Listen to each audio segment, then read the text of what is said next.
sunrise creeping, world is waking up. Got a fresh coffee brewing in my cup. So many stories could waiting to be told.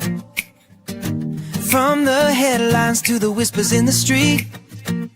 Every take, every angle we can meet. Let's get talking, pull up a seat. Come on over, let's hear what's on your mind. Chatting with Kathy, the truths we're gonna find. Current stories, opinions, and more to say. Making sense of another busy day. Everybody's got a point of view. Something different, something honest, something new. Let's break it down and see it through. Come on over, let's hear what's on your mind. We're chatting with Kathy, the truths we're gonna find. Current stories, opinions, and more to say. Making sense of another busy day. Chatting with Kathy, come on and stay.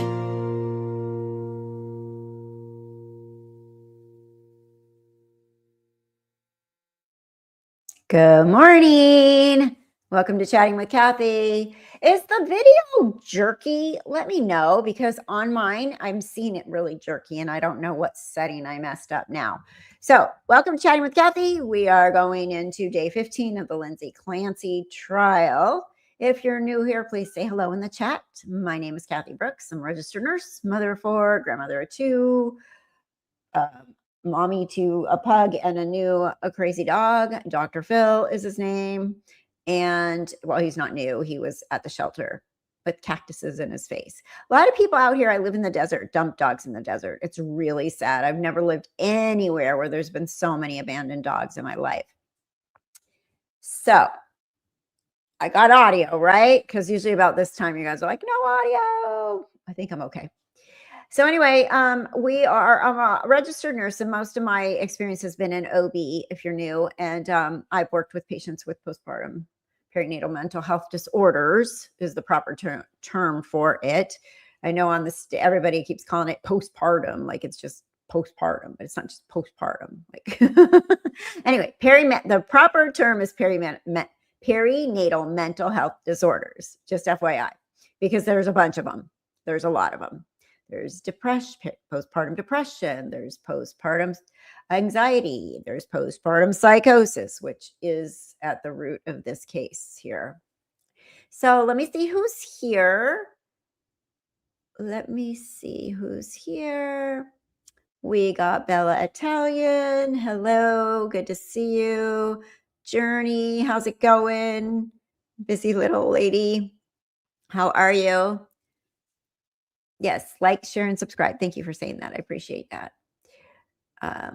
Just ask Justine. Hello, my friend. Good morning. Good morning. And Melissa. Hi. Glad you guys are here. And then let's see what Justine. After yesterday, I didn't think I could despise the CW more after their mean cross of Patrick's mom. I can barely listen to them. Be prepared. Oh, no. Oh, God, I haven't listened today at all. Fun to cruise. Hello, hello. Mama D. Hi there. Hope you're doing good. Mama D has a lot of experience with mental health as well, so she's a good resource here. And Bella also is a nurse. Lots of info coming from the chatters here. Carolina, good morning. Good morning. Good morning. Hope you had a good night. PLM, hi there. And my friend Dental Lori. Hey, how are you? How are you? So here we are once again. Let's see, Melissa. It's very hard to listen to them for sure. Oh, Bo lady was extra obnoxious. Oh God, you know how I'm going to react to that, right? Not going to be good. She bugs me so bad right now. So bad. The man that came to get the washer dryer from the basement, I told him to bring help and he didn't. So I helped him carry both up and out the house into his truck. Oh my God, girl, I'd be dead. Washer and dryer from the basement up. You must be strong. My back is so trashed. I would die. And yes, love the nurses here, learning so much from all. Good chat. It is a really good chat. So if you're new here, please add to the chat. We accept all opinions, just no bashing anybody, no victim bashing, especially. So yesterday I was really looking at some of the people that are talking about this whole Patrick thing. And there's some people out there that are saying, and I heard Chris Como actually said this too, because he's like, no, this needs to really stop. And he said it, and I know I've seen it posted some other places, that Patrick Clancy will have a good defamation lawsuit against creators that are accusing him of being the one that did this. So he's a private citizen. He's not a public figure. And he could sue a lot of the creators that are bashing him, because this really could hurt his reputation, and he probably can prove it. So we don't bash Patrick Clancy. And just all the speculation is just silly, you know? Okay, 524 email. He even said, I could have done that from my car, you know? How do you remember things from 3 years ago like that? So anyway, that is the only thing that made me go, huh? But other than that, everything matches up. And yesterday when they went over the whole watch thing, they had him walking into CVS at the exact moment that they had her clocked going up and down the stairs. So, and then I see this screenshot of him on Facebook, and somebody's like, he has the watch in his hand. Literally, the watch doesn't work if it's in your hand, number one. Like, it doesn't read. You have to have it on your wrist. It's not going to work. It locks you out. So you have to put in the code or whatever. You can't just walk around with your watch in your hand and think it's going to work. Number one, with the Apple Watch. And number two, oh yeah, okay, he's going to have the watch in his hand because he just killed her on the other end, and he's walking into CVS to get the kid meds. You know, reaching. It's starting to make me nuts, really, because it's so like critical thinking is out the window here. It's all just, and again, I think that there's a psychological aspect to people wanting to, well, I think it's clickbait, a lot of it, because people on TikTok are getting lots and lots of views about saying this. I mean, I have friends that are nurses that are like, but what about this? And what about that? And I'm like, I don't know what about that, but that's not what the evidence has shown at all. And then, anyway, it's clickbait. You got to remember, people on their platforms make money. That's what it's about. They don't care if they're bashing somebody that's a victim. It's just a sick world like that these days. It's sad. Yeah, they're going to click you, and you click, they're happy, you know? So it's just really, really sad. I feel like I got a mosquito bite on my head. Francie made a special bow lady pick today. I saw that. That was awesome. I saw it in Discord. If you guys aren't in Discord, you're welcome to join us in Discord. We have a Discord. It's a very small little group, but people you see here in there, and we talk about things when the things aren't going on. So let me know if you want me to put the Discord link in the chat, or if somebody can. I think I can do it if you need me to. Yep. Okay. Let's see. I wonder if she always wears bows or just for this trial. I think it's just for this trial. I heard somebody say they've been in the courtroom with her before, and she didn't have bows on. I heard that on Defense Diaries, because Bob Mata is in the courtroom, but his wife is doing the live stream all day long, and she said, I need somebody to ask. And I guess somebody said that they talked to somebody that said they've been in court with her before and she doesn't wear bows. It's just freaking rubbing it in her face. It's so disrespectful and so unprofessional, in my opinion. I mean, I get it. You know, people want to support the victims, Cora, but to me at this point, this is just cruel. You are rubbing something in the face of a very sick woman, in my opinion, and that's just mean. You know, if somebody had cancer and was bald, would you go shave your head to make fun of them? You know what I mean? Like, because they, whatever happened. Like, it's just not nice. That's all. I just can't get on board with that kind of cruelness. Absolutely. And it's good to know. Thank you so much, Kathy. The unethical and irresponsible way some YouTube creators are being towards a surviving family member is gross. It's awful. I heard him too, Chris. Not sure why he showed up. Not really a fan. No, I'm not either. I'm not a fan at all, but he made a really good point there. At all. But I didn't think you could have a case unless it affects the one bashed financially. But it could. Like, all he'd have to say is he's losing business. People don't want to, I mean, he works for Microsoft. I don't know exactly, or he did. I don't know. But it could affect him. Like, say he's in sales for Microsoft and all of a sudden his sales start going down, But I also think there's more to it than financial, your reputation, your professional reputation. Like actors will say, oh, I can't get any jobs now because of it. But he's a private person. He's not a public figure. So it's definitely a little bit riskier to attack a private person than it is a public or even a limited public figure. I was listening to Peter, the lawyer, and he has had many heated conversations with friends who believe Patrick did it. Has he? Good for him. Yeah, it's not even why we're here. Like I said yesterday, there's a meme going around that says, prosecution says Lindsay did it. The defense says Lindsay did it. Lindsay says Lindsay did it. Facebook says Patrick did it. And Chris made a good point, or somebody made a good point. It might have been Chris. He's like, where were all of you guys the last 3 years on this whole thing? Or was it Bob Mata? Like, where was everybody 3 years ago, 2 years ago? Now the trial's on and all the freaking Facebook detectives are out, trying to solve a case that isn't even a case. But I just feel bad for him. Can you imagine?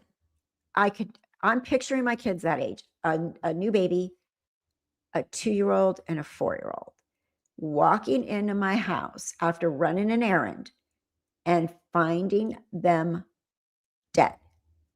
How traumatizing, how horribly traumatizing. And a lot of people are like, well, he got married fast, he's having an affair, blah, blah, blah. Who knows? But I think that would have come up too, because then there would be motive. Prosecution would have brought it up. If Patrick was actually having an affair and they found any evidence of that, you don't think the prosecution would be going, and she wanted to kill her kids to get back at him because he cheated on her and started a new life behind her back. And she was mad. So she wanted to get even, because people do that kind of shit, People kill themselves over affairs and stuff like that. So, they would have used that to their advantage against Lindsay. They would. But what I was going to say is, that's such a horrible, horrible thing to have to go through and have to remember small details of that day. How can your mind comprehend everything? Like, you're going to forget some details or things are going to be weird. Think about what age these guys are in. Had 3 children. He was in his 30s, family well under his belt, raising a family, probably loved being a dad. And Lindsay went nuts. This whole tragedy happened. He's not staying with her. I mean, how could you, right? I mean, even if you support her and know she was sick, how could you? But at that age, people have a time clock ticking. He's already had kids in his 30s. Now he's mid 30s, late 30s, heading towards mid to late mid 30s, whatever, late 32, 33. He's probably 35, 36. They're like, I wanted kids. I wanted my family before I was 40. I mean, people still think like that. He probably did want his family before he was too old. Nobody wants to be a dad at 7, or like a dad with young kids at 70. You know what I mean? I can't even imagine. My grandkids are hard to keep up with at my age right now. And I think about what I did in my 30s and what I was capable of doing. It's crazy. Like my daughter right now, they're in Hawaii, right? And I'm like, oh, weren't you going? I text her. I'm like, weren't you guys going to Hawaii this month? She's like, picture, we're here. I'm like, oh. And I go, when are you coming back? And she's like, Thursday, but we might extend to Friday. And I was like, oh, okay. And I go, aren't we having a birthday party on Saturday? She didn't say anything. And I'm like, oh my God, my energy level, I would need like 5 recovery days before I did something big, like put on a party, right? But she's 32.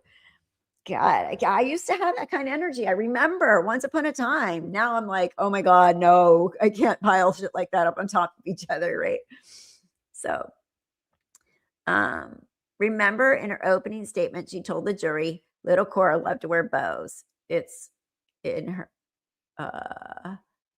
hair. That's why I think she's been wearing ridiculous bow in her hair every day. Yes, she did say that in her opening statement, and I think that that's exactly why. Is the prosecution wearing the bow for a purpose? Yes, just what she said. Yeah, in her opening statement, she said Cora, and there's like a picture of Cora with bows. Like some of the pictures of Cora have really cute bows, but don't look cute on her. Let's say I just couldn't stand that Chris kept calling her deceased, and she definitely needs to go away for life. Oh yeah, I mean, yeah. I don't agree with everything he says at all, but I do agree with the fact that diseased or deceased, diseased, and that she definitely has to go away for life. Yeah, I've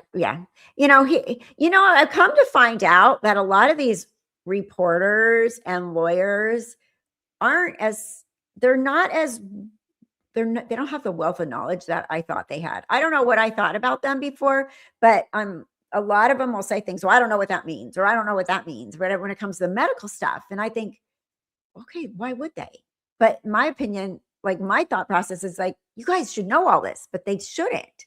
So there's people like us, nurses, that know things that these attorneys don't know about this disease process or the, perinatal mental health disorders. And it's kind of flabbergasting that these prosecutors probably don't know anything really truly in depth about it. They're just so hyper focused on the fact that there were murders. They don't even care that perinatal mental health is a big problem in our country, especially. I heard he met his new wife 18 months after the kids died. Yeah, I don't know exactly when he met. There's so many rumors out there. Because he went to New York. Oh my God, New York. New York's a freaking big ass place. New York City, especially. He works for Microsoft. I'm sure he had to go to New York for work, for business, Oh my God, she works in New York and he works in New York and he moved to New York, or probably closer to be wherever he works for, and get out of Massachusetts, wouldn't you? I remember my in-laws before my ex-husband, his brother died at 21, and they all were raised in Michigan, from Michigan. And after Billy died, they were like, we can't live here anymore. We can't live in the house. We got to get out of Michigan. We need to start fresh. They all packed up and moved to Arizona. When I met my ex-husband, he was my neighbor and I was a flight attendant. He lived in my apartment. His family had all moved here to Arizona after that tragedy, I mean, some people just need to start fresh. I remember that about the CW mentioning the bow. She looks so ridiculous. She doesn't even pick pretty bows. They're weird. I agree. And I'm like, what'd you do? Go to freaking Michael's and get like a roll of bow, tie it or so. Like, they're just not even, you could go somewhere and get better bows, I'm sure. But she doesn't have a style. She doesn't have any fashion sense at all. I mean, not that I have the best fashion sense in the world, but a little better than her.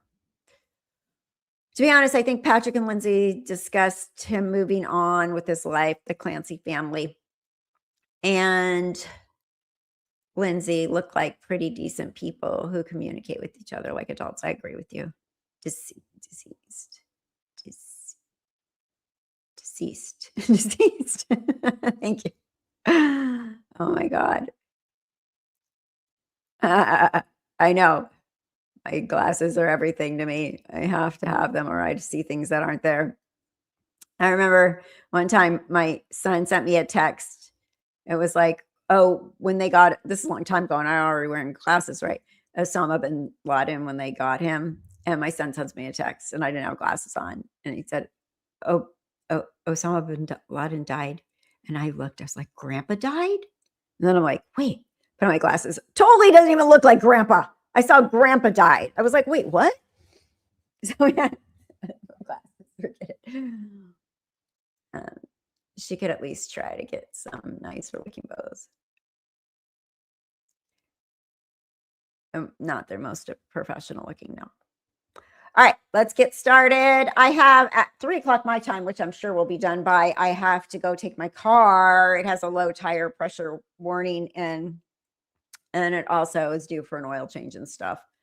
And you guys, my car, it's a hybrid. I love it. It's a Toyota Camry and it's a 2024 and it has 15,000 miles on it.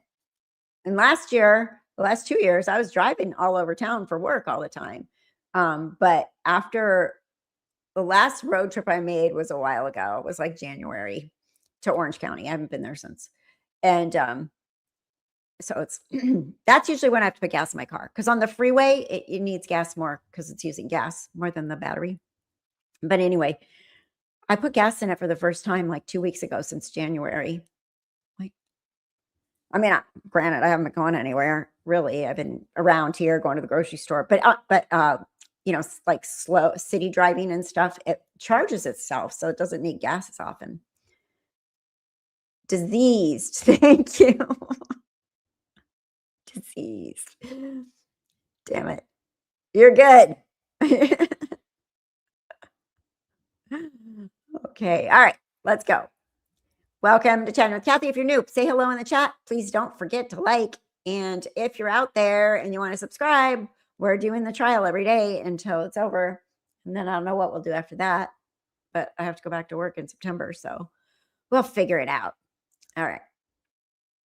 Share my screen.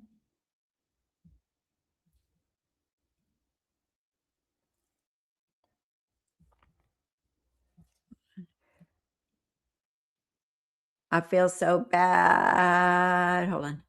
I feel so bad for the family that lives in that house now. They said they didn't want people touring it. I wouldn't either. Like, what's the point? Even Reddington was like, you're going to see this. You're going to see pictures. You're going to see a model. You're going to and then we're going to go to the house. Like, why? But whatever. Okay.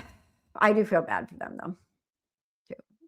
Come on in, everybody. Come see the murder / you know, suicide room. Ugh. Let's play.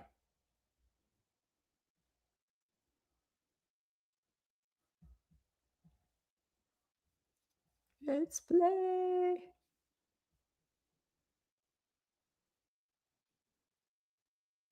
Should be there. There you go.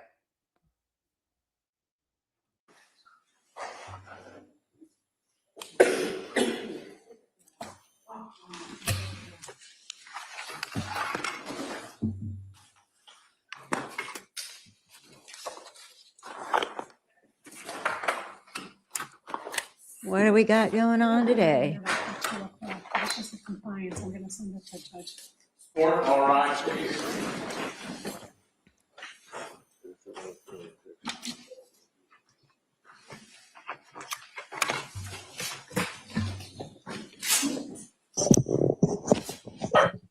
Percy. Oh. There's not even anything to bark at right now.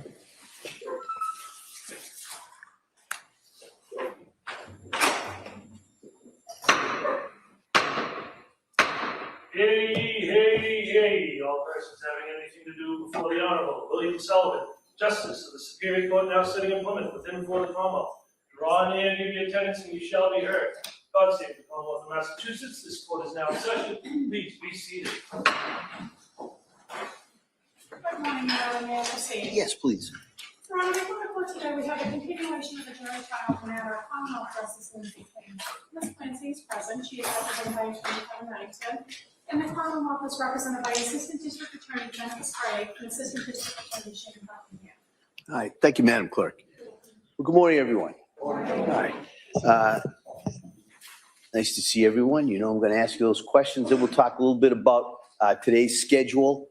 So first question is, any member of the jury read, seen, heard, or overheard anything from any source about any aspect of this case that would affect your ability to be fair and impartial as a juror? Next question. Is there any other serious matter or concern bearing on your service as a juror in this case that anybody needs to bring to my attention?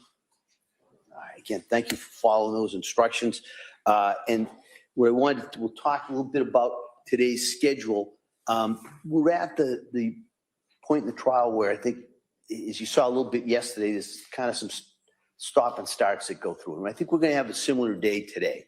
All right. So I appreciate your patience with us as I deal with counsel about some things that I have to speak to outside of your presence. But as you see the cases moving forward, and those kind of gaps or the stops that you see are part of the reason that keeps the case moving. So I think the schedule today will be similar in some ways to what we had yesterday. All right. And so with that, we're going to now return to the defendant who's presenting her case at this time. Attorney Reddington. Thank you. Call Sue Clancy, please. Yeah, she should be. Oh, she's first. Okay, Patrick's mom. Patrick's mom, guys.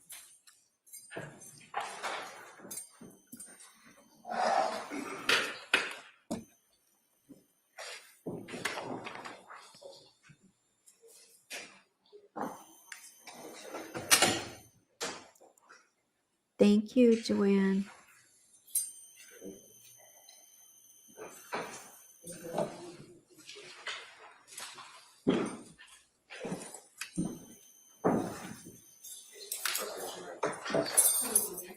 So with the testimony, we have any?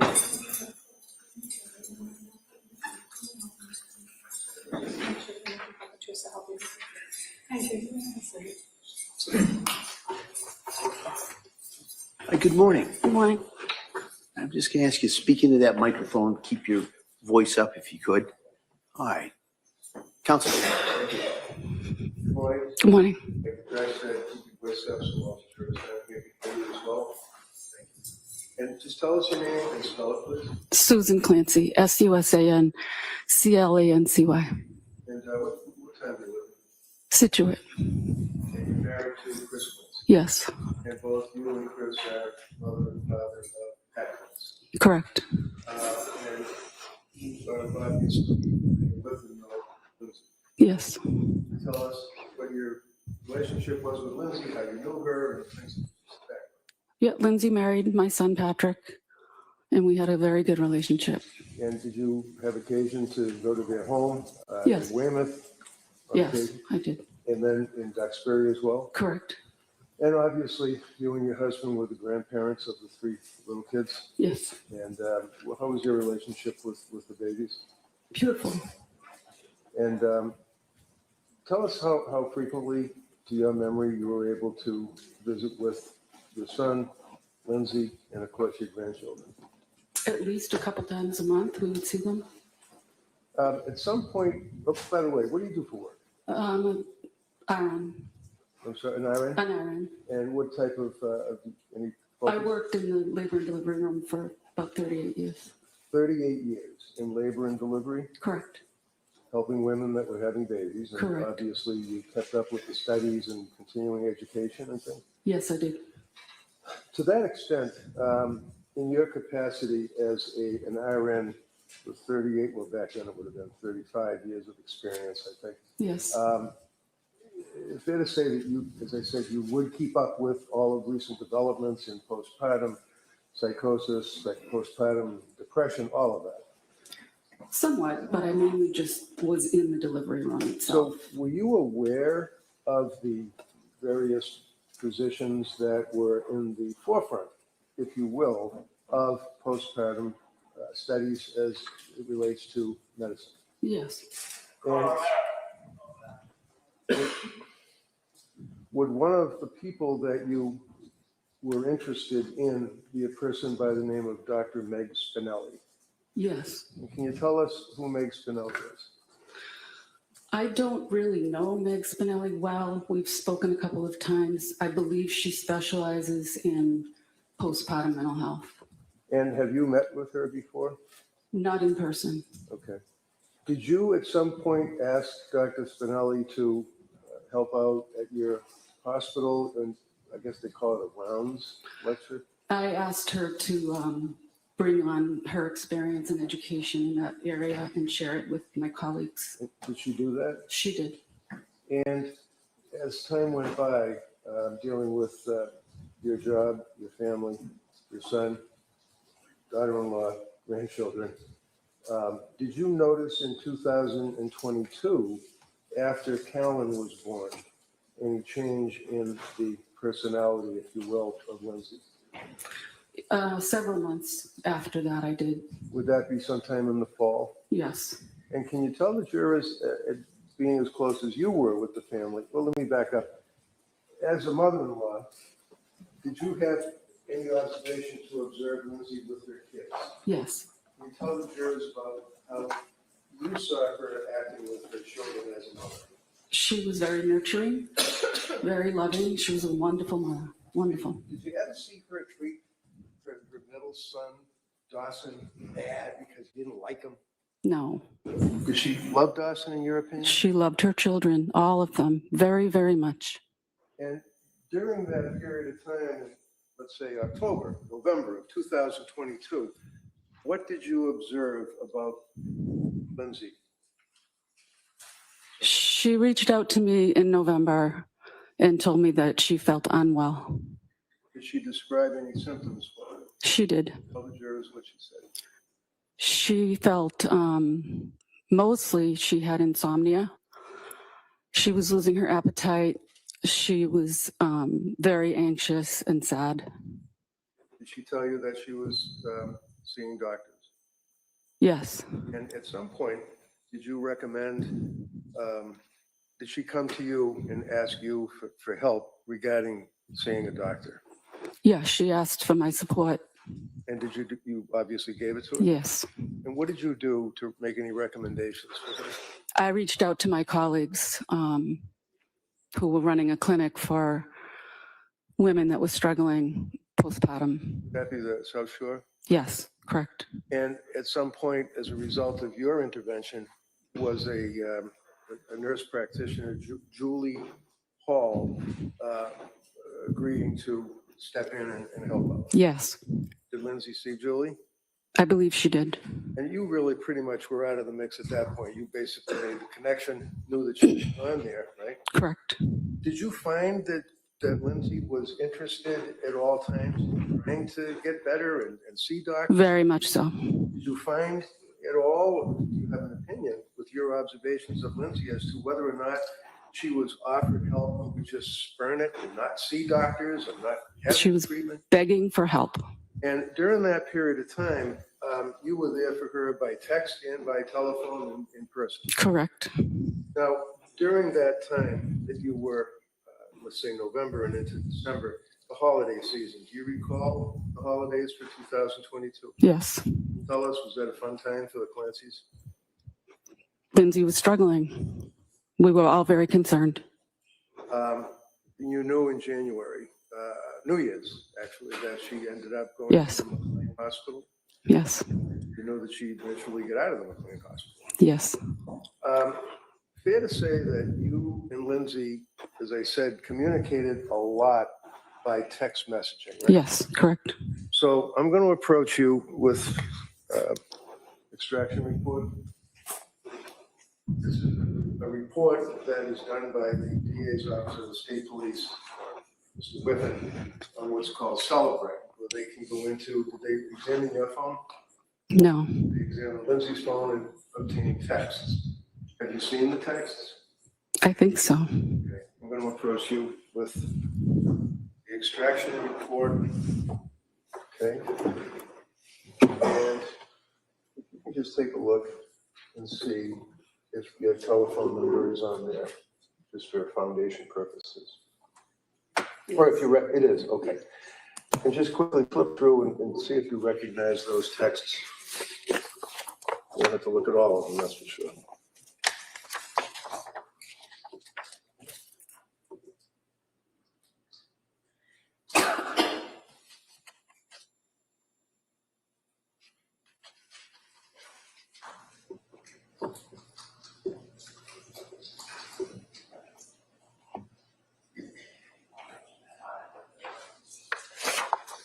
They appear to be texts between you and Lindsay? Mm-hmm. Okay.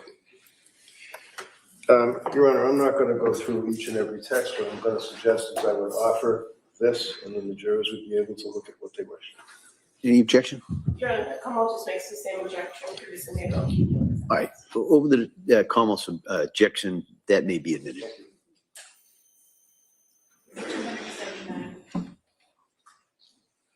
Thank you very much. Kamal?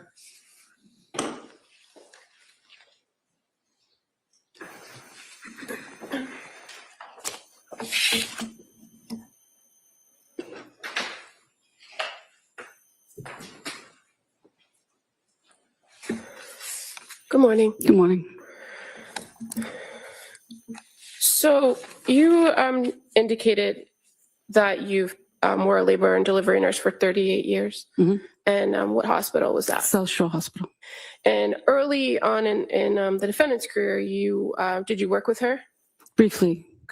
And she then went to Mass General, correct? Yeah, she was a student at the time.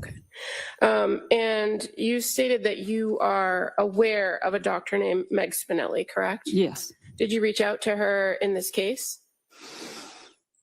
I don't remember exactly how she and I connected. I don't recall.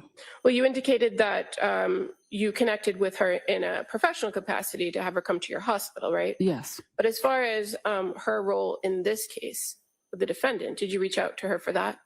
I don't think I did. I don't recall.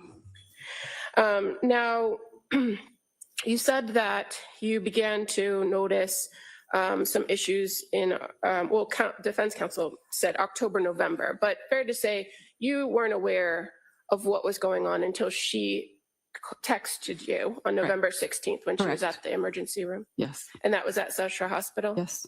And you actually met her there at the emergency room? Yes. Was she by herself or with Patrick? She was by herself.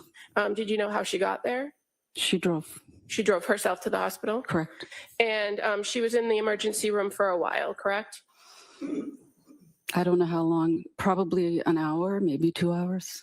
Well, you went down when you knew she was there, sat with her for a little bit, went back upstairs to because you were working that day, right? Correct. I wasn't able to go down immediately. I had to wait about an hour and a half, and then I went down. Okay. And then you sat with her for a little bit, went back up to work, right? Yes. And then you came back down at some point before she was discharged. Yes. Counsel, can I see it sidebar just very briefly? What now? Boop, boop, boop. Very briefly. Okay, let's go. Here. Yes. And did she tell you? Okay. So, Mrs. Clancy, you came down to the emergency room and you sat with her for a while, correct? Yes. And did she tell you why she was there? Yes. And fair to say, she indicated to you that she was having trouble sleeping and she had some heart palpitations. Correct. And that's what brought her to the emergency room to get checked out. Yes. Did she tell you that she had consumed a weed gummy before going to the ER that day? Thank you, Ivy. And Appreciate in your you. experience as a Thank you, nurse, thank you. that's sometimes a reaction to THC or CBD or some sort of weed, that somebody might have a faster heartbeat. I don't know. Now, when she was in the emergency room, she was seen by a doctor and provided some medication. Were you there when the doctor was there? Yes. And you're aware that the ER doctor gave her some trazodone to help her sleep? Yes. Because that's what she was really concerned about, right? To sleep. Yes. And when she left the emergency room, did you call her an Uber or have Pat come and get her or call your husband to come get her? No, She left in her own car, right? correct. And so fair to say, after that ER visit, you remained in pretty constant contact with her, at least via text message, Yes. right? And that you would check in with her pretty much daily. And that's all in these texts. Yes. Now, you were familiar with the perinatal behavioral health clinic because of your work at Social Hospital, Yes. correct? Correct. And so the person actually that you connected with first was not Julie Paul, was it? No, it was one of the midwives that I was working with. And her name is Nanette. I think so. And so did she provide you with Julie Paul's contact information? She suggested Julie. Okay. And as a result of the suggestion, you reached out to Julie with Lindsay's permission, right? Yes. And you said that at that point you made the contact, knew she had spoken to Julie, and you kind of stepped back from the clinic. Mm-hmm. Yes.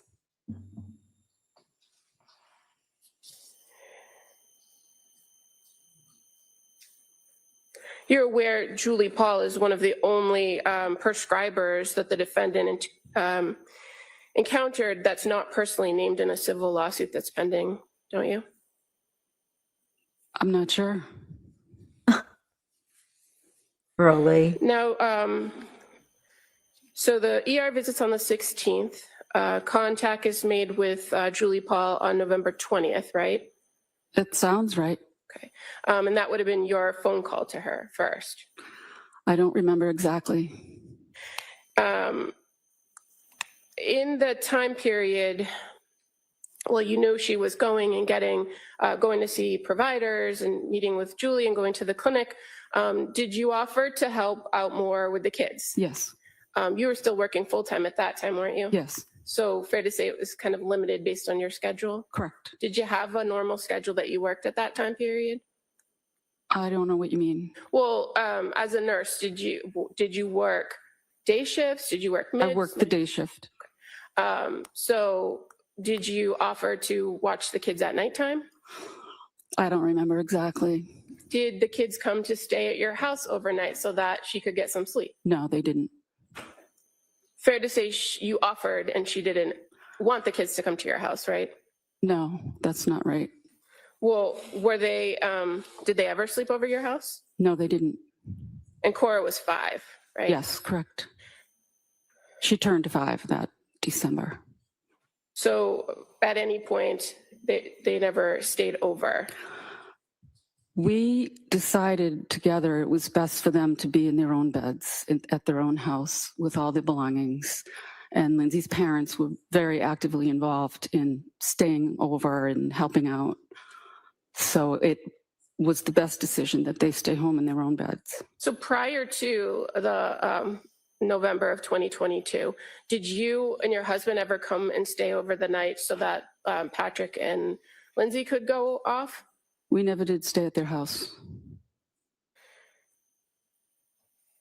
And as far as kind of watching the kids or taking the kids outside of the house during the daytime, did you often take Cora on kind of day trips out to lunch? Yeah, we used to go to lunch together. How about Dawson? Did you take him one-on-one out to? Not as much. He was younger. And how about Callan? Did you ever take him out of the house without Lindsay? No. And are you aware that Lindsay told one of the therapists that she wasn't close with you as in-laws? And that I didn't know that, no. That she said she doesn't generally allow the in-laws to watch her children? I did watch the kids. Okay, but are you aware that she told the therapist that? No. Are you aware she told the therapist that she didn't have any particular reason why and that they don't bug me about it either? I didn't know any of that. Now, Lindsay, the defendant, she communicated with you via text about her issues with sleep and the medication she was taking, right? Yes. And as far as the ER visit where the trazodone was prescribed, do you recall having a back and forth conversation with her about that it's okay to increase it if you weren't getting any relief? The doctor told her that, so I repeated that. And so you're aware that she was in fact increasing the dose. I did not know that.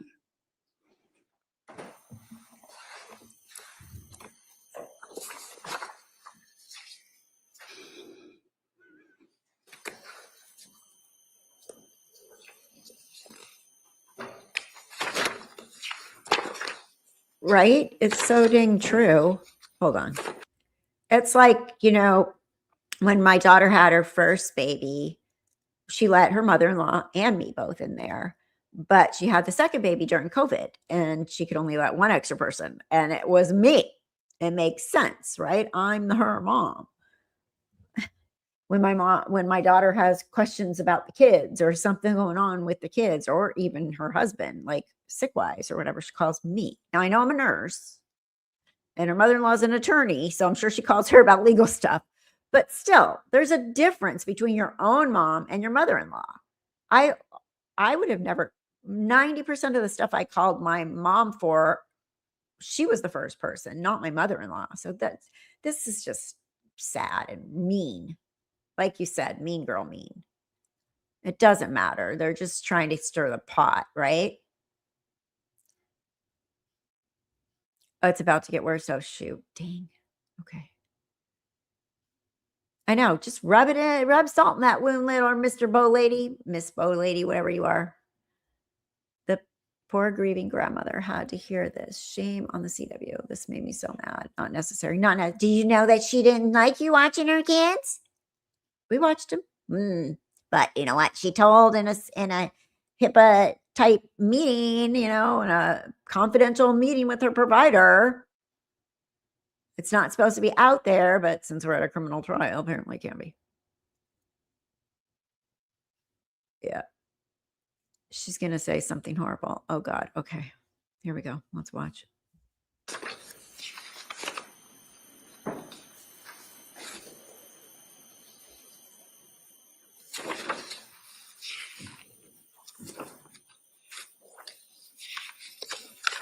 Now, once she was seeing Julie Paul, did you continue to have conversations with her about how she was feeling? Yes. And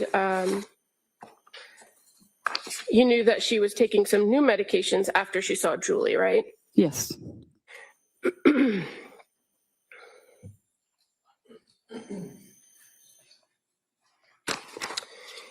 And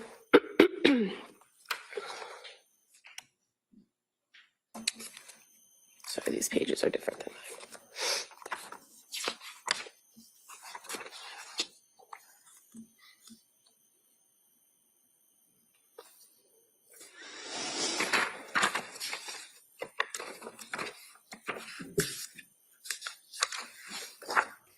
Yeah, defense is up now.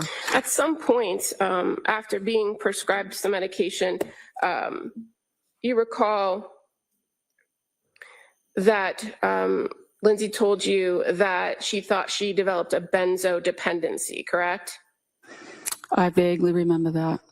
That would be on November 29th, where she says, I just deep down inside of me feel that I've developed a benzo dependence after just 2 weeks of using it. And I feel like no one is hearing that and addressing it. And we keep throwing different meds in the mix that aren't really addressing the real issue.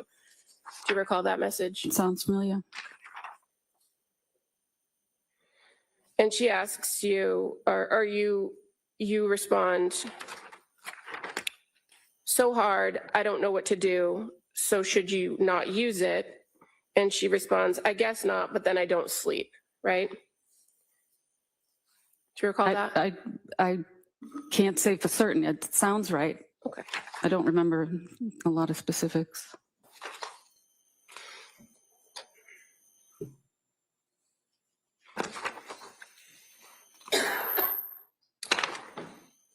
And on November 30th,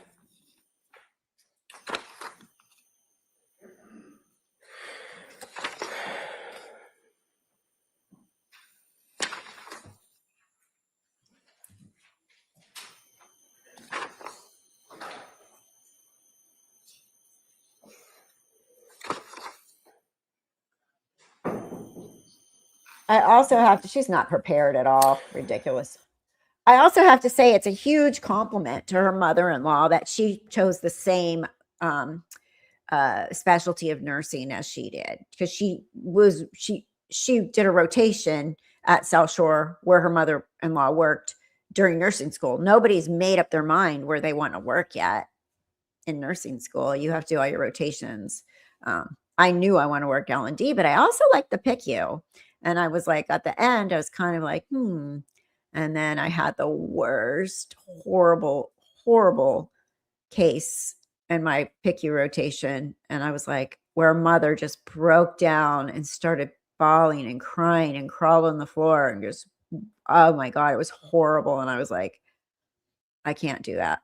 I gotta go. I'm going to L&D. We have tragedy in L&D, but not every day, So yeah, but that's a huge compliment to go work in L&D if her mother-in-law was an L&D nurse. If you didn't love your mother-in-law, you certainly picked the same specialty as her.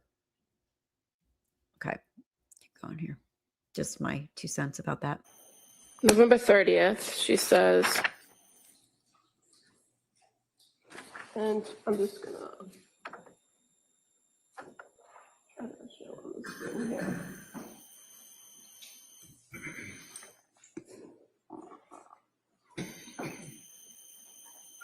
She says, I'm not okay and I'm terrified of taking meds tonight. Do you see that in the green? Yes. And then your response is, why are you scared? Why happens if you don't take them? What are you afraid of? What about Ambien, right? You're actively trying to help her kind of figure out the medication. Yes, there were a lot of medications. Okay. You're aware she wasn't prescribed all the medications at one time, but just that a lot of different combinations were kind of thrown around as options, right? It seemed confusing. And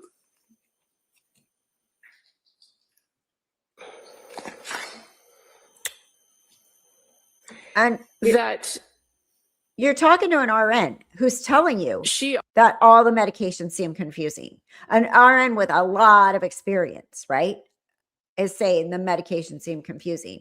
Lindsay was still a fairly new nurse. She didn't have 30 years under her belt. But yeah, it would be confused. It was confusing. I agree. And Patrick Clancy's mom's like, yeah, it was confusing. And this is what I do for a living.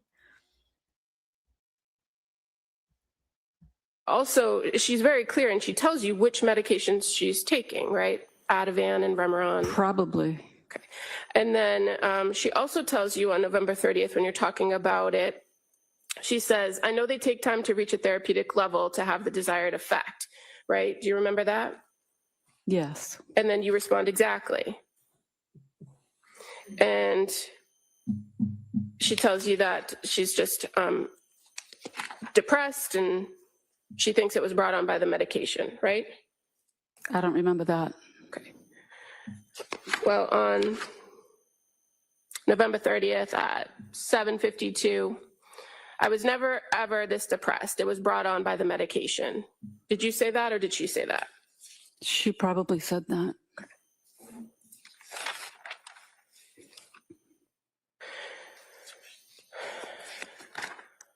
Now, you were asked about the holidays and Thanksgiving. You remember Thanksgiving? Where did you guys go for Thanksgiving? To my daughter's house.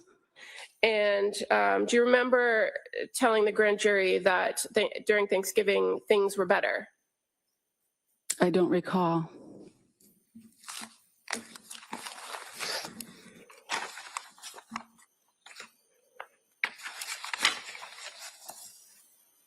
Well, do you remember her saying that she said things were better? Do you remember that? Vaguely. Okay.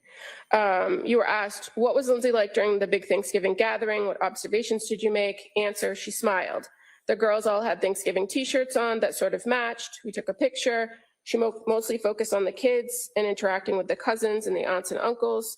At one point, she went off a little into the distance, and I approached and asked her how she was doing, and she said, I'm trying hard to get better. I'm still working at it. I asked about her sleep. I thought that was important, and also the fact that she lost some weight. She didn't have an appetite, and she said things were getting better. Okay. I love it. Okay. Now, during the And? holidays, you in fact took some time off of work so that you were around a little bit more, correct? Correct. And so when you were around a little bit more, did you spend all day, every day at their house? No. Fair to say you would come sometimes play with the kids, right? Yes. Do shopping for her. Correct. And then you actually went on vacation. Yes. You and your husband went to Aruba. Yes. How long were you in Aruba? 5 or 6 days, I think. And now moving towards Christmas, you had dinner with them at their house on the 23rd, right? I don't remember. Okay. Do you remember breakfast on Christmas Day? Yes. Was that at their house or someplace else? Their house. Okay. And then what did you guys do after breakfast? We went to church. And fair to say you've previously testified that breakfast was great Yes. and that church was beautiful. Yes.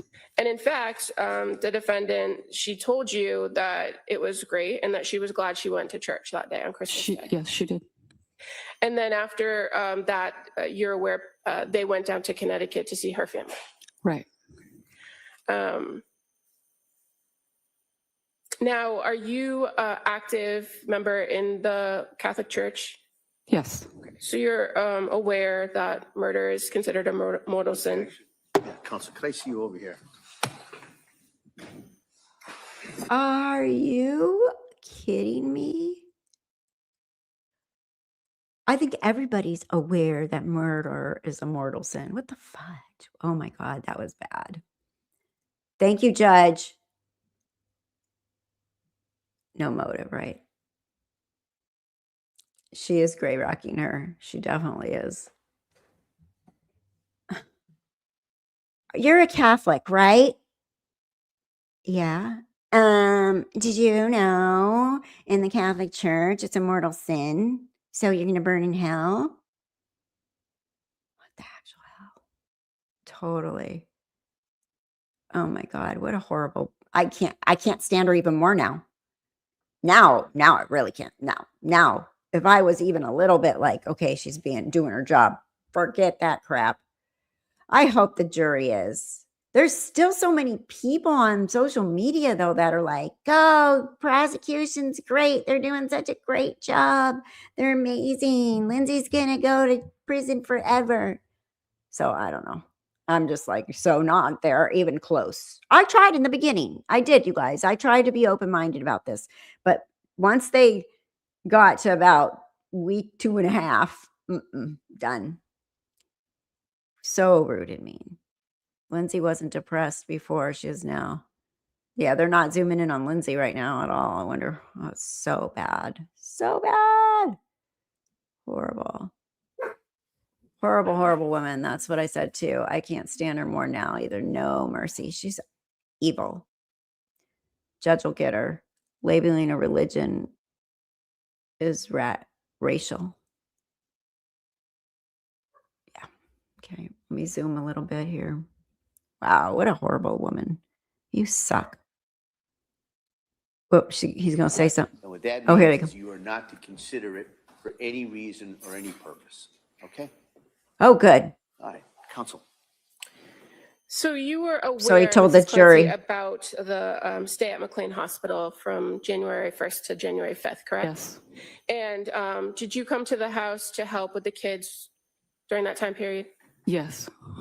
And fair to say, when she came home on the 5th, there was a party for Cora on the 7th. Yes. Did you go to the birthday party? No. Were you at the house much between January 7th and January 24th? I don't remember. Do you recall previously reporting that you hadn't been at the house? I don't remember.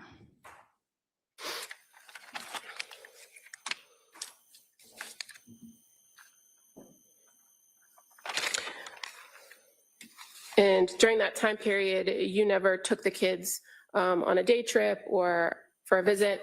I don't recall. And were you aware that between January 7th and January 24th, that Pat and Lindsay went to the Cape Codder with the kids? I'm aware of that. And that they went to the Museum of Science with the kids? Yes. And that Pat left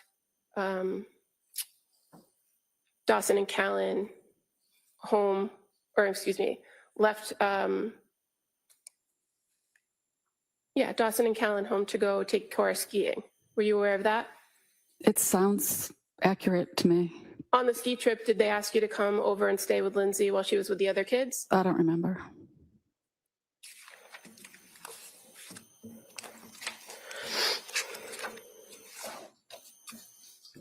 And you were asked on direct examination about Lindsay going to see providers, and you said, I think she was begging for help, right? She was. Did you attend any of those meetings with her, therapists or doctors? No. So you don't know what she told the providers, right?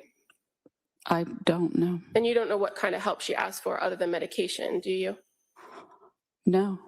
And do you know whether there was any other options offered to her other than McLean, like a partial hospitalization program or intensive outpatient? Were you aware of those options? Yeah. And do you know if she went? She went to Women and Infants. So that's the one day where Pat dropped her off and went skiing and then came back, right? I believe so. There's nothing further.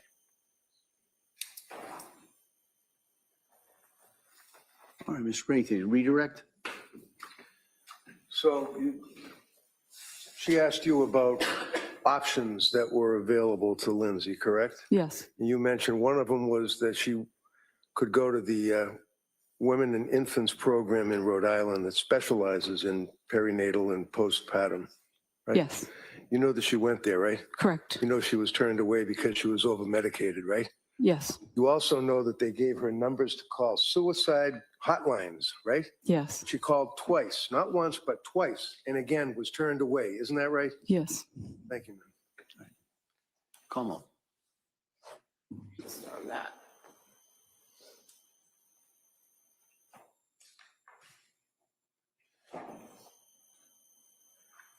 So you're aware she was turned away because she told you she was turned away, right? I don't remember the details of that visit or that day. You didn't review the records, did you? No. So you're not aware that they actually deferred to Pat and Lindsay reporting over medication? I remember something being said that she wasn't a candidate for that program. That's what I recall being told by Patrick and Lindsay. Okay. And that's because everything she described was reported connected to medication and occurred well after what's considered the postpartum period, right? I don't know. Well, you're a labor and delivery nurse. You know the postpartum period could be up to a year, right? I've heard it could be longer. But generally, Could be 2 years. within the first 12 weeks that you start to see some symptoms. I don't know. You're aware that she was sent from Women and Infants with actually several options, where it included inpatient treatment for medication management, a partial hospitalization program focused on general mental health, or continued outpatient management. That's what she was sent away with. Okay.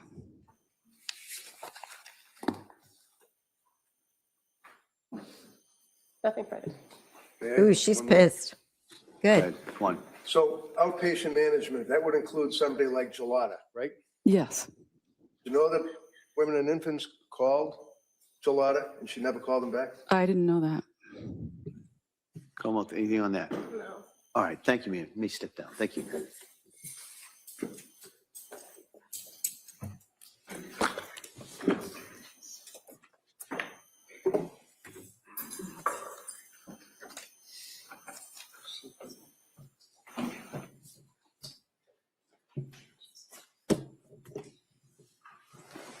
All right, well, members of the jury, this is one of those stops I told you about we're going to have kind of throughout today. So I'm going to ask you to go back to the jury, hopefully just for a short amount of time, and then we'll bring you right back in and we'll continue with the evidence. Okay? All right, please, your next.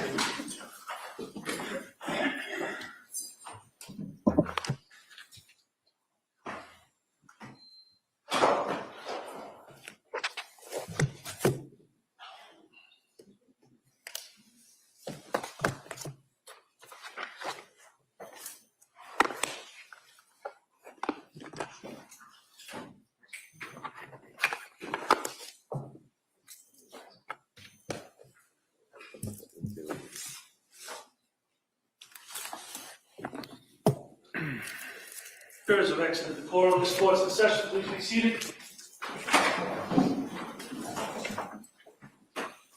All right, counsel, I know that the next witness is scheduled to be Dr. La Posada. Yes. And she will be testifying by Zoom. That's correct. And I think that at some point after we talk a little bit, we're gonna have to take a short break just to make sure that logistically, everything's all set up with the doctor and the system here. And I appreciate everybody's help technically in setting that up. And I know that the defendant has provided, I don't know, maybe 5 or 6 exhibits that counsel wanted to introduce through Dr. La Posada. And so I guess, Commonwealth, if you had an opportunity to take a look at these? Yes, and we are objecting to these No. items. Yeah. All right. And so why don't we discuss those here in open court and go through it. And so I've had the opportunity, I saw these this morning as well. And so Commonwealth, why don't I hear the objections and then I'll hear from the defendant. The main objection is that the drawing is inaccurate. The window well is in the wrong place, and where they have her falling and landing in slide 4 would be where the window well is actually placed in the photograph. I can pass up the photograph to the court. This is in evidence, I believe, maybe a couple times. But talks are discretionary, but what they should not do is mislead a jury and present information that's not accurate. And so the drawing itself is inaccurate. And so we're objecting to these slides. Is that the Commonwealth's objection, is that the window well is in the wrong place on the drawing? And putting aside the late disclosure and the fact that I don't know if anyone who created this is going to come in and testify that they created it and whether it's to scale or not, but the main objection is that it's inaccurate. All right, Mr. Reddington? Thank you. Your Honor, obviously, the window well, you've got, this thing is ridiculous. There's the diagram we're talking about. The window well, I'm just gonna, you already have a copy of it, right? I do, yeah. The window well is depicted on the diagram, I suggest, accurately. And in fact, measurements were taken by the gentleman who did the computer animation in conjunction with information by way of medical provided by Dr. La Posada. And it shows clearly that, as Your Honor can see, that we're talking about the x-rays that are included. There are exhibits that she attaches that shows the way that she falls, how she hits her head. The Commonwealth has been suggesting that, I guess, that they're confused as to how she would have ended up the way she did. This shows the way that she landed on her head, gets to Jefferson fracture, falls back, legs are facing out from the house. She's laying in the snow. They're all depicted there. If there's an issue with the window well that's off according to the government, they could raise that on cross. They could say, well, the window well was really 6 inches to the left instead of to the right. That never struck her anyway. It's totally irrelevant. I think that they are useful for a jury to be able to review. I did have copies made for the jurors and the court, as well as the DAs. And Dr. La Posada has it. And then I could go through, I could go through, but you can see that we've taken the diagram, the window, where the body lands, and then to the right of it would be the actual x-ray. Dr. La Posada can compare the injuries, talk about the Jefferson fracture, There's a photograph that shows the blood in the snow, shows the area, and the photograph actually shows the window well. And I suggest the window well on page 6 is exactly the way we have it depicted. So I don't know what the objection is. I would ask that the court would allow this to be in.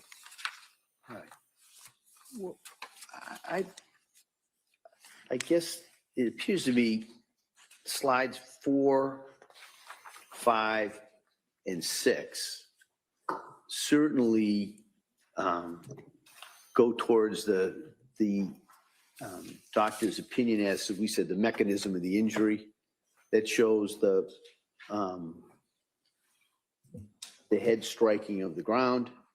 And then on the other part of the slide has the x-rays, and there's also a slide regarding the Jefferson fracture diagram. And then 5 is a diagram showing how the thoracic spine injury could have occurred. And there's a diagram regarding the thoracic spine, specifically T6. And then slide 6 shows and I think there has been testimony as that is where the defendant was found. And also then there's a thoracic spine, I think it's either an x-ray or some type of scan, as well as some of the additional medical devices that were found in that area. I'm not quite sure about 1, 2, and 3. That's fine. I can remove 1, I can remove 2, and we'll just focus, if you want, on 3 through 6. I think that goes more towards the doctor's background and kind of what had been offered in regards to her opinion. Your Honor, I think you said you were unsure of 1, 2, and 3. Yeah. And defense said he could go with 3, 4, and 6. 3, 4, 5, and 6. So 3 was an issue, was it not? What's wrong with 3? Well, I think, again, I think 4 kind of would cover what's dealing with that. All right. So I would allow in slide 4, slide 5, and slide 6. Okay, thank you. Okay. Not our objection. And so what we'll do is, objection noted. And then what we'll do is take a short break at this point, set up the Zoom call. Also, I know we're going to have to probably make certain changes to the jury book that was going to be presented. So the only slides that will be in that book will be, like I said, just so we know. 4, 5, and 6. Yeah, just so we know which ones we're talking about. There's a book? Well, no, it's not a book. It's just Laura stapled together all of the exhibits. All right. So just so we know what we're talking about, right? 4 Yes. and 5 is the thoracic spine. Yes, and like I say, I've got enough for the jurors plus you and the DAs. Okay. And then 6, I just kind of want to make sure that we're all Yep. talking the 5 and same. 6. Okay. Perfect. Thank you. All right. So why don't we do that? We'll take a short break so that those changes can be made and we can set up for the Zoom, and then we'll come back out and we'll proceed with Dr. Lapasada. Thank you. Okay? All right. Thank you. Court, all rise. All right. We will fast forward here. Dr. Lapasada testified as an expert witness in the Karen Reed case.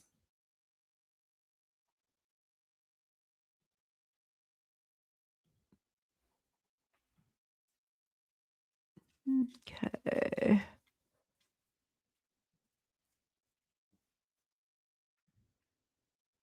We should be very close here. Wait, hold on. What happened here? There's people. Yeah, this is Have a nice day. Is anyone there? Oh. Is she via Zoom? Hold on, Doc. Okay. I'm not sure this is going to work at this point. So Oh, man. They're technical. How can they courts they need a real IT people. Like, what is going on? These courtrooms are terrible with their IT stuff. Like, come on. I'm better. I'll go. Let me fix it. And I'm not an expert.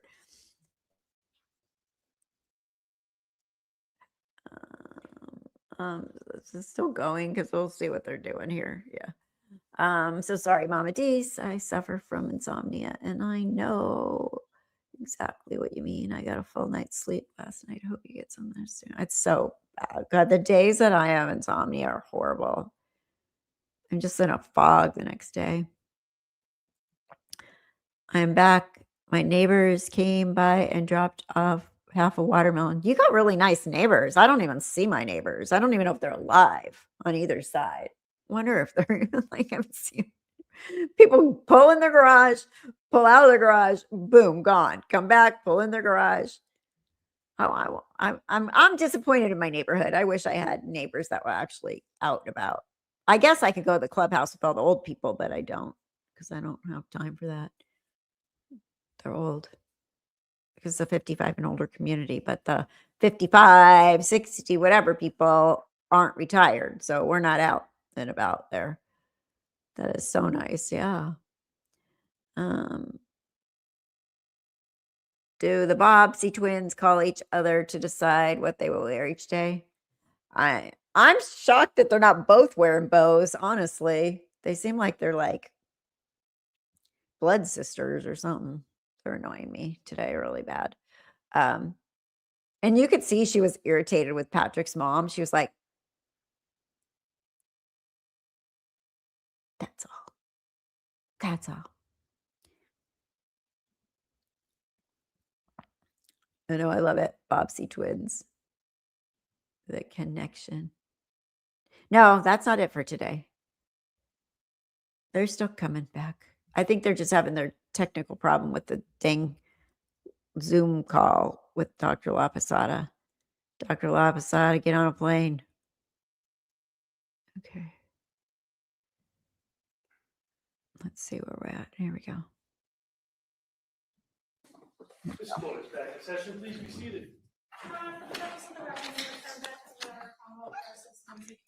Right.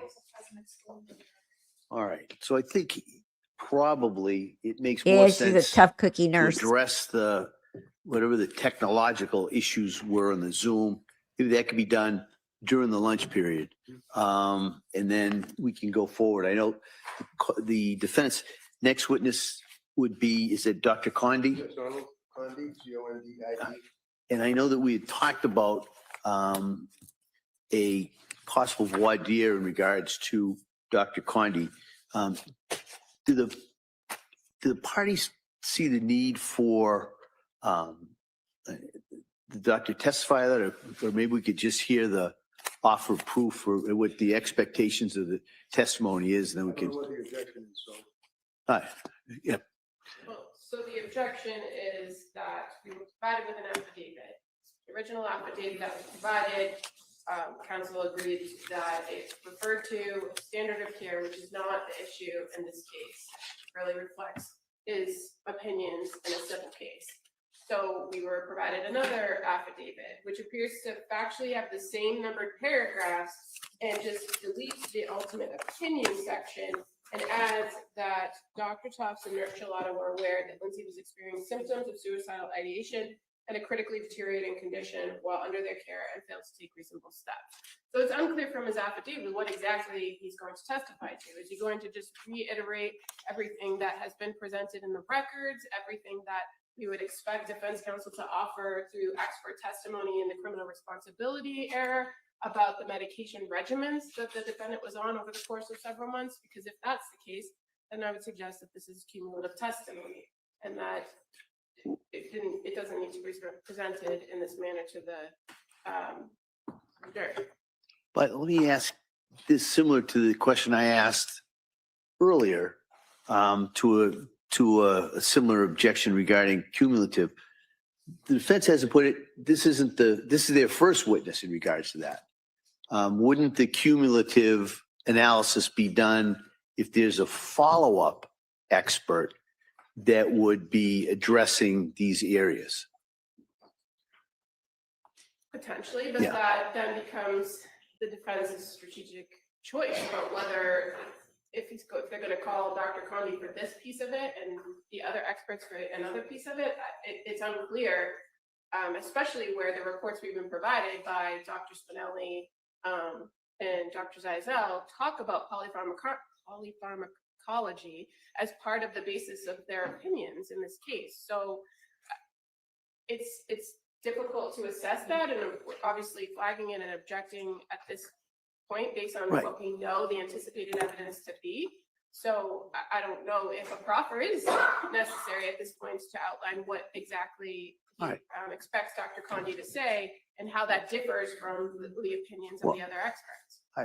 It seems to me that the main objection may lay in regards to Dr. Spinelli then, whether or not, it depends on what her testimony is and how that overlaps with whatever Dr. Condi's is at this point. If I may, Judge. Yeah. And I appreciate the fact that you recognize that we have not yet put on a doctor yet. I don't have to accept their evidence. I don't have to accept their doctors. Our doctors, this is our first doctor, who is a very qualified psychopharmacologist. I expect to elicit from him the treatment, very briefly, that she received and the medications that she was on and the effect of these medications as it relates to her condition when she was seeking medical help. That's it. I'm not going to get into criminal responsibility with him. I'm not going to get into lack of criminal responsibility with him. Basically, psychopharmacology and the treatment that she received. He's not going to, be criticizing what Gelada did, what Tufts did. He's just going to detail her condition according to the medical records and the medications that were provided. I am well aware and very experienced in trying jury cases and know when you lose the jury. I know when you lose. I'm not going to have Dr. Zeisel and I'm not going to have Meg Spinelli wax eloquently for hours and bore the jury to death. I'm going to get right to the chase. Dr. Spinelli is a well-qualified doctor on the issues of postpartum psychosis and postpartum depression and treating a pregnant woman and or a postpartum perinatal client or patient. Dr. Zeisel is a general psychologist and will be discussing a number of issues, as you're well aware, because he's been involved with Lindsay for literally 3 years, 46 times he's seen her or something like that. So I'm going to focus their testimony on those fields. I don't think it's necessary for us to have Dr. Condi get up here on a voir dire so that they can hear what he's going to testify to. I'm not going to have him rambling or going off the script.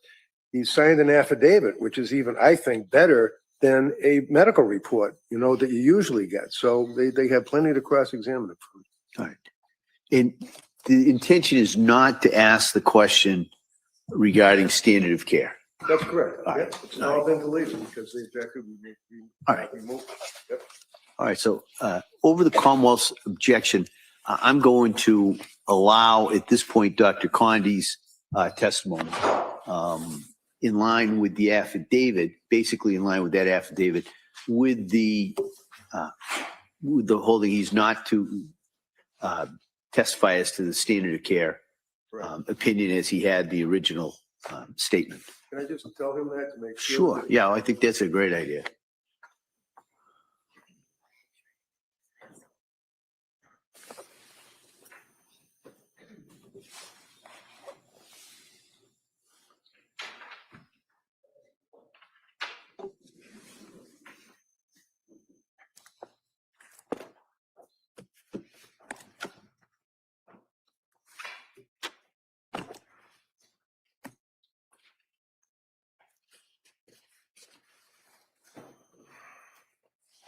All right. So with that, counsel, we ready for the jury? Yes, we are. Okay. All right, jury's coming back.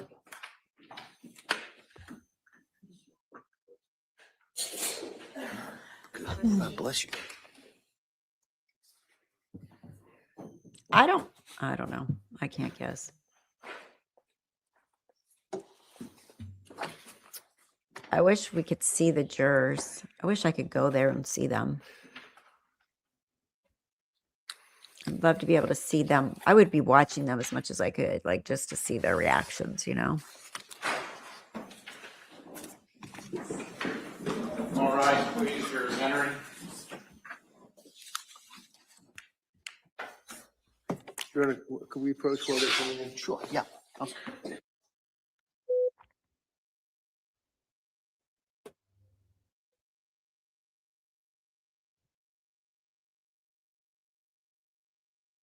Oh, more? Ugh.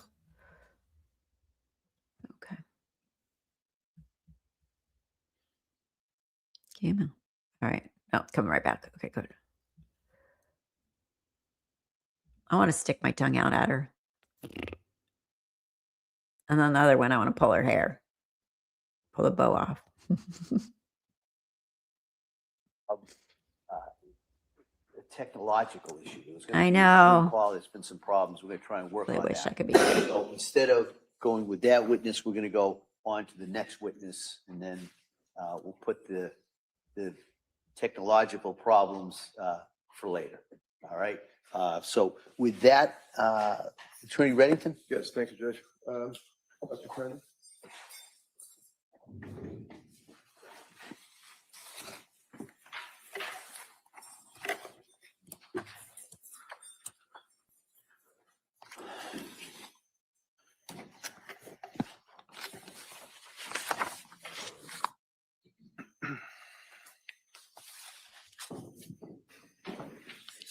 On.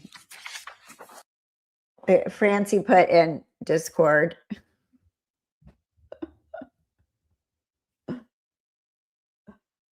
I love it. She's like just livening up her wardrobe.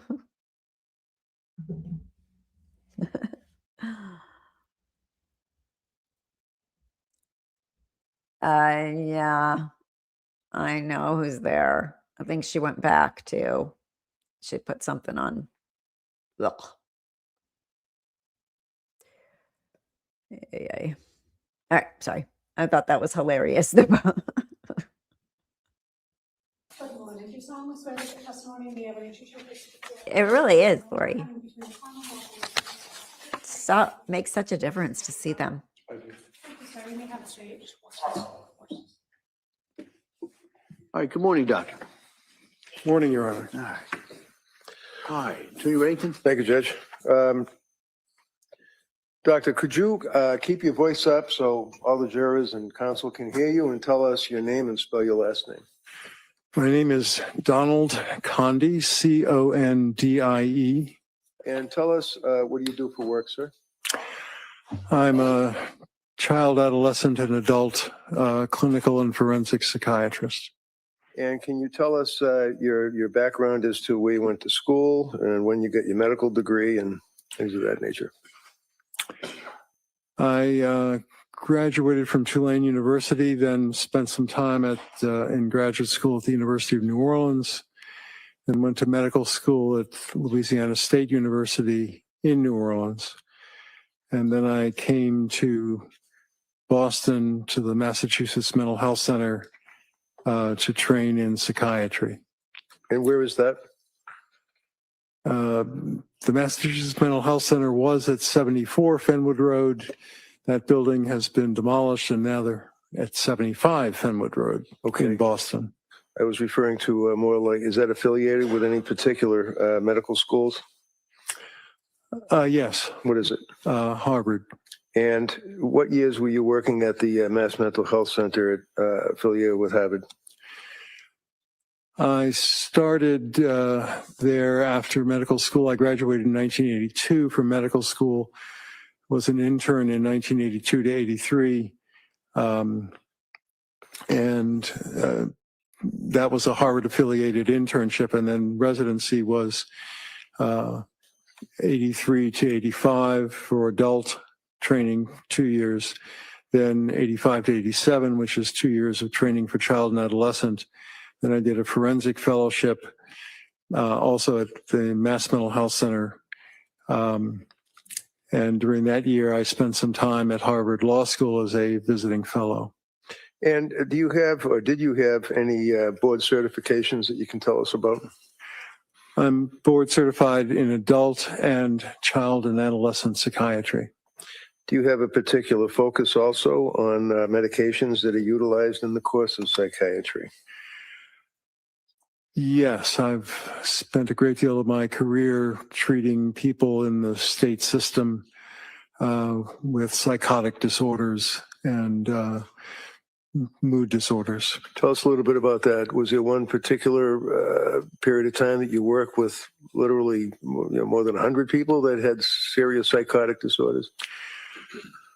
Well, the Massachusetts Mental Health Center was a state inpatient facility. So we had many people with either no insurance or mass health insurance. Probably at least half of the patients at any given time would have had psychosis or a major depressive disorder. Have you, in the course of your career, following through on psychosis or major depressive disorder, had any focus or treatment on women that are either pregnant or have had little babies and they are looking for help in the postpartum period? Yes. Tell us about that. Well, starting in my residency, so in 1983, we had several patients at the Massachusetts Mental Health Center who were pregnant and were also sometimes afflicted with psychosis. We also had people who had delivered a child, but were then hospitalized, sometimes with a psychotic depression or sometimes with simply suicidal ideation. And I've encountered that very frequently since then. I was for 14 years the chief medical officer of VinFen, which is a very large agency with contracts from the Department of Mental Health and the Department of Mental Retardation in Massachusetts and in Connecticut. We ran about 350 group homes, about 10 people per home, so maybe 3,500 patients. We frequently had people who were pregnant and were taking medications for psychosis. Sometimes after delivery, the severity of their psychosis would increase. So I'm fairly familiar with that phenomenon. Doctor, how many years have you actually been practicing now as a physician? I've been a licensed physician in Massachusetts since 1983. So what's that? 83, 90, 2000, 2026? Okay, about 40 years. A little more than 40 years. Okay. From 1990 through 2012, were you affiliated with forensic child psychiatry with Mass General Hospital? Yes. And were you also affiliated through 2013 with Mass General on forensic case consults in this field? Yes. All right. I'm asking, have you had occasion to make a number of presentations? We don't have to go through them, but did you make a number of presentations and working as a lecturer for various medical schools, law schools, things like that? Yes. During the time that I was at Mass Mental Health Center, I was a fellow at Harvard Medical School. What does that mean to be a fellow? It means you're a resident in a training program and you're teaching Harvard medical students things about the specialty in which you happen to be practicing. And what was the specialty that you were a fellow lecturing Harvard medical students about? First, it was general psychiatry, then it was child and adolescent psychiatry, and then it was forensic psychiatry. You also have had various scientific or medical publications that you have been authored on a number of occasions, articles, is that correct? Yes. All right. Your Honor, I'd offer his CV if I could, just if as an exhibit, if that's accepted. Come on. Okay, that may be admitted. Thank you.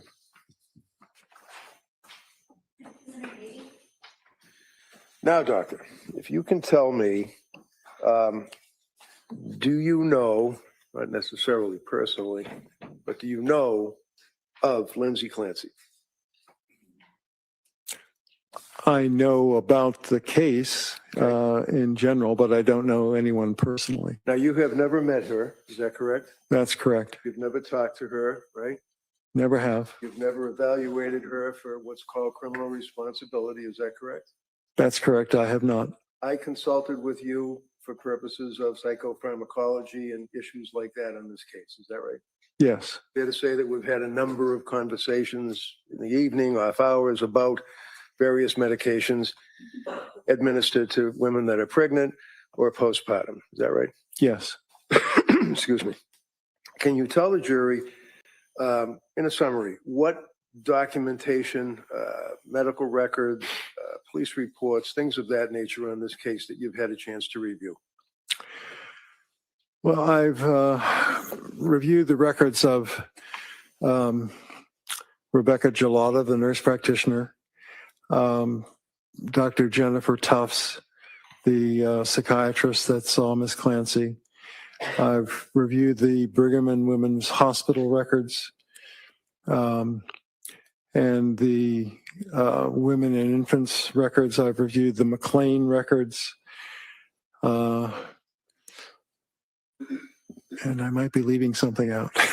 You know about her background as far as her employment as a labor and delivery nurse and her family, her 3 children and her husband that she was married, right? Yes, I'm familiar with that. Okay.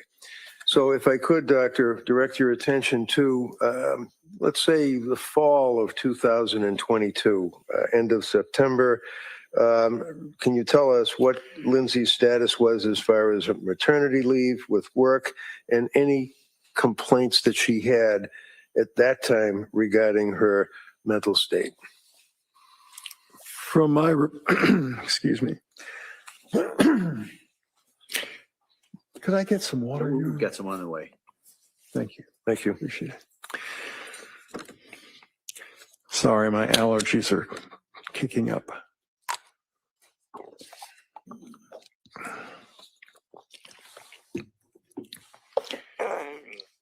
So from my review of the records, which would start with Dr. Tufts' records, my understanding is that Ms. Clancy was planning to go back to work as a labor and delivery nurse at Mass General. She worked, I believe, the 12 midnight to 12 a.m. shift. And she began to experience, as she had to some extent after her first 2 deliveries, some postpartum anxiety, and consulted Dr. Tufts at that time. Now, after she had her 3rd child, Callan, was she in, would you strike that? It's fair to say she was in treatment with Dr. Tufts as a treating physician? Yes. Okay. And looking at your affidavit, I believe in paragraph 9, did you determine from looking at the medical records as to the time frame that Lindsay treated with Dr. Tufts? Yes. And what was that? She started in the middle of September 2022, and I'm sure that her last appointment was January 23rd, 2023. Now, did you have a chance to review Dr. Tufts' medical records? Yes, I did. Can you describe them for us, please? They are somewhat sparse, and there are many check boxes in the records, but not a great deal of sentences that describe what was done during sessions.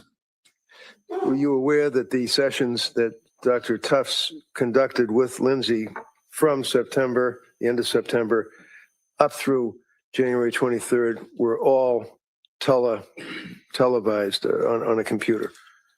Yes, they were all video. Do you recall the medications that Dr. Tufts prescribed Lindsay? I believe the first medication she started was Zoloft, 25 milligrams. And what is that? Tell us what Zoloft is. What Zoloft effect does is, it have on a person? I'm sorry? What effect does that have on a person? Well, Zoloft is a selective serotonin reuptake inhibitor, which is a type of antidepressant that started being used around 1988, I believe. Prozac was the first one, Zoloft was the second.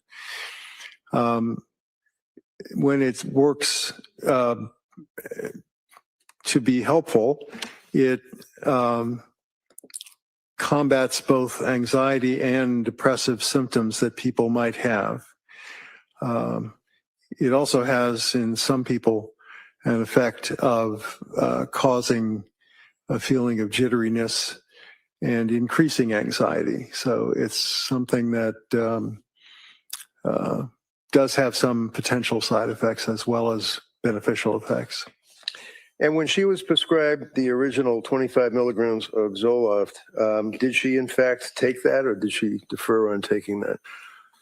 My recollection of the records is that she had it prescribed, picked it up, but did not take it for at least a couple of weeks because she did not wish to take medication. She was, I believe, still breastfeeding at that time.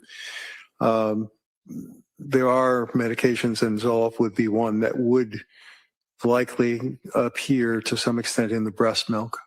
Okay, so because she was worried about that, she held off on that, but ultimately did take the prescription from Dr. Tufts. Is that right? The records indicate that she did eventually start taking Does it the indicate, 25 milligrams. Sorry. Does it indicate when she started taking them after that little hiatus?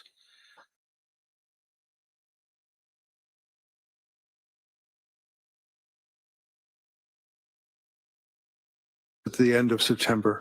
And was that Wasn't dosage me. increased at some point?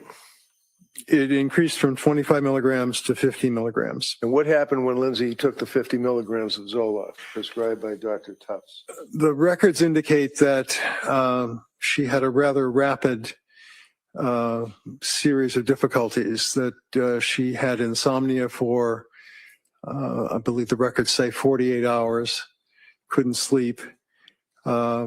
It's something that would be called activation, that these medications can cause in some people who are more susceptible.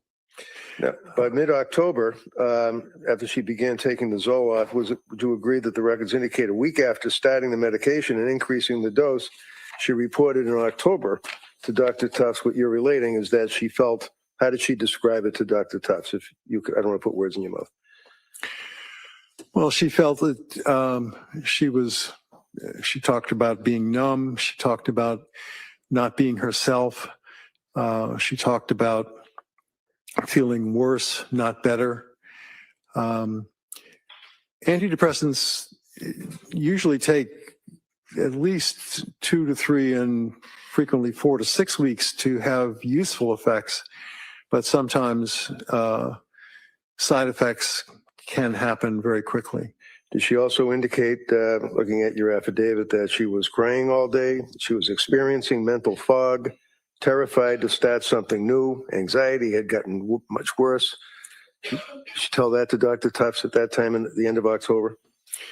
Yes, I do recall those things being in the record. All right, and following through again on your affidavit, was there further explanation from Lindsay's recitation of symptomology to Dr. Tufts? Did she further state about racing thoughts, paranoia? What did she say? Look at your report, look at your affidavit, if that helps you refresh your memory. I actually don't have the affidavit with me at the moment. I do have some of the records, but... well, let me just approach you then and hand you your affidavit, paragraph 13, and see if that refreshes your memory. Thank you.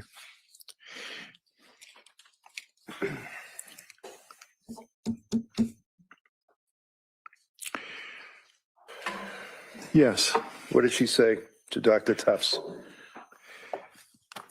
she reported, Dr. Tufts reported that Lindsay's psychiatric condition was generally deteriorating. That's a checkbox on one of the forms that her records. What did Lindsay say her Right. symptoms were at that point?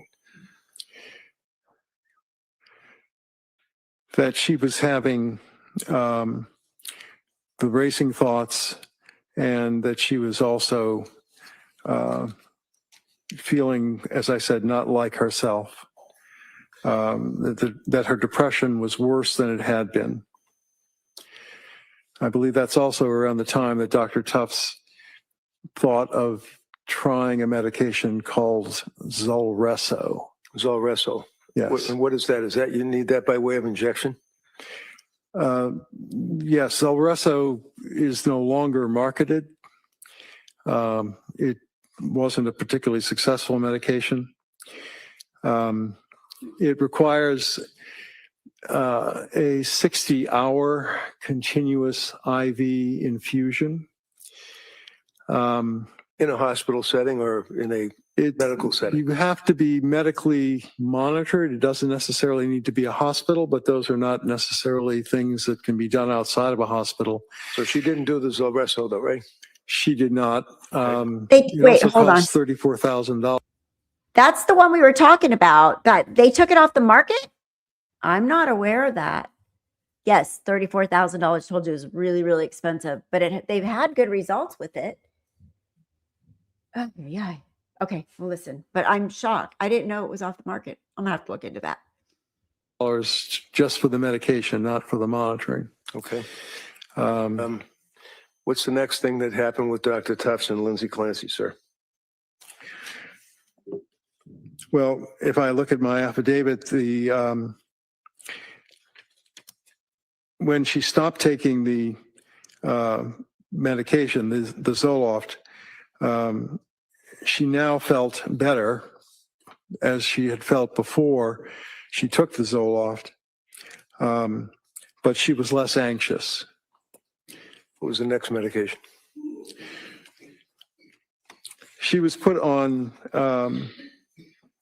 Benadryl and had some difficulty sleeping, but also was worried that night because her son was coughing, and she worried a great deal about the children's health. And that would be something that would also intrude on her sleep, worrying about her children? Yes. Okay. What other symptomology traveling through November into December did she relate to Dr. Tufts, according to your review of the medical records? Well, she talked about things like dizziness, feeling sedated in the morning when she woke up, if she got any sleep at all. And I think she used the term brain fog at times. These are sometimes symptoms that people who are experiencing postpartum depression frequently complain about. She continued to complain about anxiety. Well, it's not what they're complaining about, it's what they're living, right? It is a very unpleasant experience, yes. And continuing on through November, at some point did she leave or stop with Tufts and go to another healthcare provider by way of either emergency room initially and then another healthcare provider? Yes. Who was that? She started treatment with Rebecca Gelada, a nurse practitioner at South Shore Perinatal Program. Now, one of the things that was apparent that we, if you recall, I believe that she also had initially been referred there by a friend of the family. Is that right? To that perinatal clinic? Yes, my understanding from the records is that Miss Clancy's mother-in-law was friendly with a nurse practitioner who practiced in the perinatal program, and I believe it actually started the perinatal program. Yes, and ultimately, or in the beginning, she was treated by a Julie Paul. Is that correct? Yes. Do you remember looking at the medical records and that on November 27th of 2022, the nurse practitioner Julie Paul reported that Lindsay stated that she was disassociated that she was not in touch with reality. Do you remember that? Yes. And what is that a symptomology? Is that a symptom of psychosis, to be disassociated and not in touch with reality? It certainly can be. Dissociation it can mean that people feel like things around them are not real. Right. And that's a pretty serious feeling to have, right? It is. And that's pretty common, unfortunately, with women that have postpartum psychosis, right? It certainly can be, yes. And what are the other symptomologies of postpartum psychosis, sir? Well, psychosis in general just means a lack of understanding of what's real as opposed to what is not. So a person with psychosis can have delusions, which are fixed false beliefs. They could believe that, for example, they have been told by God to do something. They can also have hallucinations at times. What kind of hallucinations? Most people have auditory hallucinations, not visual Hearing. hallucinations. Is that correct? Auditory is hearing, right? Yes. Okay. As opposed to what? As opposed to visual hallucinations. Visual. And in the course of reviewing the medical records, did you see that, in fact, that Lindsay had auditory, no visual hallucinations, but auditory voices? At times, she reported that she had heard a voice, yes. Okay. Do you recall that as the time went by that in December, do you remember seeing in the medical records that she was relating that she was heavy, that she couldn't get out of bed, that she couldn't bathe, that she couldn't react, she couldn't love, she couldn't feel? Do you remember any of that from looking at the medical records? Yes, those are all phrases that I recall from the medical records. They were all coming from her, right? Yes, To the doctors. yes. That would be Dr. Tufts and then Dr. Gelada. Is that right? Nurse Gelada. Sorry, nurse practitioner Gelada. Do you recall, sir, that nurse practitioner Gelada prescribed additional medications to Lindsay during that period of time from November through December? Yes. Can you tell us what they were? I'd have to look to be sure, but I believe she continued the Benadryl at times. And there was some talk about the use of Buspar, but I believe that was Dr. Tufts. About the what? I'm sorry. I said it. I'm sorry.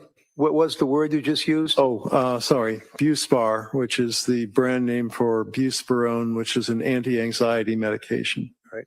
How about Remeron? Was there ever a prescription for Remeron? Remeron is a different kind of antidepressant, which helps people sleep a little bit and also sometimes helps their appetite. Yes, that was another. The answer is yes, she was prescribed Remeron? Yes, she was. And that's an antidepressant? It is. Is that mocking or similar to, but not exactly the same as the selective serotonin reuptake inhibitor, Zoloft, Prozac, things of that nature, right? It's similar in the sense that it has an antidepressant effect. It has some effect on serotonin. It has some effect on the adrenal, adrenergic system as well. The what? The adrenergic system.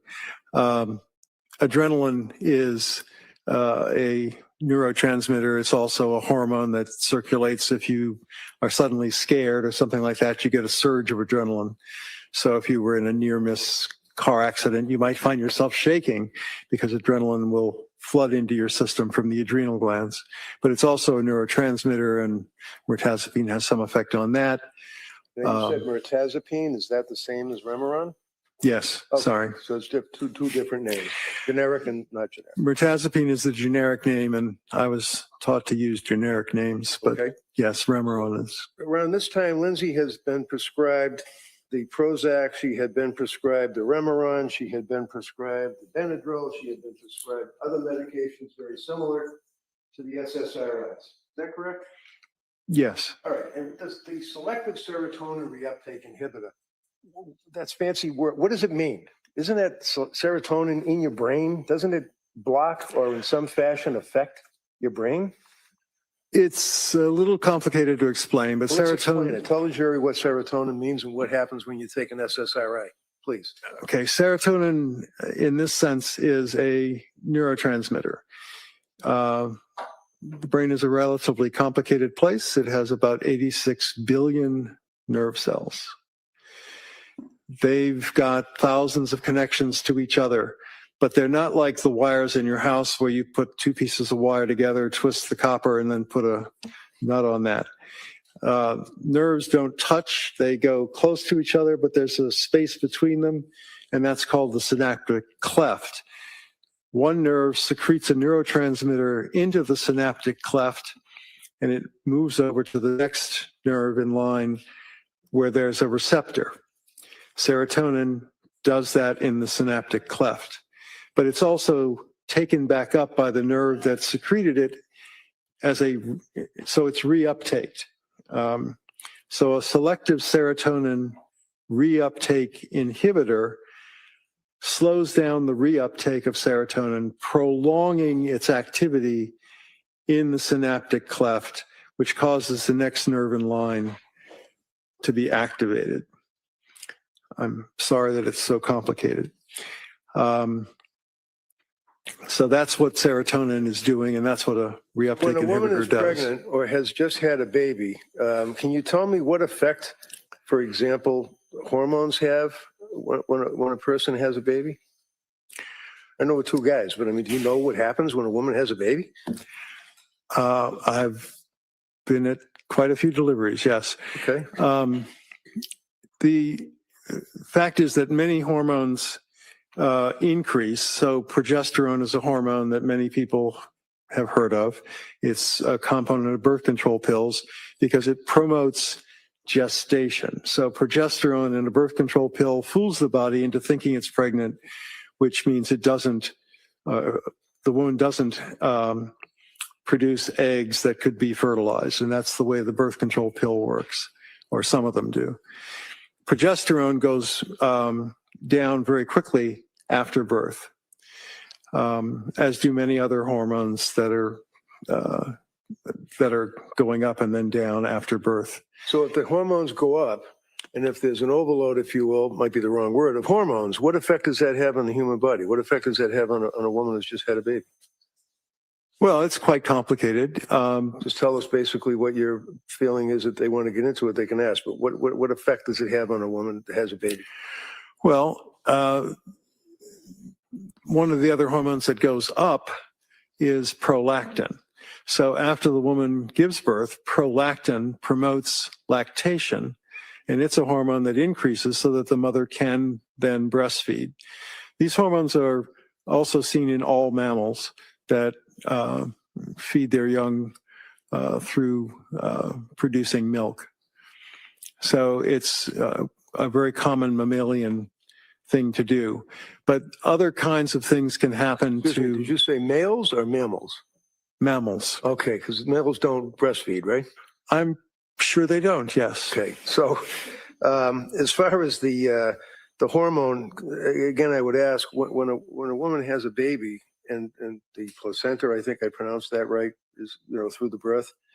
All of a sudden, what happens? It stops that massive influx of hormones, or it increases that influx of hormones?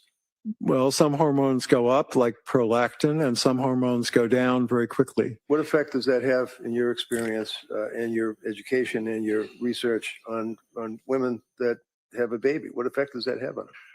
Well, many women experience postpartum blues. What is postpartum blues? It's a feeling of... Thing.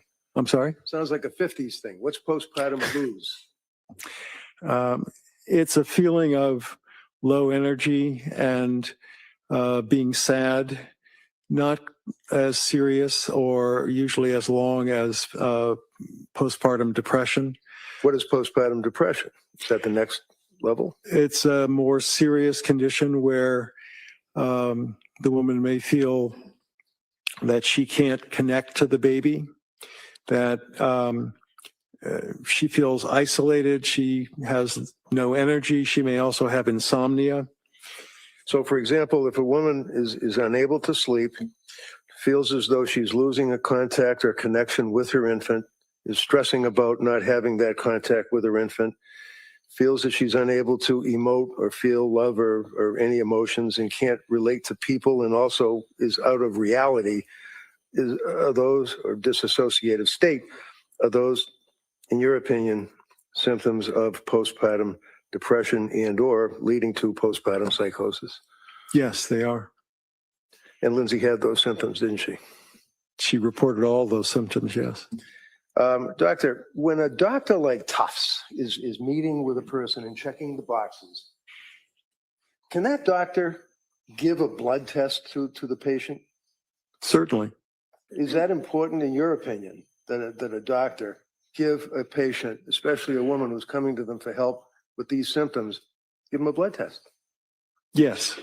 And again, we all know what blood tests are, but just tell me, I mean, is that a simple test? Is it a complicated test? It's fairly simple to have blood drawn, and there are many tests that are relevant, particularly after a woman has given birth. Why? Well, some women become anemic. Depends on how much blood loss might have occurred during birth, but there's usually some blood loss. So checking hemoglobin levels is important. The thyroid can be affected by delivery of the baby. And some women in the postpartum period develop inflammation of the thyroid. The thyroid is a very important gland that regulates many parts of the body. Is that why many times when a competent psychiatrist is treating a patient that is postpartum after having a baby, that they might run, and I may be wrong saying it, but a thyroid test? They would do most commonly two different kinds of thyroid tests. They would test for thyroid stimulating hormone, which goes up when the thyroid hormones that also can be tested for actually go down. So thyroid stimulating hormone is telling the body, make more thyroid hormone because it's not enough in the circulation. Did Tufts ever use a blood test at all in her treatment? No, she did not. Did Tufts ever check the thyroid levels of Lindsay Clancy at all during her treatment? No, she did not. How about Gelada? Did they test any of those things? No, Nurse Gelada did not do blood testing either. Now, you've made reference, sir, to postpartum depression, postpartum psychosis. You're familiar with the DSM, or what is referred to as DSM? 5TR. Diagnostic Statistical Manual on Mental Disorders. 5, you said TR, that would be right there, meaning text revision. Correct. All right. And I'm approaching you with this and asking, you see that section there? Yes. And what is that section? The bipolar and related disorder section. What is bipolar disorder? What does that mean? Bipolar is the newer name for what used to be called manic depressive illness. It describes an illness where people's moods go up, which is the manic phase, and then go down, which is the depressed phase. There are different categories of bipolar disorder. Bipolar 1 is the most serious. Bipolar 2 disorder also has similar fluctuations of mood, but in both cases of bipolar disorder, most people spend more time being depressed than they do being manic. Now, just tell me, what does manic mean? What does that actually mean? They feel usually euphoric, that they don't have. They're up. You're really up.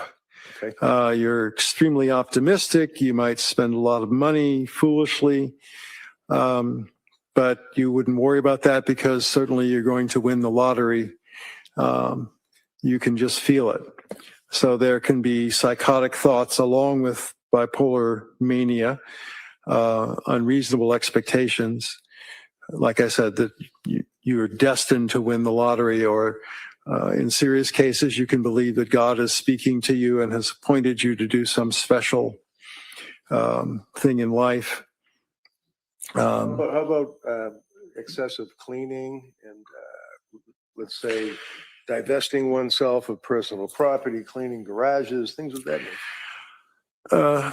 There was talk in the records of an episode where Miss Clancy and her husband cleaned out the garage, but it was difficult to tell from the records whether or not that represented what we would call a hypomanic episode. Exercise. Was there a lot of references to exercise?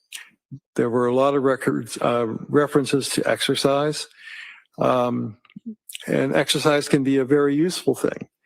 Sure, that's one of the things that a woman postpartum may very well be prescribed to do by a doctor like or a nurse practitioner like Charlotta, right?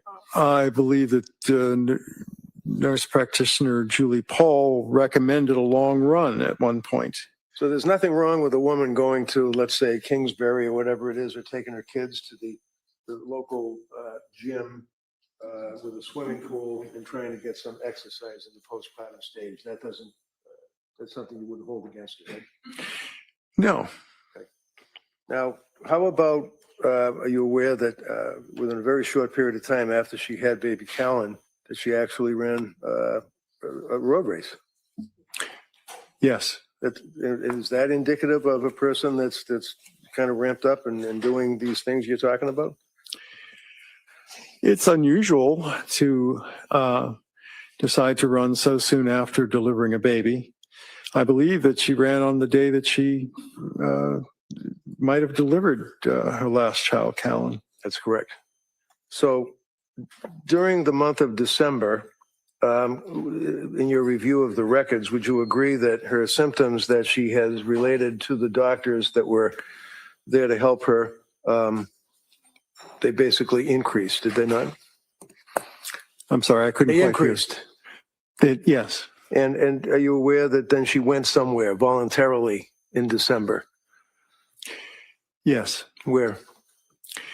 She went to the Mass General Emergency Room on, I believe that was in December. She had gone to the South Shore Emergency Room previously. And did you, in the records, see that in fact she had gone to Women and Infants program in Rhode Island for a day?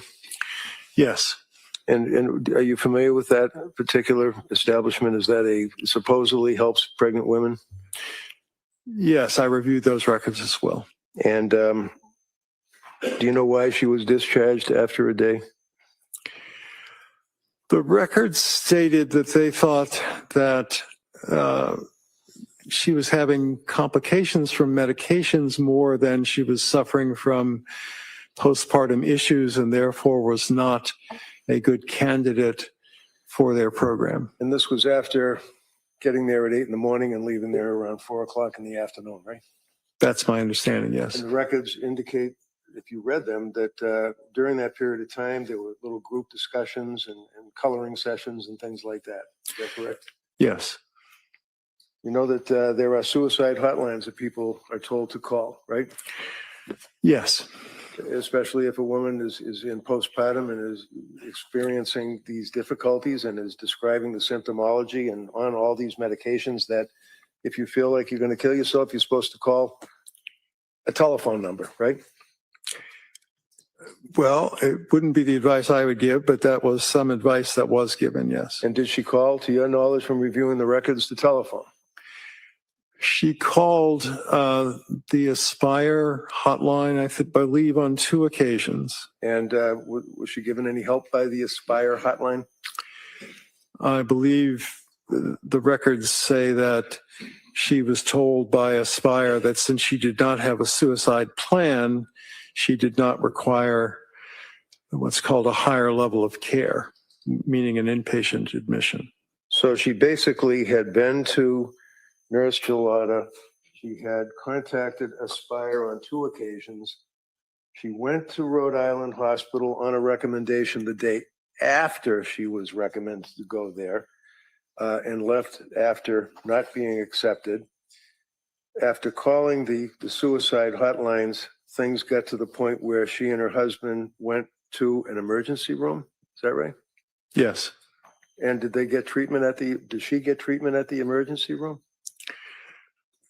I believe the first time that she went to the Mass General Emergency Room, they recommended that she consider an admission at McLean, but she and her husband decided that they did not want her to go inpatient at that time. How about the next time she went to the emergency room? The next time she went to the emergency room, which was not very long after, she was admitted to McLean. McLean Hospital, and that would be McLean Hospital. That would be the locked wards for a period of about 4 days, correct? Yes.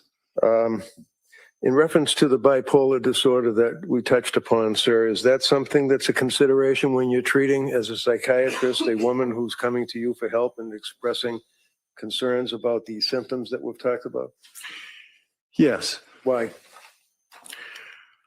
Well, some people with bipolar disorder, especially given the fact that depression is a prominent symptom in bipolar disorder, become suicidal and can even commit suicide. So that's a very serious possibility that has to be considered. Did any of the nurse practitioners consider that as a possible diagnosis? The records indicate that Ms. Clancy was frequently asked if she had a plan to kill herself, even after she reported having what was called passive suicidal ideation. But it was reported very, very frequently in the records. And in reference to her treatment with nurse practitioner Gelada, did, to your knowledge, nurse practitioner Gelada consider as a secondary diagnosis or a working diagnosis the possibility of bipolar disorder? Yes. Was anything followed through on that? I believe she discussed the possibility of a mood stabilizer, but I believe that she then ended up using Seroquel or quetiapine, which is that's Seroquel and quetiapine with a Q, right? I'm sorry? Seroquel and quetiapine with a Q. Quetiapine with a Q, yes. Using the two words again. I just want to make sure it's clear. Seroquel is the brand name. Quetiapine is the generic name. All right. And did she, meaning Lindsay, to your knowledge in the medical records dealing with these providers, complain about the effect that Seroquel had on her? Yes. And what did she say? What were the symptoms, or what did she feel? Well, she often felt spacey, as if she was not her normal self. She felt, it's fairly commonly reported that she felt hungover in the morning because these medicines, that particular medicine does make people somewhat sleepy. I believe the beginning doses were described as a sleeping dose, which is a very low dose of the medication that does, in fact, help sleep to some extent. Was the Seroquel ultimately increased to 400 milligrams a day, 200 milligrams a day? Do you recall that? Yes, it started at 25 and... It was bumped up pretty significantly, wasn't it? Yes, 400 is a lot more than 25. And she was complaining about the effect of the Seroquel, is that correct? She was. And she was complaining about the fact that she couldn't sleep. All those symptoms that we went through continued on through the month of December. After McLean, she went there for the New Year's period. I know, I'm almost there. She went to the McLean for treatment and still complained of these symptoms. Is that correct? Yes. Did the symptoms ever resolve themselves for Lindsay in January, if you know? There were times when she appeared to be a little less distressed, but the symptoms were never completely resolved, no. And did you know that she went to see Dr. Jennifer Tufts on January 9th and that she was prescribed diazepam? Yes. And then on the 12th, she was prescribed trazodone, 150 milligrams by Dr. Tufts. Yes. January 16th, 2 milligrams of diazepam by Dr. Tufts. January 16th, the same day, 10 milligrams of amitriptyline by Dr. Tufts. Yes. What is amitriptyline? Amitriptyline is one of the older types of antidepressants. It's what's called a tricyclic antidepressant. It has more side effects, but one of the useful side effects in some cases is that it makes people sleepy. Did it help her sleep? Not really. Now, in reference to the DSM, out of that revision, you agree with me that they have DSM 1, DSM 2, revised, rebooted, reconsidered, DSM 3, all the way up to DSM 5 text revision, right? Correct. And consisting of over 1,000 pages, right? Yes. Is this like considered, some people say, the Bible of psychiatry, or is it like a cookbook? I would call it a dictionary. It's a list of definitions. If I looked under P in this dictionary, would it contain anything about postpartum psychosis for a woman? There is one mention on page 148. That's it. That's it. The rest of the world, they don't care about the DSM. They have some other Yes. information, right? What is that called? The World Health Organization publishes something called the International Classification of Disease, which is now in its 11th edition. It lists postpartum psychosis as a separate entity. And that's the one that insurance companies use for billing purposes. Right, not this. Correct. Are you familiar, sir, with the way other countries treat pregnant women in postpartum condition when they see, let me finish, when they see a doctor for medical treatment? Yes or no? Objection. All right, just allow that question, then we'll. Yes. And how does that differ from the United States of America? Objection. Sustained. Go ahead.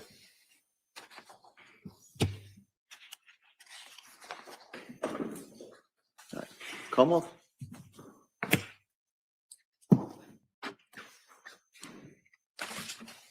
Good afternoon. Afternoon. You spent some time when you first got to the stand going over your qualifications, and I think counsel now has admitted your curriculum vitae into evidence, right? I'm sorry, I didn't hear the last part. Your curriculum vitae Yes. is you went through that with counsel. You recall that? Yes. And fair to say, the majority of the entries and your experience and your presentations and your teaching and fellowships, most of which revolve around child and adolescent psychiatry, correct? I wouldn't say the majority. Well, where in your CV does it say that you worked with postpartum women? It doesn't say that specifically. Okay, so your testimony is that back in 1983 when you were at the Massachusetts, Mental Health Center, you worked with the postpartum women, is that correct? There were patients who either were pregnant while they were there or delivered and were hospitalized after that, yes. Okay.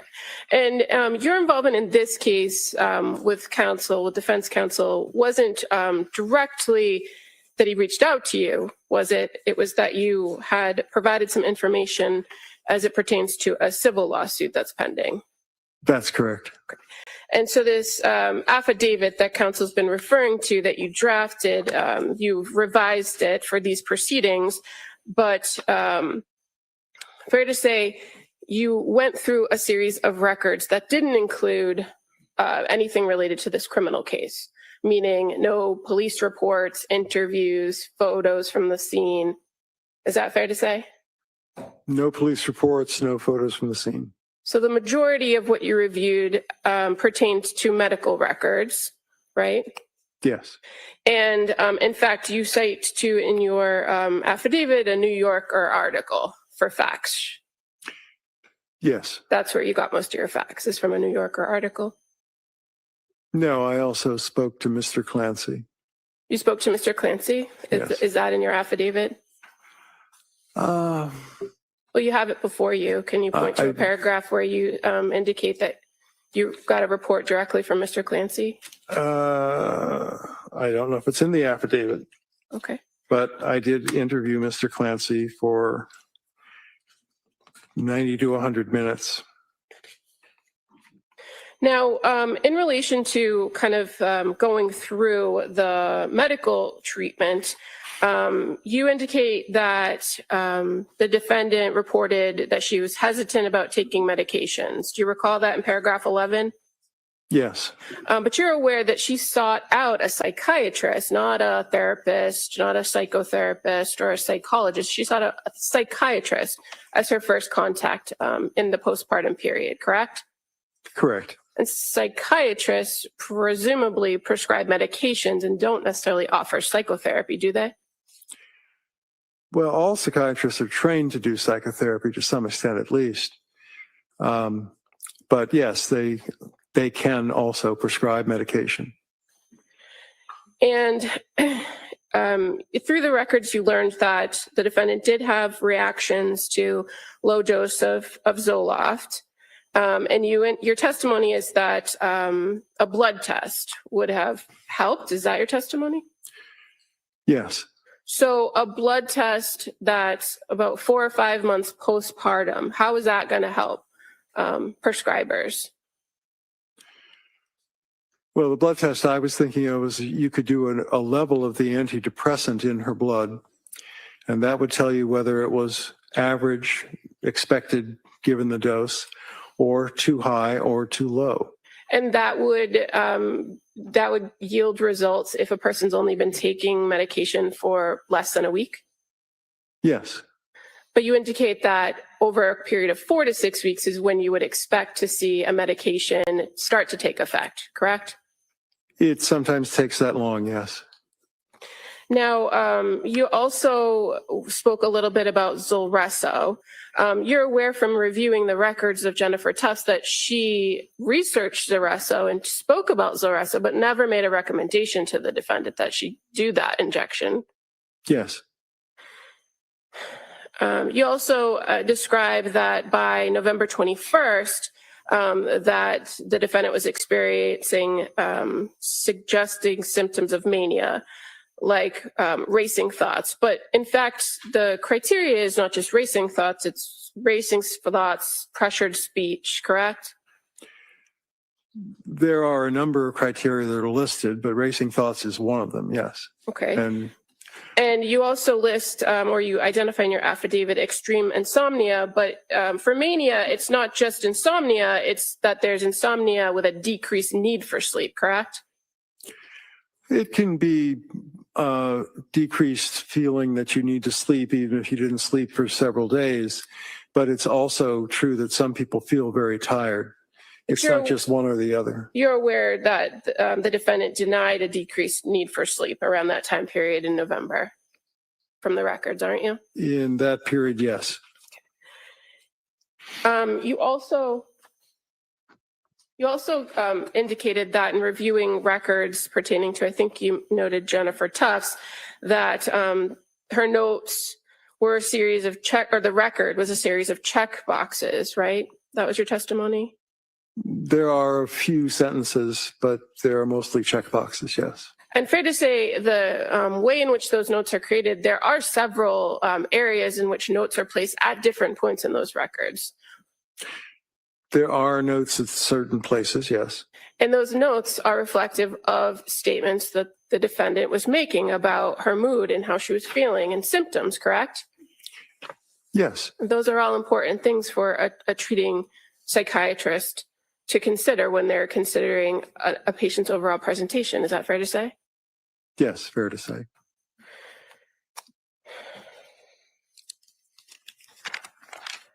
Now, you also referenced in your affidavit that the defendant had reported that she had these increased symptoms with Zoloft and didn't sleep for 48 hours after increasing the dose. Remember that in the record? Yes, from 25 to 50.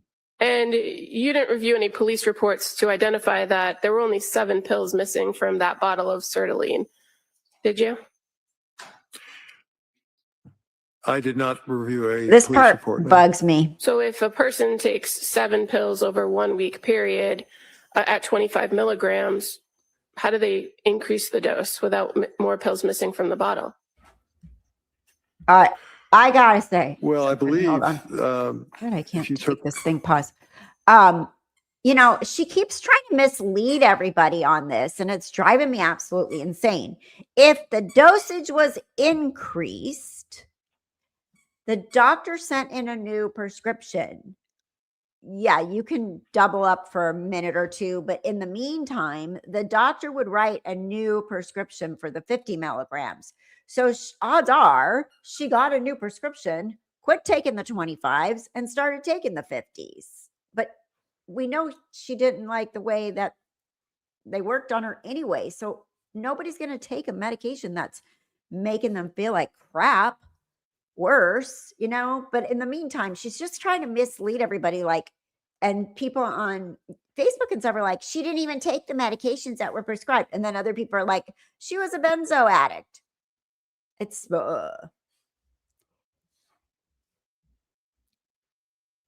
Kevin, keep on it. Keep filling the jury's ears with no lab work done. Good. He needs to do that for sure. You also read all the medical records. And Lindsay Clancy, sit down, ma'am. Seriously. There is a missing link. Oh, God. She's driving me crazy with the meds. She really is. Do you know how many? Look at these bags. Nothing out of them. There's still pills in there. It's just so misleading. It's like she thinks the jury's stupid. I hope they're not stupid enough to fall for this. There we go. 3 or 4 pills for a few days of 25, then you still would have enough pills to take 2 25s and increase the dose to 50. Right, but if a prescription reads that if 30 are filled and only 7 are missing from the pill bottle when it's located months later, then if you've taken 7 pills, you've taken 1 pill each day, correct? Not necessarily. I believe that she stopped taking the medication rather quickly. And I'm not sure which pill bottle you're discussing because, as you said, I didn't review a police report. Okay.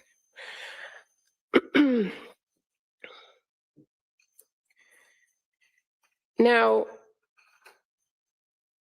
you're aware that on December 15th, that the defendant and her husband reported that she was having persistent intrusive thoughts that day, correct?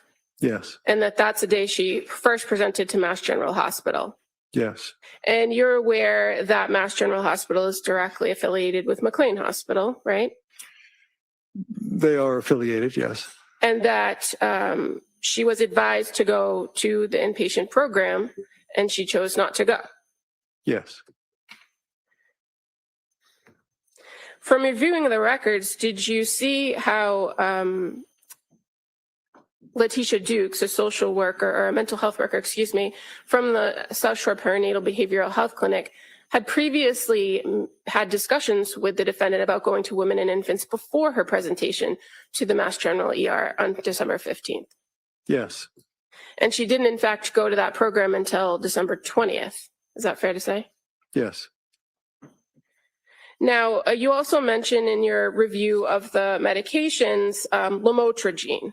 You recall that? Yes. And that was a medication that was prescribed to the defendant in December of 2022, correct? Correct. You're aware that she never took lamotrigine?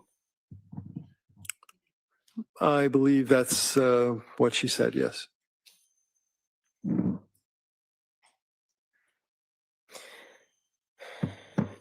Now, you also were asked, or you spoke about Seroquel. So you're familiar with the prescription or what was prescribed of the Seroquel over the period of time from November 30th through early December, correct? Yes. You've reviewed that. And so I think you testified on direct examination that the initial dose was a low dose, 25 milligrams. Correct. And you're familiar, that is a fairly common dosage, a low dose to prescribe to address some sleep issues. It is, yes. And you're aware that for people who are suspected or have bipolar disorder, that the levels of prescribed are generally much higher than 25 milligrams, right? Yes, they would be. They could range anywhere from 100 milligrams to up to, what is the range, if you know? It would go up to 800 milligrams. And so in this circumstance, you're aware that Rebecca Gelada had suspicions about bipolar disorder, right? She mentions it as a distinct possibility, yes. And without relief, she recommends titrating or going up on the Seroquel over a period of time, right? Yes. And you settled on a number of 400, but you know from the records that that was the goal, to titrate up to 400 milligrams. Do you know if the defendant ever took 400 milligrams? I do not. And you're also aware that once the defendant started reporting having symptoms and concerns about the Seroquel, that she had requested to taper off the Seroquel, correct? Yes. And you're aware that prior to her presentation at McLean Hospital, that Rebecca Gelada actually did send in a prescription that would allow for her to taper down. Yes.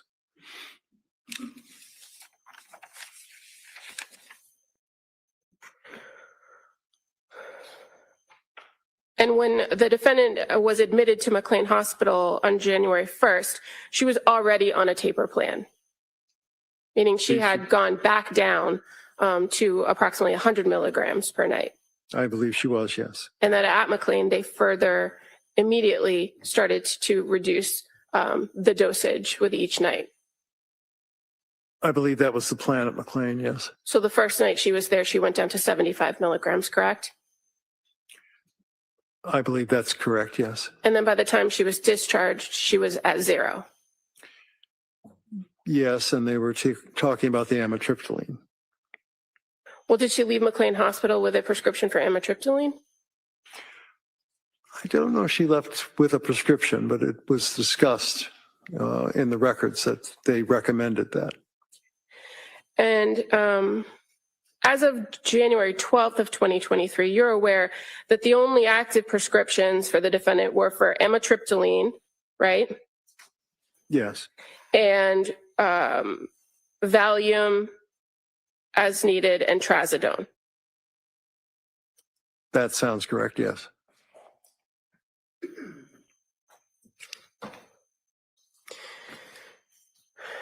So throughout the course of your review of the records and all of the different medications that she was on from October through January, she wasn't on all the medications at the same time, correct?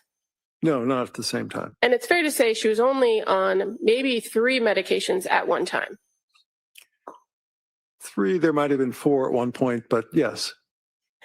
And she had expressed particular medications that she wished to return to, like Ativan at some point, correct?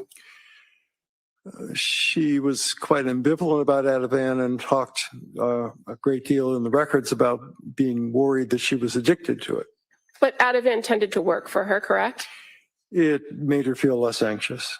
Yes. And she actually described that at certain points to the providers that when she felt intrusive thoughts or she had a bad experience, that she took the Ativan and the thoughts were gone.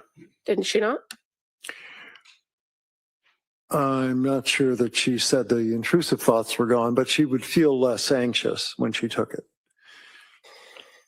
And as far as your conversations about hallucinations and auditory hallucinations, you indicated that at some point, or at points, I think was your testimony, that the defendant did hear a voice. But you're aware that she never reported to Jennifer Tufts that she heard a voice. She did not. She never reported to Rebecca Gelada that she heard a voice, did she? She did not. She never reported to Letitia Dukes that she heard a voice. She did not. And the only time she's ever said that she heard this voice was on January 24th of 2023. Is that fair to say? Correct. Didn't she tell her mom? Nothing further. There was something else there, you guys. The district attorney asks you whether or not Lindsay, after all the symptoms that we've already gone through, told Rebecca Gelada that she heard a voice, told Dr. Tufts that she heard a voice, and denied that she heard a voice. Would you agree that there are reasons that a woman would not tell the doctor or minimize their symptoms out of fear? Yes. What kind of fear? Fear of what? Well, in the records, it's stated that Ms. Clancy reported she was worried that her children would be taken away from her, perhaps by the Department of Children and Families, if she reported very severe symptoms.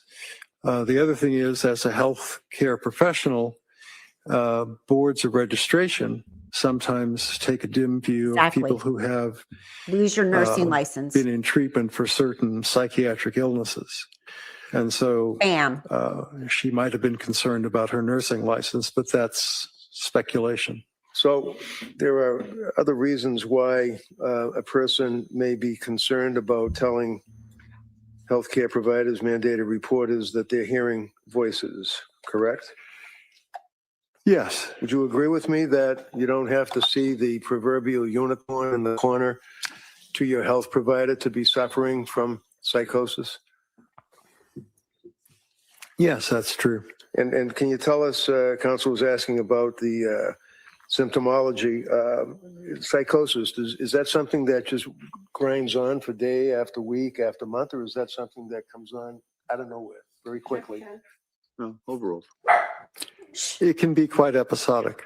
What does that mean? It means that an episode can start and stop, and then an interval of time goes by. It could be days, weeks, or months, and then another episode occurs. Council asked you about bipolar disorder, the suspicions of bipolar disorder from Dr. Gelada, and then talked about the prescriptions that were prescribed. Is it, in your opinion, appropriate to prescribe a selective serotonin reuptake inhibitor to a person that is bipolar? No, overall. It would be considered something to be done cautiously and usually with a mood stabilizer begun at the same time to prevent the possibility of making manic symptoms worse. Thank you, sir. Buckingham. So just briefly, you didn't interview the defendant, did you? I did not. You don't know what she was concerned about. You're speculating. Yes. And for a person who's begging for help, wouldn't it be important to be honest with the providers about what you're feeling, seeing, and hearing? It should be, but that's not always what doctors find. Nothing further. All right, anything further? Okay, good. All right, thank you, Doc. Let me sit down. Thank you.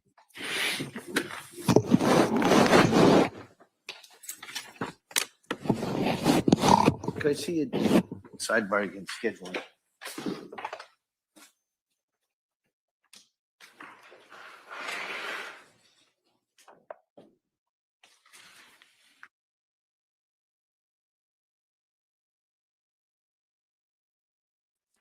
All right, where are we? Let's see.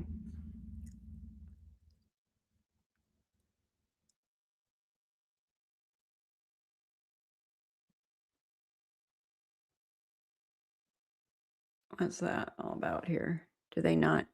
Huh.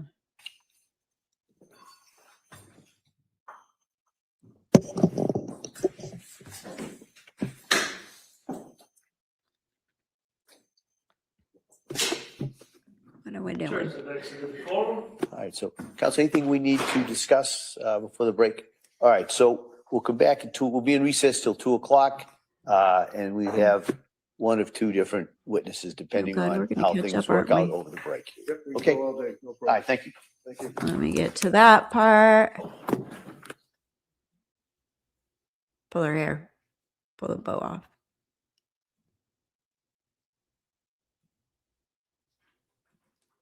Okay.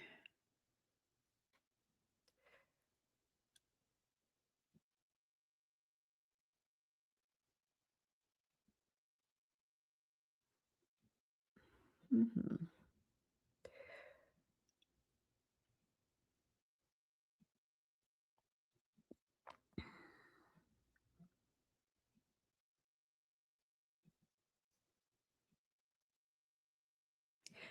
My goodness.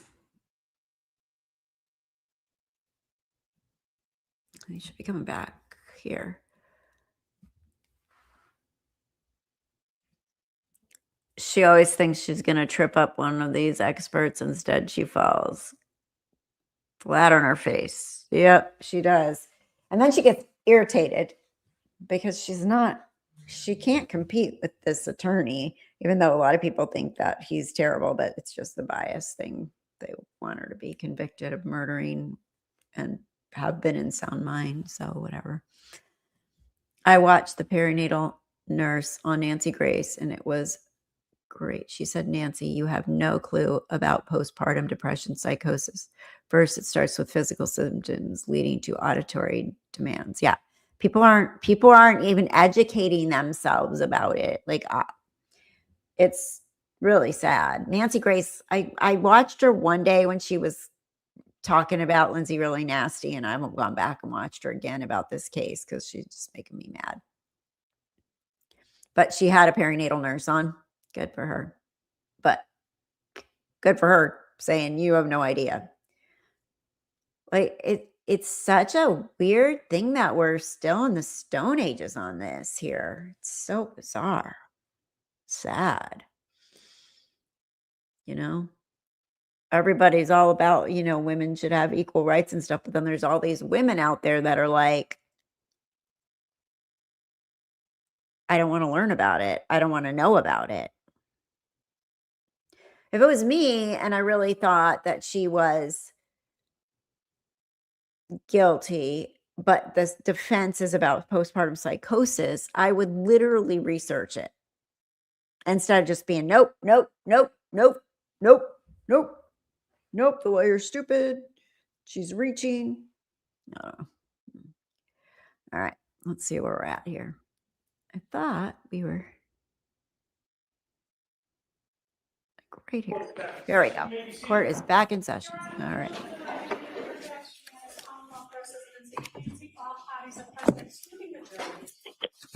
All right. Counsel, we all set? Yes. All right, ready for the jury? Oh, my son. Yes. Okay, yeah. Just stop my thing by calling.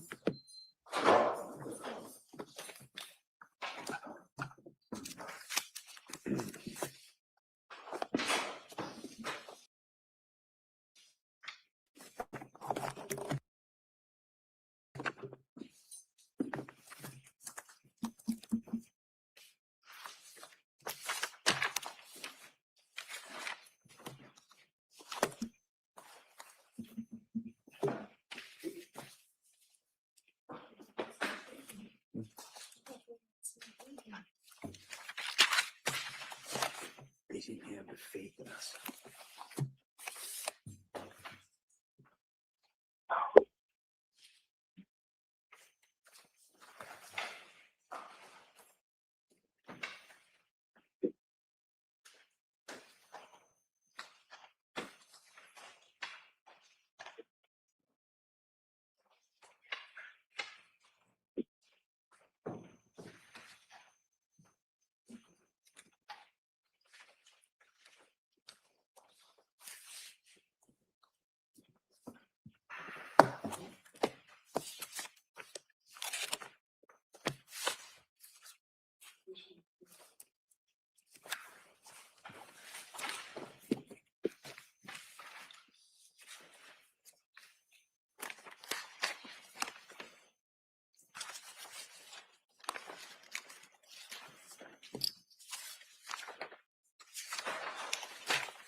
All rise, please, your entering.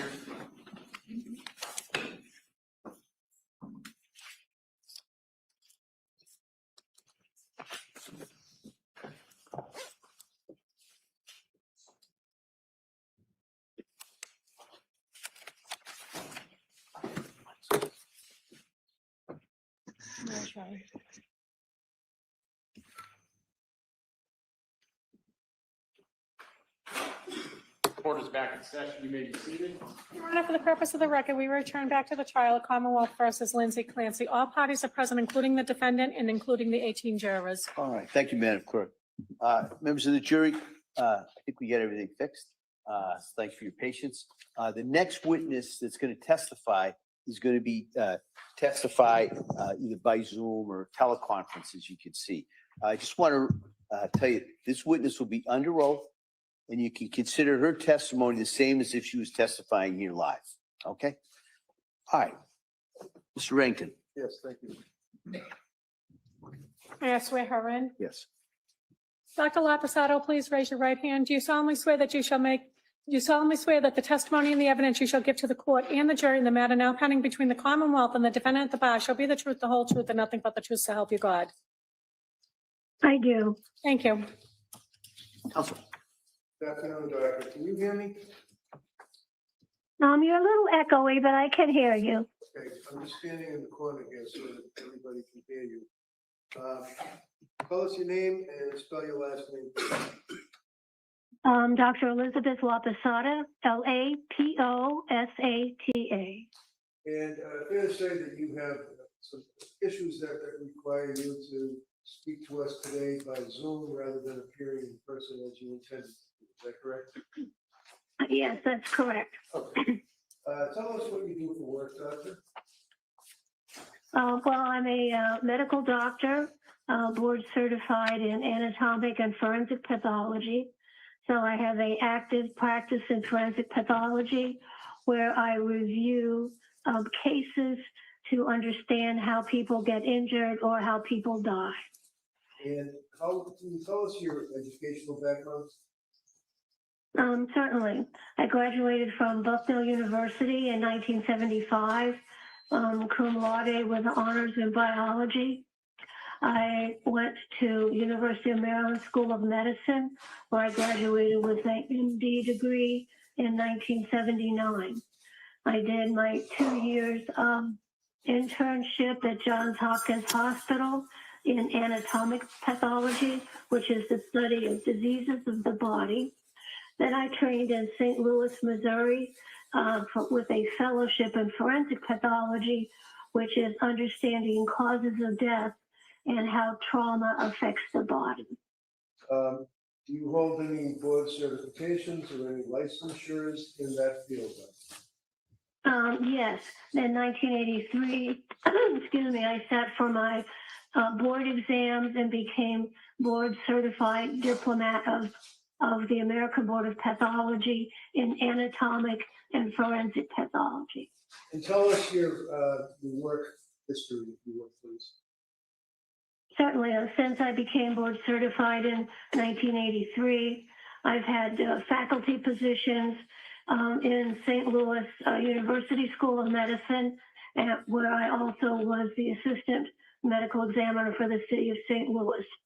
I then moved to Pennsylvania, Philadelphia, where I ran the autopsy service at the hospital at the University of Pennsylvania. Had a faculty appointment there, a research lab, and I taught forensic pathology to medical students. I was also a city of Philadelphia medical examiner. After that, I was a assistant medical examiner for the state of Delaware. And in 1993, I was selected to be chief medical examiner for the state of Rhode Island, which was a position I held until 2005, when I started my independent consulting practice. So you've been an independent consultant, testifying in courts and working on cases since 2005? At my own business, yes, and certainly testifying on cases before that as medical examiners employed for the city of St. Louis, the city of Philadelphia, and the state of Delaware, and the state of Rhode Island. Okay, and now you're independent on your own, that's correct? I am, as it were, yes. Now, did I reach out to you on the case of the Commonwealth versus Lindsay Clancy and ask if you would help us out by looking into discovering the case? Yes, you did. And you're here to testify today. Can you tell the jurors what you actually reviewed as a basis of your opinion for your testimony? Certainly. I reviewed medical records, and I have a list here on Dawson Clancy. I reviewed the Office of the Medical Examiner entire file. I reviewed his EMS reports, his terminal hospitalization, the Duxbury Police supplemental narrative, Duxbury Police narrative, and his pediatric South Shore healthcare medical records. Could I just interrupt you for a minute? I apologize. Sure. Just in the interest of time, rather than going through every single, let me ask it this way. Did you look at police, Okay. did you look at police reports? Yes, Did you look at grand jury minutes? yes, Did you look at medical records for Lindsay Clancy? yes, I did. Can you tell the jurors what medical records you looked at? For Dawson Clancy? No, for Lindsay, I looked no, not Dawson, for Lindsay Clancy. Oh, yes, I looked at her South Shore medical records when she was admitted on the evening of January 24th. I looked at her Brigham and Women's Hospital records, and photographs that were taken of her and published in her hospital records. I looked at the Department of State Police Crime Laboratory Toxicology report, crime scene photos of the bedroom, the outside of the house. Crime scene photos, approximately 500 of them, grand jury proceedings, and photographs of the round exercise bands. How about medical records? Did you review medical records pertinent to Lindsay and her treatment by healthcare providers in 2022 into 2023? Yes.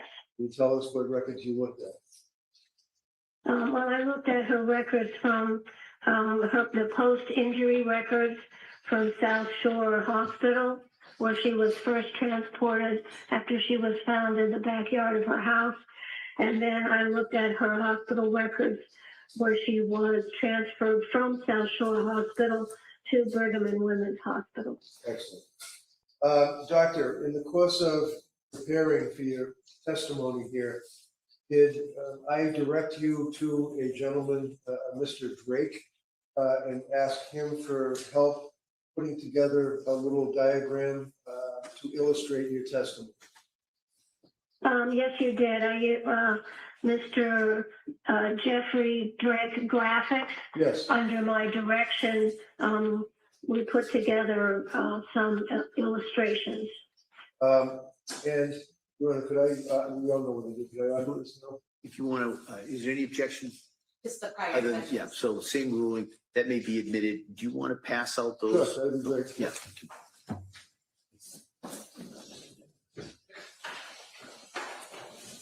Into the jury, copies of what was just introduced as the exhibit. It's just so you can kind of follow along with the testimony. And at the end, you can ask and pass it back to the courthouse.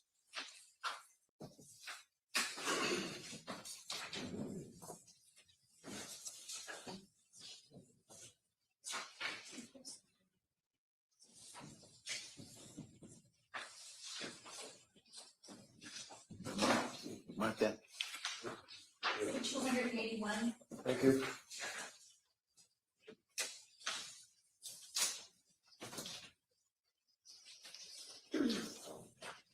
All right, all set? Yes, I think so.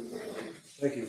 Now, Doctor, first of all, we made reference to Dawson Clancy, and you had a chance to review medical records and photographs and autopsy reports on Dawson Clancy?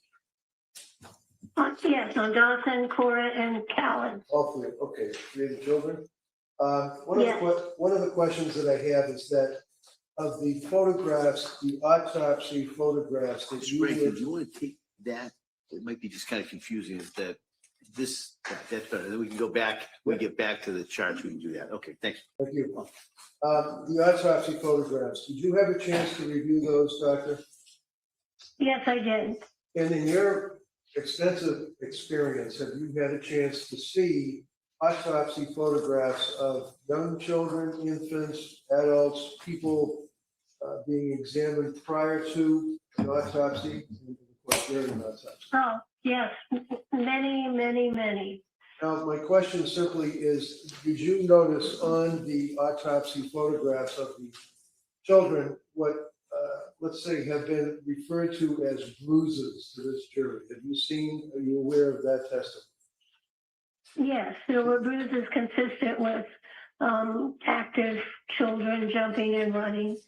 And how about medical treatment and procedure? Did you make any observations, in your opinion, to a reasonable degree of medical certainty as to the cause? For example, on the infant's head, bruising on the head, what appears to be bruising. Yes, on Callan, when he was in the hospital, and there are even photographs of him in the hospital, he had EKG or EEG, electroencephalogram, monitoring devices attached to his head so the doctors could follow his brain waves. And they are little round cup-like things, and so where they were attached, actually on both sides of his head, they did leave a small little brown kind of parallel mark, little lines there that were from medical treatment for monitoring his brain waves. He also had many puncture wounds and evidence of medical treatment in that way. And did you also notice that there would be going to be on occasion fluid that might be mistaken for a bruise? That's possible, yes. If there is some liquid fluid that's a little blood tinged, you could see it on the surface of the skin, and there would be something you could wipe off. So, for example, doctor, to a reasonable degree of medical certainty, on the photographs of the infant that show what you say were the couplet marks on the area of the skull, they don't come from anybody squeezing, beating, pushing, or causing any injury to that child, in your opinion. Is that correct? No, absolutely not. No. Doctor, you also had a chance to review the medical records of Lindsay Clancy when she went to the South Shore Hospital and then subsequently went to the Brigham and Women's Hospital. Is that correct? Yes, that's correct. And you don't have to get into detail. We've heard it a number of times, but there were injuries to her left wrist, her right wrist, her neck. Is that correct? Yes, there were sharp force injuries to those areas. And in your practice as a pathologist, have you had occasion over the years and over the many cases that you have had involvement with to observe self-inflicted wounds to a person's wrist or their neck in the course of a suicide attempt? Many times.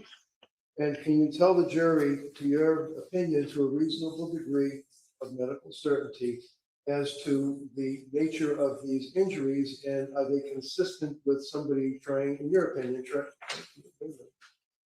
to kill themselves? Objection. Sustained. So you would agree that there's an injury to the left wrist, injury to the right wrist, that's a sharp incised wound, is that correct? Yes, they're cutting type wounds made by a sharp object such as a knife. Okay. And how about the neck? Did that penetrate the fascia, or did that penetrate the skin? To what degree? Yes, there were also linear, superficial incised wounds to her neck, and there were several of them, and one or two of them went deeper. There was bleeding also from the wounds on her wrist, and there were numerous attempts at cutting the skin, which we call hesitation marks, which are a classic finding in suicide attempts. And they did, those incisions did cut in through the skin and cut blood vessels that were under the skin.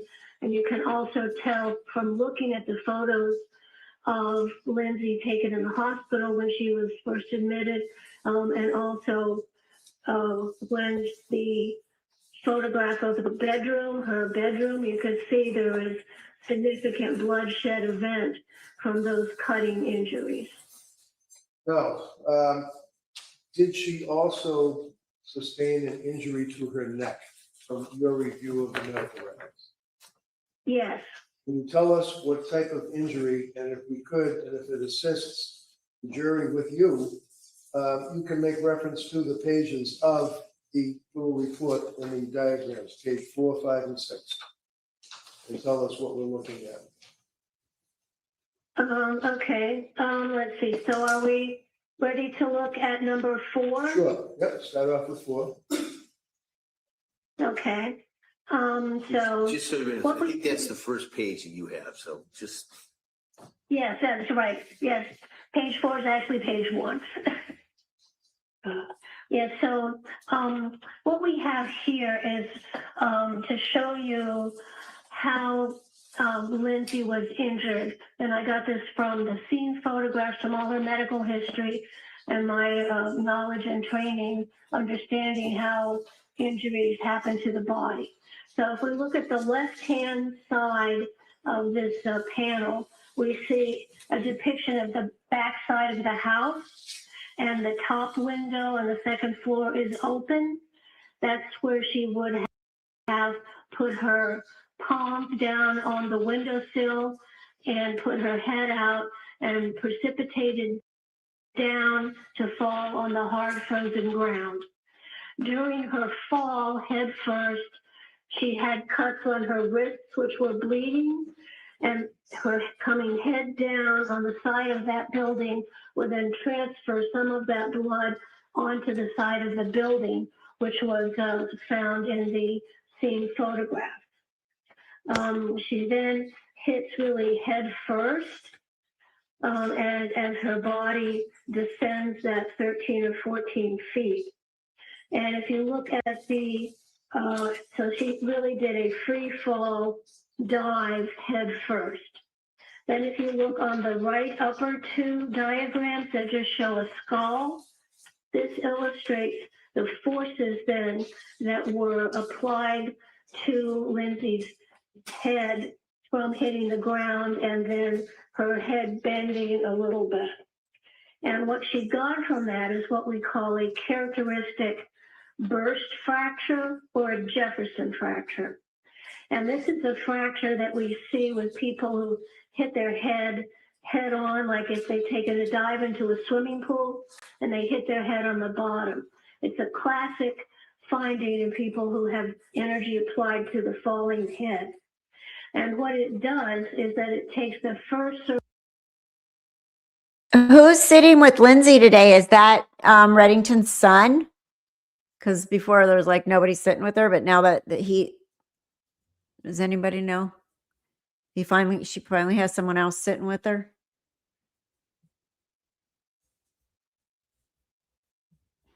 Cervical vertebrae, which kind of looks like a donut, as you see up there in the middle, and it squashes it. The base of the skull then squashes that, and then like a donut, it kind of spreads it out. And she had 1, 2, 3, 4, so 6 or 7 fractures of that cervical vertebrae. Number 1, the ring of that. And the fractures I have pointed to there with arrows. So that is called the characteristic Jefferson fracture from hitting your head, the top of your head, in a dive first position. So you could also describe it as a bursting type fracture. But you don't get any spinal cord injury from that because the area, the hole in the middle is pretty big.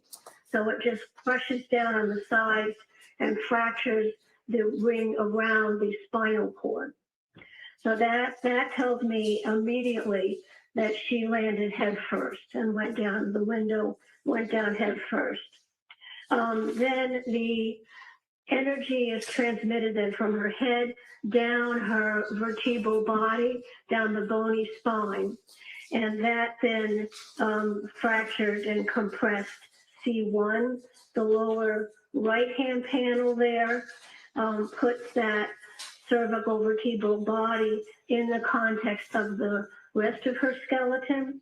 The left upper hand, we see her jaw, and then the C1 is pointed out there, and there are little springs there to indicate they were squished and compressed together and fractured. Now, looking at the next page, which would be 5, does that assist us in looking at the illustration of the injury to the spine? Yeah, so this is after her head hits, so she gets her head first, then there is some flexion of her body, and the energy from the impact is transmitted down her vertebral column. And what that did was it crushed the number of her thoracic vertebrae or vertebrae in the chest area, and actually made thoracic vertebral body T5 be compressed and move over the top of the lower vertebrae, and that is what injured her spinal cord. In the right-hand panel there, the yellow tube coming down is the spinal cord, and the thoracic vertebral 5 and 6 is pictured there, and you can see that her whole spinal column was compressed and it moved forward and out of place, causing her spinal cord injury. There were also injuries that are indicated by little red stars there, and those are Okay, I found the answer. Bob Mata wrote, if you're wondering who's sitting at the table next to Lindsay, it's Kevin's tech guy. He's putting the images up on the courtroom monitor from his laptop. Mystery solved. fractures of the transverse processes of the cervical vertebrae. So when they were compressed, the areas where the joints are between the vertebrae were compressed and fractured those transverse processes. So she had a bending injury, and she also had a right posterior rib injury. You can see on the left-hand panel, her shoulders are also hitting the ground, and that caused a fracture of the right first rib in the back, and the flexion of her neck also damaged her thyroid gland and some of her voice box cartilages. And if we look at panel page 6, can you tell us what we're looking at there? Yes, this is the final resting position of Lindsay's body, as documenting all the materials I reviewed that are on the left-hand side. So she is lying down on hard frozen ground. Her clothing is wet. She has on indoor clothing. The time that this occurred, it was dark and no sun. The temperature was in the low 30s. So she is going to be at risk of her body temperature going down, lying on that cold ground. In addition to, now that her thoracic chest spine is fractured, that has totally disrupted the thermal regulation of the bottom half of her body. So she is going to lose heat from the lower half of her body and to approach ambient temperature. So there she is lying there on the ground. Then if we go to the right side of that, this is a scene photograph showing the area where Lindsay's body landed. You can see on the right at the base area, there is some medical debris from the EMS emergency treatment. Then circled in or put in a red square is a little bit of snow that has some blood on it, which would correspond to her position lying down as we see it in the left-hand side there. And sorry, go ahead.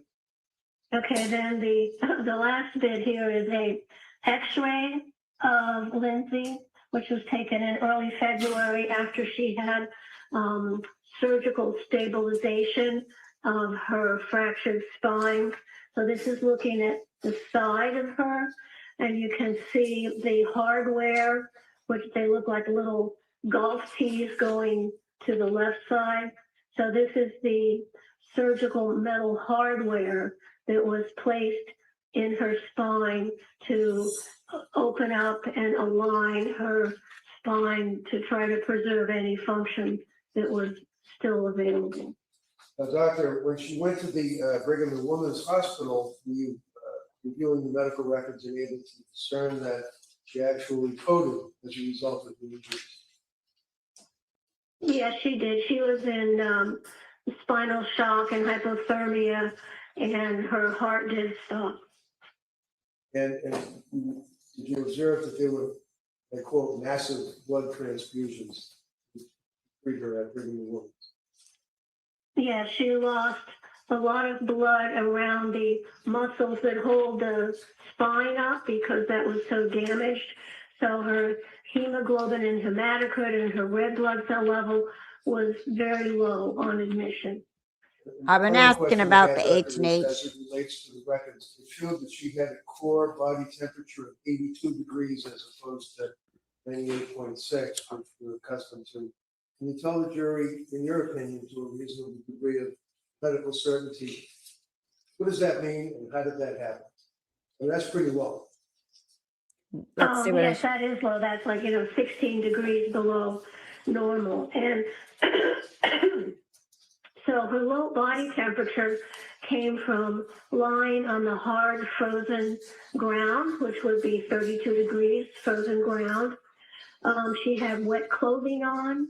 So wet clothing is going to transmit the body heat into the atmosphere quicker than dry clothing. It was indoor clothes. She didn't have a big parka on.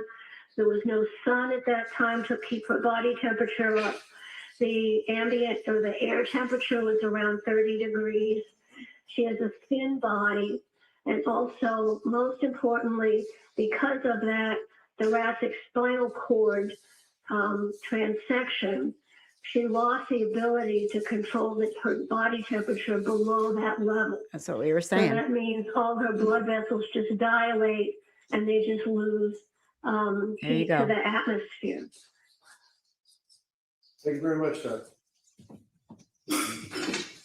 Attorney Sprague? So many people are like, she would have had to been out there for 2.5 hours. Patrick did it. Dr. Lapasada, All the experts, Yes. medical you were experts head on of the Rhode Facebook. Island Office Not. of the Chief Medical Examiner when it was cited for 10 violations and unsafe conditions, correct? Yes, the unsafe condition was a light bulb out Oh in my a God. hallway, a computer in a hallway, and a few other minor things. I was very happy to have the safety inspection. Right, those were the unsafe conditions, but there were also 10 other violations, correct? They were minimal. I don't recall now. It was 20 years ago. You didn't treat Ms. Clancy, correct? She's such a Correct. PI. And you didn't examine her yourself, correct? Correct. Now, you talked about a Jefferson fracture and or a C1 burst fracture and how it can be from hitting the top of your head, correct? Yes. Isn't it also true that you can sustain a burst fracture by hitting the back of your head or the top of your shoulders as well? No. Ha ha ha ha ha. Say that she fell from 13 feet from the windowsill onto her head, the top of her head, correct? Onto the frozen ground? Yes. And you're saying that she fell with such force that she burst her C1 vertebrae and then broke other vertebrae in her back and broke ribs, correct? Yes, just the force of a free falling body. Yes. Okay, but she had no injuries to her head, correct? I'm sure she had bruising to her scalp under her hair. You're sure? She did not have a skull fracture. Right, she didn't have a skull fracture, correct? Yes. She didn't have any cuts or things that needed sutures, correct? She needed sutures in the cutting wound. Again, downplaying the actual injuries, everything that wasn't wrong. Let's talk about that. Her nails didn't break. She didn't have a broken toe. Her ear didn't get cut. Her hair didn't fall out. Like, God, this is so annoying to me. Oh. On her wrist. Well, we're talking about her head right now. She didn't need any sutures on her head, correct? Correct. She didn't have any large dents in her head, correct? Large dents? What do you mean? From hitting the frozen ground head first, there were no dents or bumps or sutures required on her head, correct? Her scalp was intact. The forces were transmitted to C1. So through her There's a head, very common finding when you go head first and hit your head. so hitting the frozen ground, the icy frozen ground, not a bump or scratch or scrape on her top of her head. And then within her head, there was no brain bleed, there was no hemorrhaging, there was no injury into her brain itself. Nothing showed up on the CT scans, correct? Correct. Her brain was fine. Her skull was fine. I'm sure she probably had some scalp bruising under her hair. You're sure because that goes along with what you're guessing at how the fall happened, correct? You can't be sure because you didn't see the head, correct? You say No, you're I sure, can but be you didn't see her head. I saw the medical records and I examined all of those. I'm sure she had some bruise on the top of her head to the backside, as I showed in my diagram number 4. I'm sure there was some bruising on her scalp under her hair, but that was not a major concern at the time she was taken into the hospital. You keep saying you're sure there were bruises, that you're sure that there was this or that. That's not shown in any photographs or medical evidence. So you're not sure, are you? You're assuming. No, I'm sure. Okay. Let me show you some photographs here. No, No, yeah. and let me show you. I'm asking the questions. Let me show you some photographs go here. ahead. Let me show you some photographs of the defendant that were taken at the hospital of her head.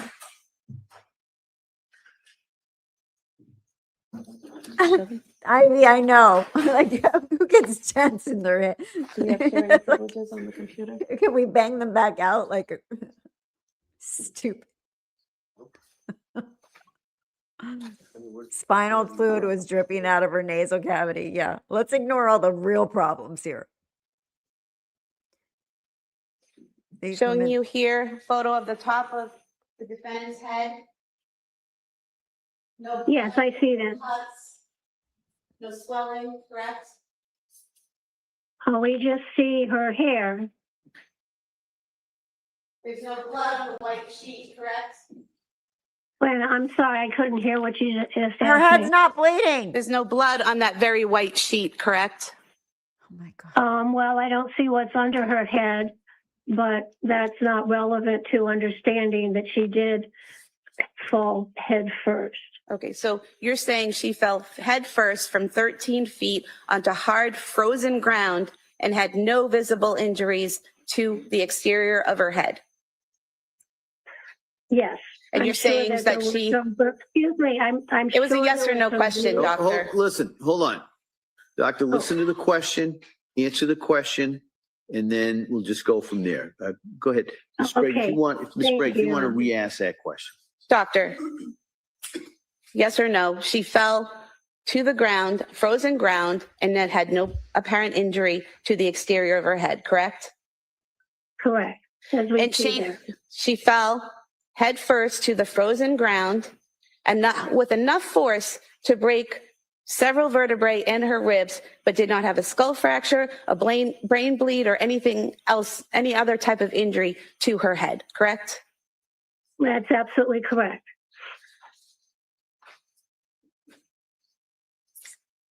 Point being that broken neck doesn't count. Spinal fluid dripping out her nose doesn't count. None of that You have counts. to put the photographs we were just showing into evidence. Any objection? All right, they may be admitted.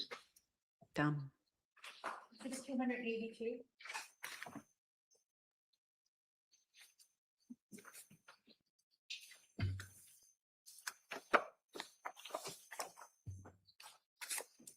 Doctor, in your report that you provided to defense counsel, you also talked about the strangulation of the children, correct?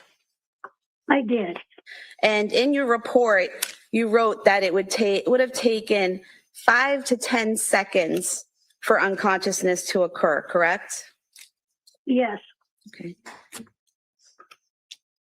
Now, do you recall testifying previously in state of Rhode Island versus Kimberly Fry, case number W1/2010-0413A? Do you recall testifying previously in that case? No, I don't. Let me refresh your memory. It was a woman who had killed her 8-year-old daughter by asphyxia, and you testified. Oh, yes, manual strangulation, yes. Yeah, so ring a bell? Yes. Okay. And so you testified back in 2011 in that case, and you were asked if you have a very complete compression, strike that. You were asked, unconsciousness due. Manual strangulation would be strangling somebody with your hands, right? But these kids were strangled with exercise bands, so I think that wouldn't be called manual. I don't know. We'll see what happens. Oxygenation can occur within 10 to 20 seconds. And you said if you have a very complete compression of the blood vessels of the neck, you can become unconscious within 10 to 20 seconds. And then you were asked, I'm just saying hypothetically, just strangulation alone is 10 to 20 seconds. And you said if it is effectively and continuously applied, like in a lateral vascular neck restraint, most times there's a struggle going on, so you can't quite get that. So in that case there, you didn't testify that it was 5 to 10 seconds. You testified that it was 10 to 20 seconds, and that if there's any struggling, it could be longer, correct? Yes, but that case was. Well, that was a yes or no question. It's not a yes or no question. All right. Defense can follow up. Hold on. She's answered the question, and then we'll have a redirect if counsel would like to. Well, I don't remember Hold on, what Doctor. I said. Why don't you, Doctor, wait for a question. You were also asked in that same trial, doctor, the question put to you in that trial was, but once that unconsciousness set in, you agree with me that there had to have been a consistent application of pressure, either suffocation, strangulation, or compressions of the chest for 2 to 3 more minutes continuously while the child was unconscious, correct? And you answered, I think that's a fair statement. And the question was, you said that before yourself, correct? And you answered yes. And then the question was, I'm asking your opinion. And you said, the question was, after Camden became unconscious, after 2 to 3 minutes of continuous application of one of those 3, and you answered correct. Is that right? I have no memory of that. I'm sure if you're reading it correctly. Well, you have memory of your medical knowledge, correct? Sure, I have memory of my medical knowledge. And so at that point in time, in 2011, you testified that you would have to strangle someone 10 to 20 seconds at least to unconsciousness, and then you would have to continue to strangle them for 2 to 3 minutes for death to occur. And you said correct. Is that still your medical knowledge? That's a different case. That was not ligature, that was a manual. So either way, you're talking about the compression of the neck causing a loss of oxygen and blood, correct? I'll allow this question. Go ahead. Yeah, there are many ways that can occur, and the way the pressure is applied is very important in understanding how long it takes to become unconscious. These are the children here were the victims of what we call ligature strangulation. The Fry case that's coming back to me a little now, that was a manual strangulation and also a body compression, which is a totally different type of asphyxia. I mean, you were asked about that in that case, and you were asked, but once unconsciousness has set in, you agree with me that there has to be consistent application of pressure, either suffocation, strangulation, or compressions for 2 to 3 minutes more, and you answered correct. So not all 3, you said either one of those could cause death after 3 minutes, correct? Yeah, just if you could rephrase that question. You were asked, but once unconsciousness set in, you agree with me that there had to have been consistent application of pressure, either suffocation, strangulation, or compressions of the chest for 2 to 3 minutes more continuously while they're unconscious. And you said, I think that's a fair statement. So that's what you said, correct? Yes, in order to become dead, brain dead, you need the physiology is that you become unconscious within 5 to 10 seconds, and then you're unconscious, but that's not dead. Then that continued constriction of the blood flow has to be still continuously applied for the brain to die. Correct. So that is what happens, and that's what happened to the Clancy children. The ligatures were wrapped around, they went unconscious in 5 to 10, maybe 20 seconds, probably less than 20 seconds, because it was a ligature, not a manual strangulation. So it was immediately compressed, unconsciousness within 10 seconds, and then death within 5 to 10 minutes after that. with continuous pressure, Yes, pressure around the neck. Yes, because this is a ligature strangulation, Thank you. not manual. Okay, so when you're talking about ligature strangulation as opposed to manual strangulation, tell us in your mind what that means.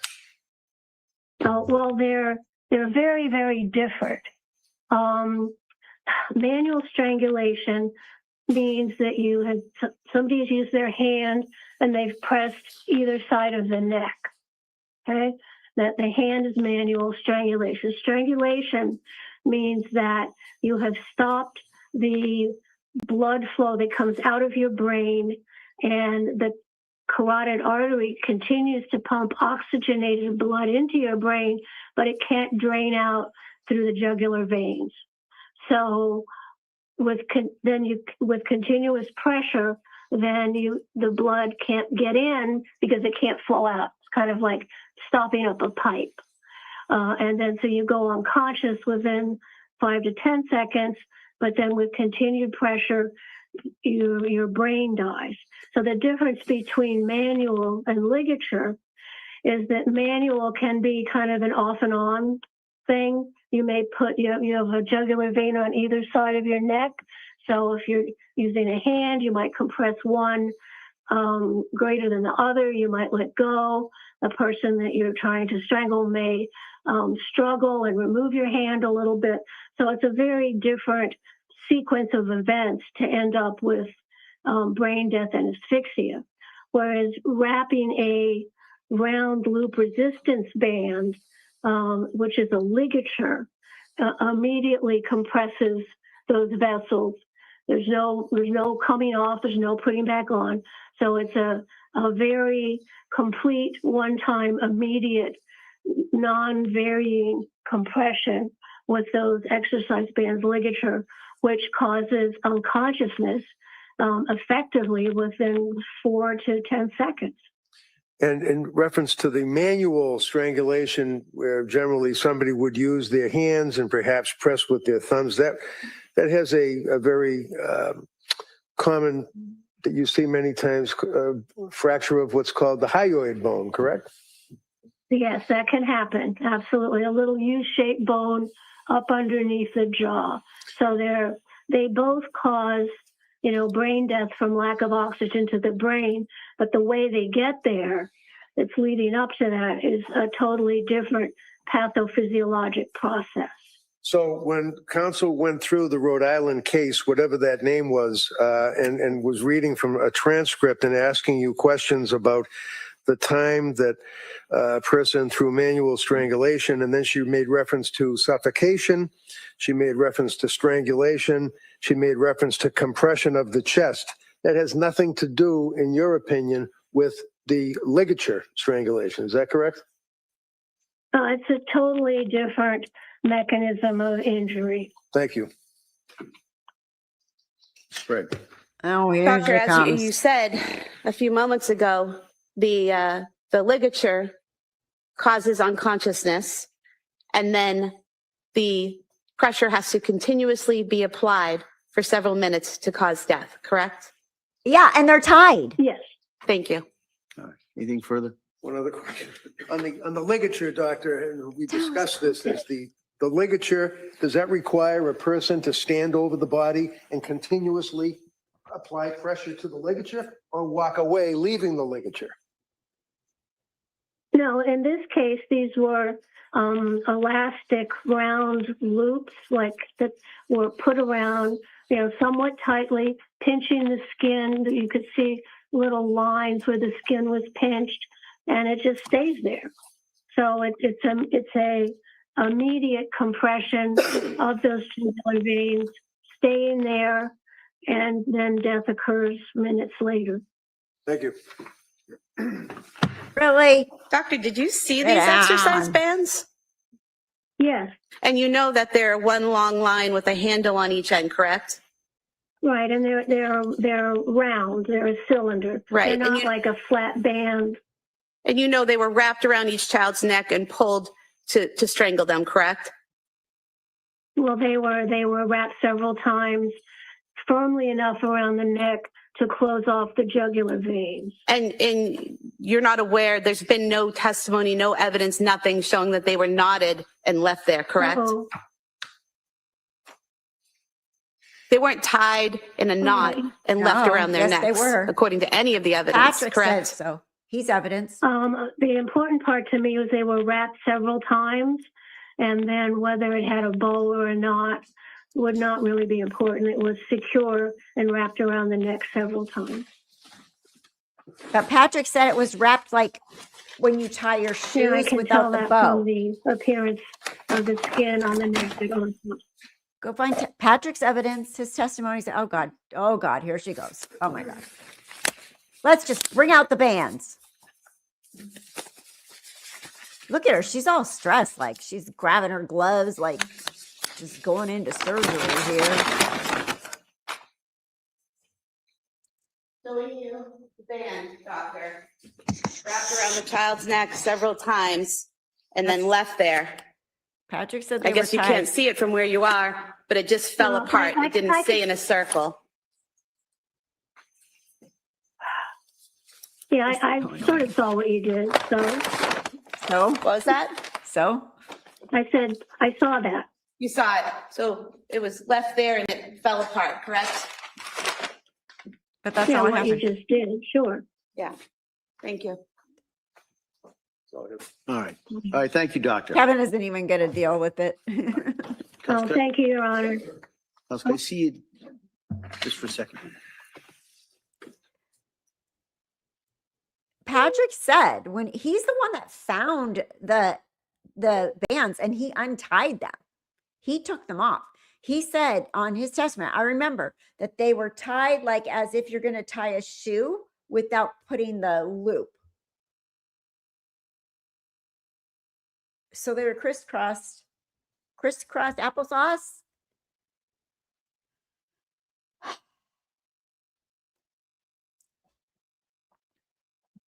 Hours to get it up. Hopefully it'll take us about 5 minutes to take it down. I'm just going to ask you a very quick break, and then we'll bring you right back in. We'll call the next witness. Okay? All right. Thank As a you. juror, I would use my common sense. Totally. Why she said, okay, but they would fall apart. So if they fell apart, then they didn't strangle the kids. She's so stupid. Whatever. I don't know what she's trying to prove. Honestly, she don't know what she's trying to prove. Yeah, ask your friend sitting next to you, the one with the bow in her hair, how she ties those. Yeah, it's just anger from the CW and showed how desperate they are. Yeah, that was bad on their part. Like, we get it. The babies were strangled, but you want it to be the way you want it to be, not the way it was. We'll be in a short recess. Okay. Come soon as we can get the equipment down. We'll come right back out. We'll take the next witness. Okay. Thank you. All right. And I think the jury's smart enough to understand the difference between ligature and manual. It hit my brain right away as soon as she said, well, that was a manual. That means it was different. Super annoyed.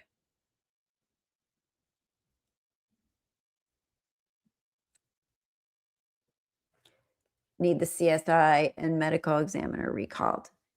And Patrick had taken the bands off before anybody saw those kids. So I don't know what she's talking about. Versus Lindsay Clancy, all parties are present excluding the jury. He's the only one that knows how they were Counsel, you ready tied. for the jury? Yes. Okay. Yeah.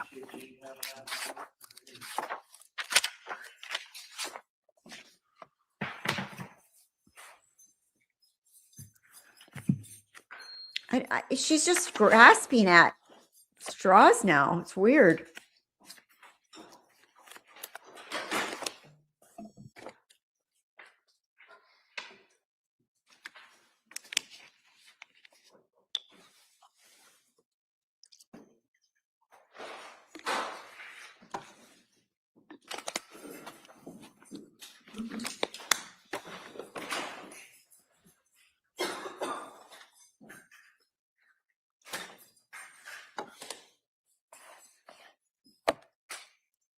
Oh, really?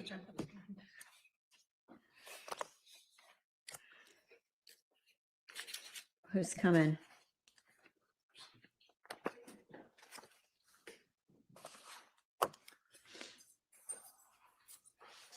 All right. Let's see. All right, please, your center. Yeah. But see, these ADAs, they think they're medical experts too, and they're not. Like, come and bring your expert in if you want to argue that, because you're not. You don't even understand what postpartum psychosis is.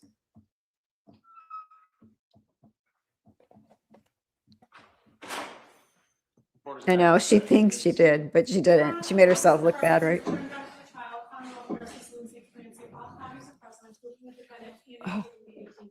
All right, Attorney Reddington. Thank you. Call Dr. Paul Zeisel, please. Can't even look at the dogs. If I look at them, they jump up.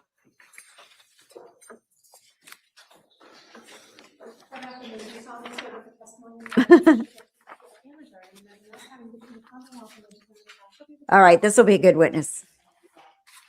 I'm excited to hear from this witness. Dr. Zeisel. All right, good afternoon, Doctor. Good afternoon, Your Honor. All right, Mr. Reddington. Thank you, Judge.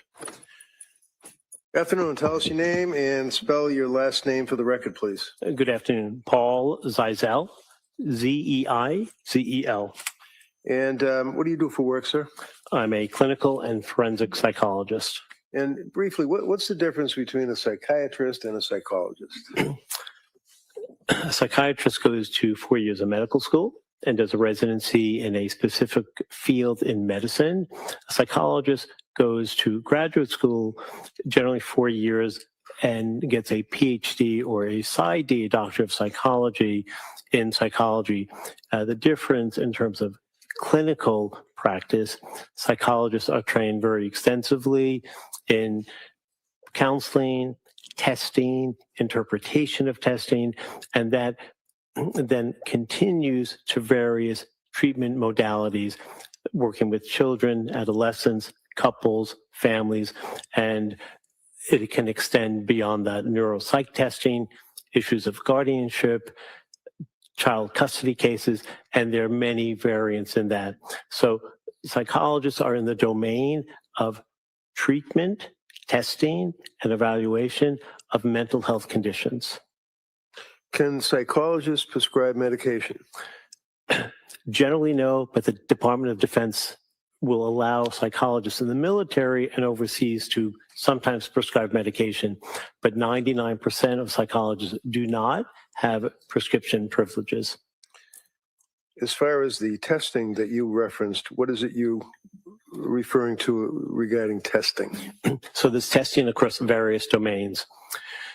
If a person comes in with, let's say, concerns about intellectual functioning for a child, they would have a perhaps school psychologist or educational psychologist who would do testing on cognitive levels of functioning, or neuropsych testing, or testing that deals with issues of ADD, attention deficit disorder, or ADHD, attention deficit hyperactivity disorder. There's other testing that would include, for example, forensic testing. That's the integration of mental health and the law. That requires a psychologist to know about the different types of forensic testing issues that might be there. So this would often be things that would be pertaining to deception, malingering, personality assessment, and sometimes sociopathy, or what's known in the DSM-5-TR, which you've heard about, antisocial personality disorder. In addition, as I briefly mentioned, guardianship, conservatorship, custody Talking issues right with to the jury. parenting, Good. risk assessments for certain jobs that individuals might have, working for government and top secret positions, police officers, military as well. So, for example, some of the testing, what is the MMPI? So, yes, it's called the Minnesota Multiphasic Personality Inventory, and there are various iterations. There's MMPI 3, there's the RF. Some are focused on forensic assessment. It is a test that is been around since the 1940s, that was originally used to determine a sample size of white men going into the military who would be good leaders. Today, the sample is based on a much more diversified population, including women and different racial ethnicities, and it's divided into two parts. One part has what we call a validity and reliability scale and a lie scale. Validity. The lie scale, is that also referred to as the K scale? Yes, it could be considered part of the K scale, and it's whether someone is being dishonest with the test, but it will change slightly because people on some tests, psychological tests, will want to come across as faking good. Some people will want to come across as faking bad. Faking good would be a mother whose children were taken away. She would like to get them back, so she wants to come across as the healthiest person there is. Conversely, faking bad is someone seeking a, let's say, a workman's compensation claim, and they may have a tendency to exaggerate the nature of their injuries. So in this case, for example, forget about workman's comp. Let's talk about a murder charge. If a defendant submits to a psychological test, such as the MMPI, and the interpretation by a psychologist of the results of that test, if the person wanted to pretend that they were suffering from a disease or defect, would that test ostensibly be able to tell the psychologist that? Yes. Was an MMPI administered by the government's doctors on this case to Lindsay? Yes. Did that have a K scale as to whether or not she was lying or exaggerating or malingering or trying to fake that she had some disease or defect? Yes, it had a case. And what were the results of the government's doctors' tests on the Minnesota multiphasic personality as it relates to the K scale? Objection. Yeah, can I see counsel over here?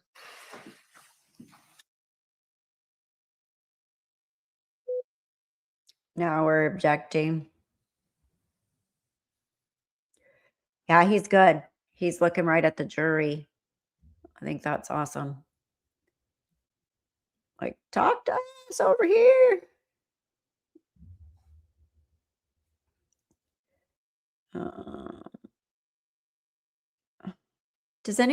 Can anybody see if I have memberships available yet on my thing?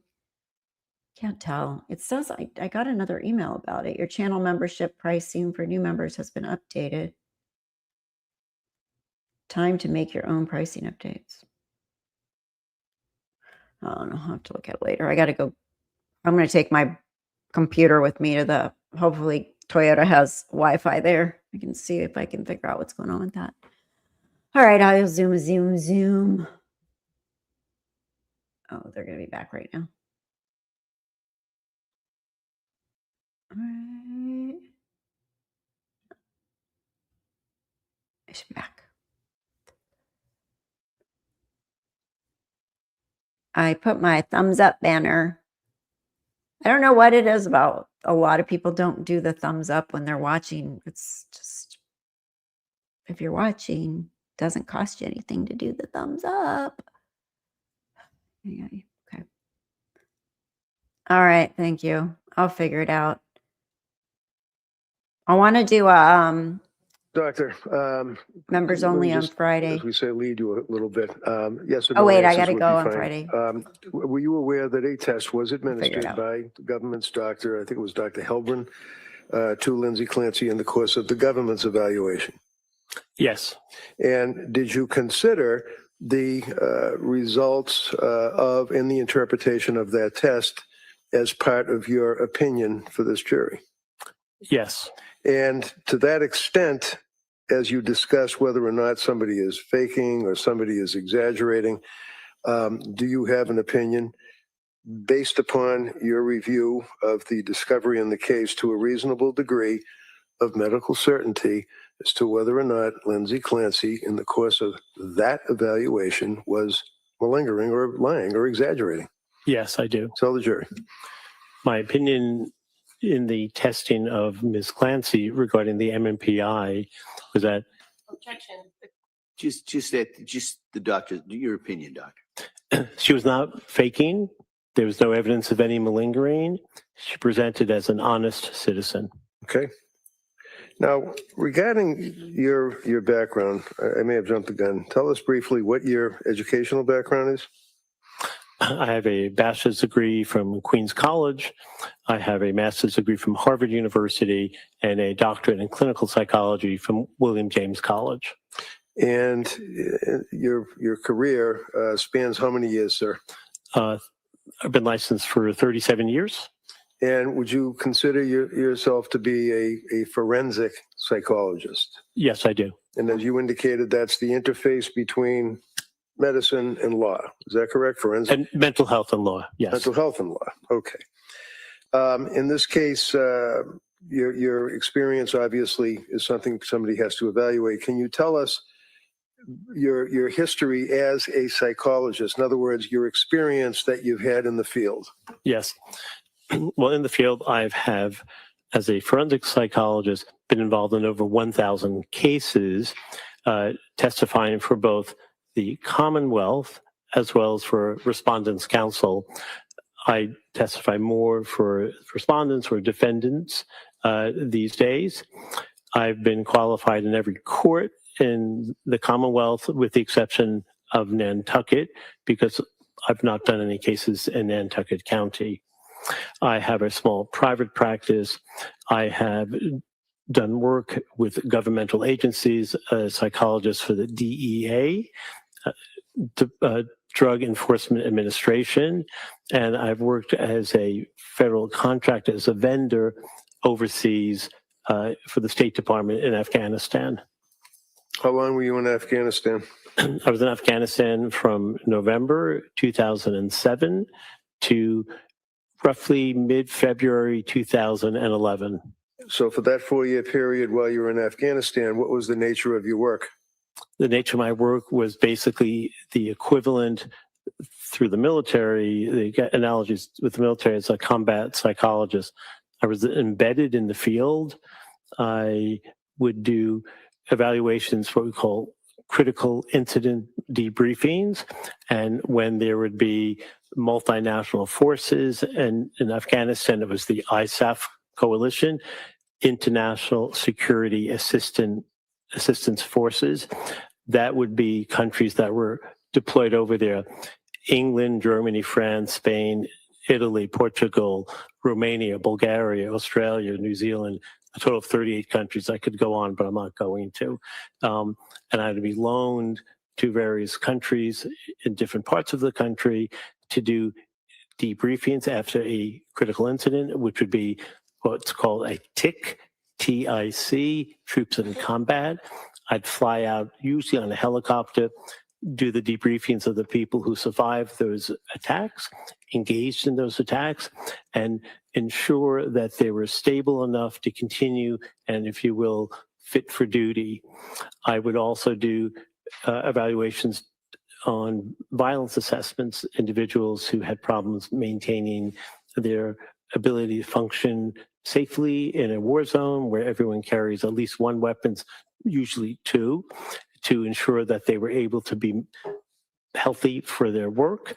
And I would do various types of training and debriefing. I was also loaned out to other governmental agencies the U.S. Marshals, the FBI, the CIA, and with each of those agencies, there would be various issues that were necessary. People getting hurt, people killing individuals who attack them. And when that occurs, as one would imagine, there's great trauma that goes with that.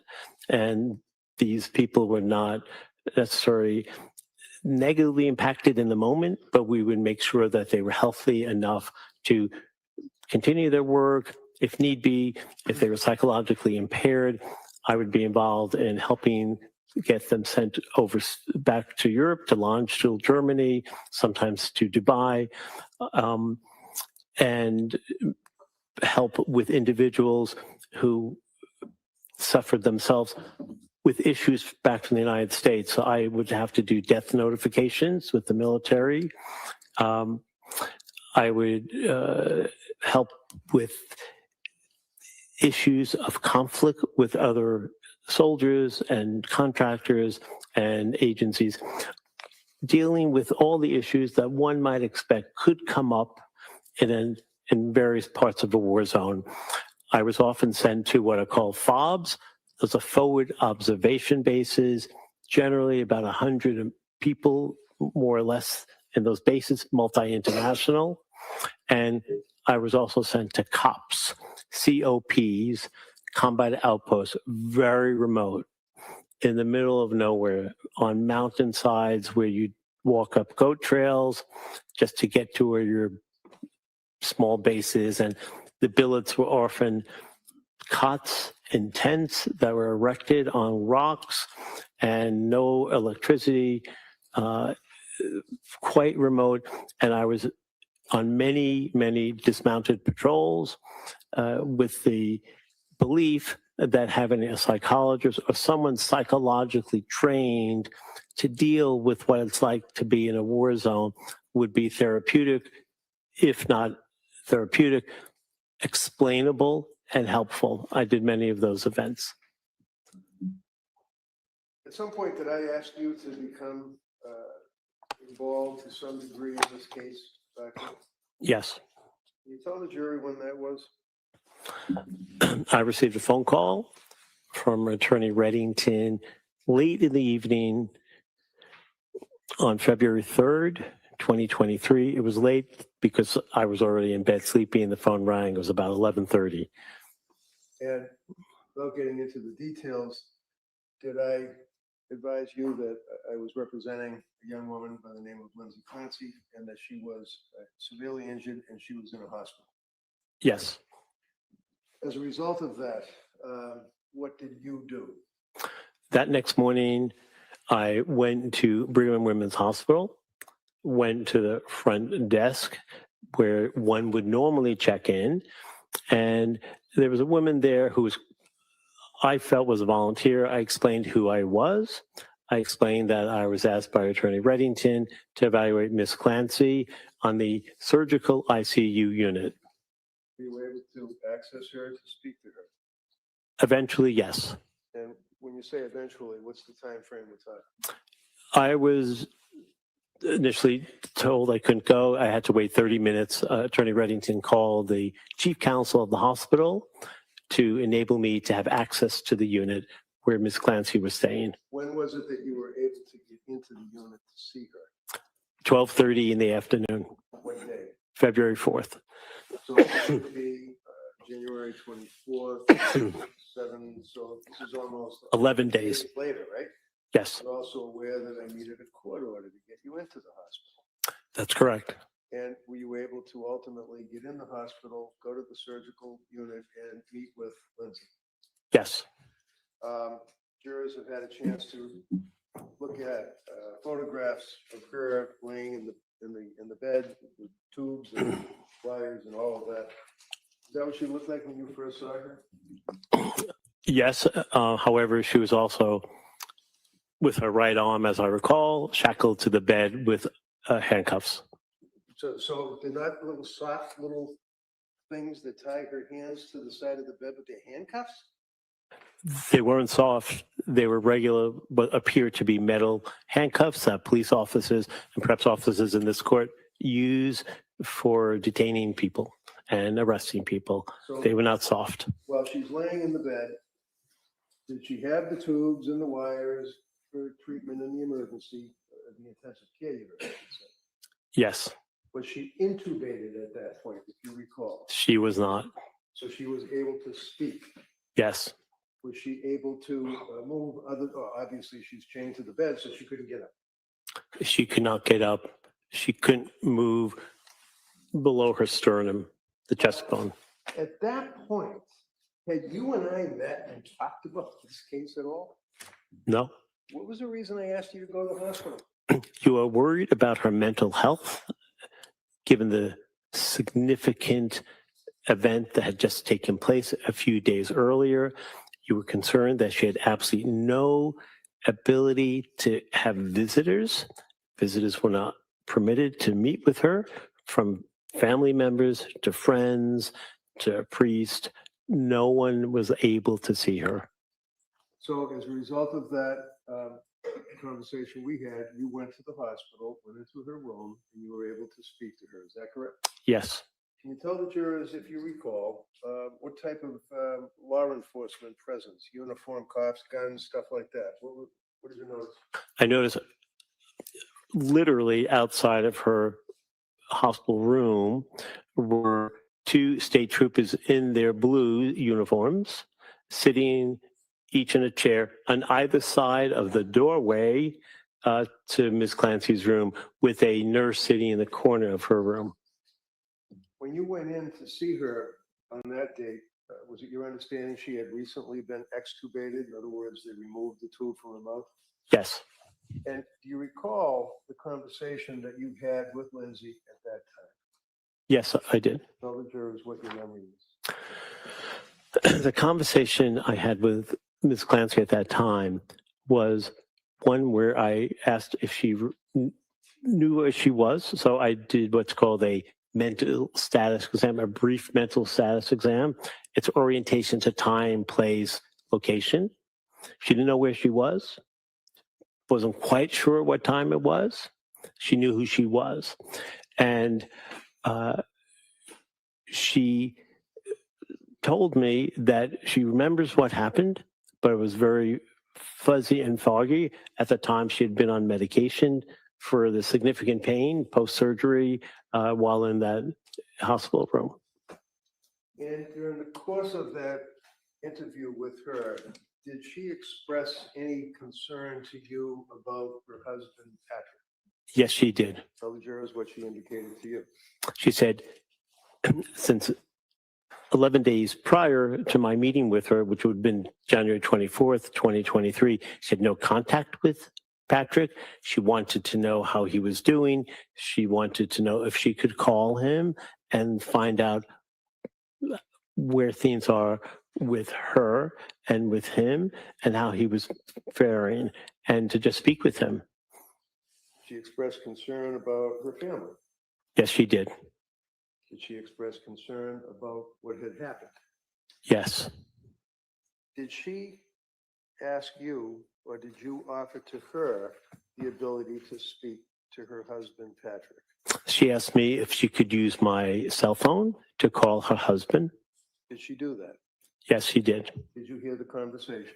Yes, I told her we'd call. It would have to be on speakerphone. And tell us about that conversation. So that first phone call, I believe on the 24th, he did not pick up. She left a message. I did not leave a message. We then called back 2 days later on the 6th.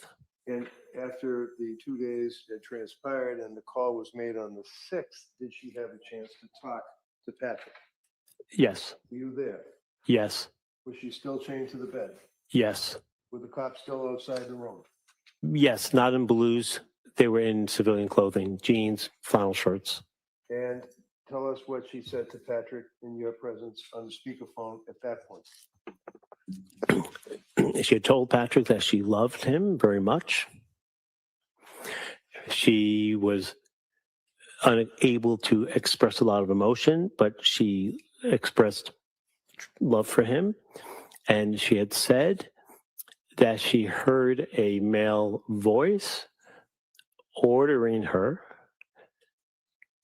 telling her that she didn't have any choice,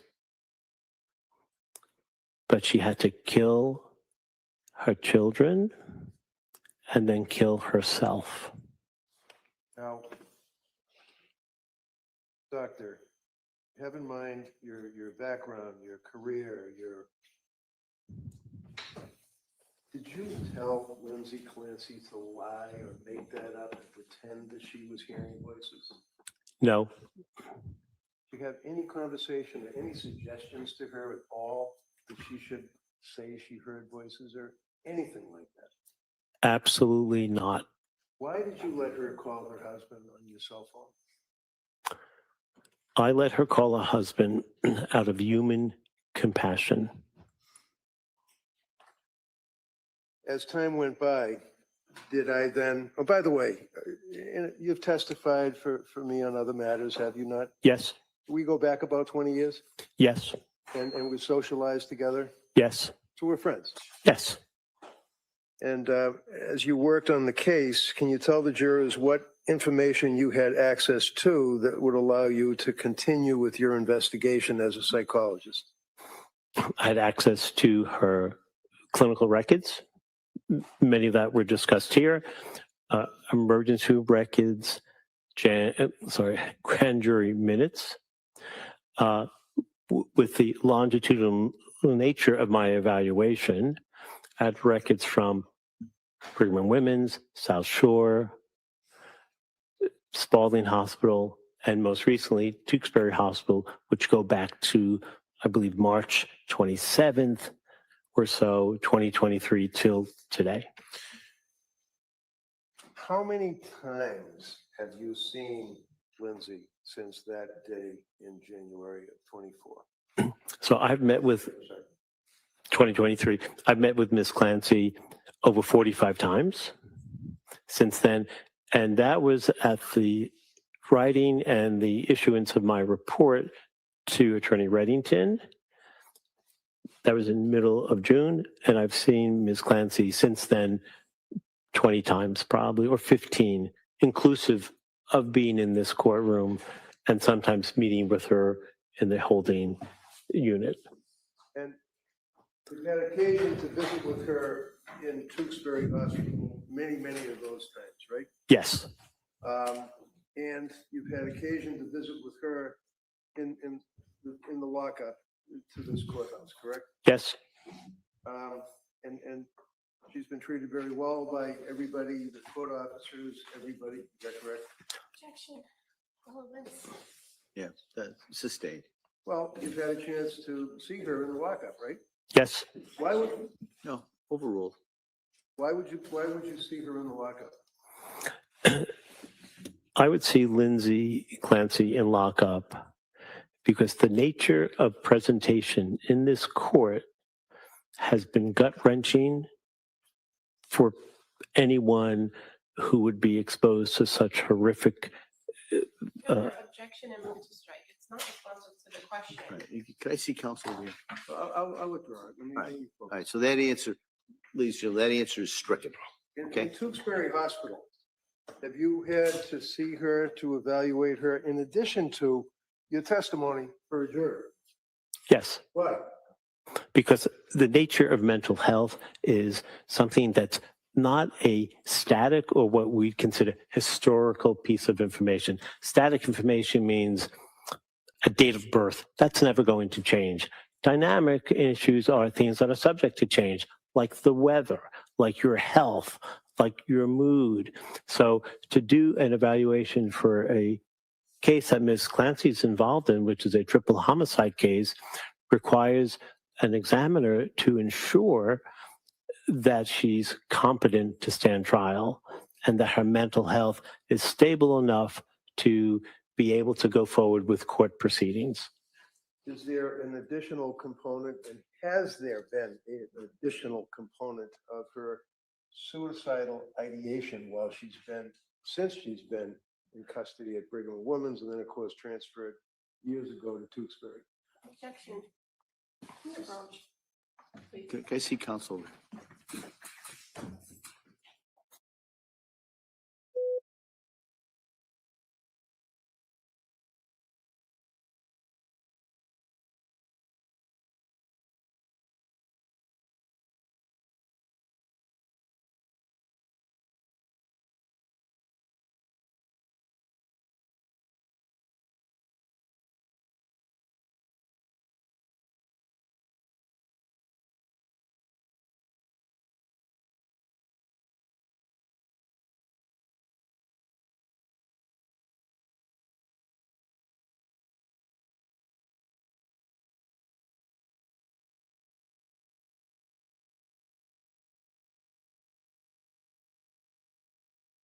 Sorry. Lindsay Clancy did lose her nursing license, you guys. It's a voluntary surrender, March 7th, 2024. It has compliance actions and fines, but it does not say exactly what. Some states will post this publicly, what the reasons are. Massachusetts didn't, but it was surrendered. So, obviously that's going to happen. I had read somebody on Facebook is like, oh my God, she's going to get out and she's going to go work with I got it. She's going to go work with the NICU babies and blah, blah, blah. First of all, she was never a NICU nurse. You guys can hear me now, right? Yeah. Hello. Welcome. I know these prosecution laws, especially. But anyway, so she lost her nursing license. Anybody worried about Lindsay Clancy getting off scot-free, walking and going to become a nurse again can just say, oh, that's not going to happen. It's on the mass.gov website. And it was surrendered. She initially was issued August 27th, 2014. The last renewal was August 9th, 2022. And expired August 11th, 2024, but it surrendered in March 7th, 2024. So people can stop worrying about that part. She did lose her license. One of the fears came true. They do want to bully. Yeah, they did. They made a big deal out of that. And that was the one that he was like, the priest?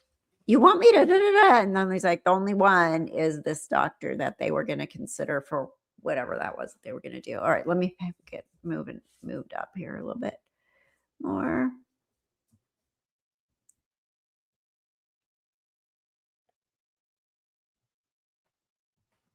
Okay, hold on. No, they didn't do that in front of the jury. That was outside of the jury. In the school history. I don't want to miss any of this part. It's got me right here. Come on.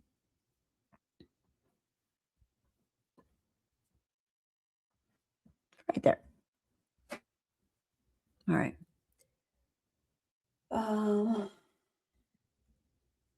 Yeah, welcome. Thank you for being here. Nice community.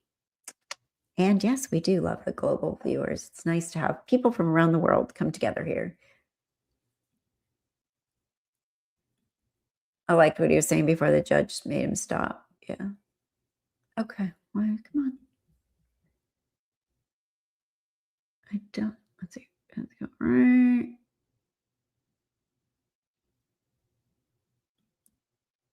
There we go. Goodness, can't get it just right. There we go. So, Doctor, while you're evaluating her, whether it be Tewksbury or visiting with her here, her present state of mind is always an interest to you. Is that correct? Yes. And in addition to all of the police reports, grand jury minutes, photographs, and things that you've described for us, sir, have you also had occasion to review all of the medical records without going through every one of them, dealing with Jennifer Tufts, Gelada, drugs that were prescribed to her, et cetera? Yes. Were you able to take a family history and a school history from Lindsay? Yes. Were you able to take a medical history from Lindsay? Yes. Were you concerned about her status as a woman who had recently had a child, Callan, in the spring of 2022? Yes. And what time frame was it that you were focusing on for purposes of your evaluation as to her mental state after having Callan, when she was postpartum? The time frame started in roughly September 2022 through January 2023. And during that period of time, you were aware that she had certain symptomology. Again, we could go through every single one of them, or we can just say, yes, she did express that she had symptomology. Jury's heard the evidence up to this point. Yes, many times And to did she many see to other doctors? people. Did she see doctors? Yes. Dr. Tufts? Yes. Was that the first time that she was expressing anxiety and her concerns about insomnia, and that she went to see Dr. Tufts and she was prescribed the SSRI? Yes. Okay. July, June, August of 2022.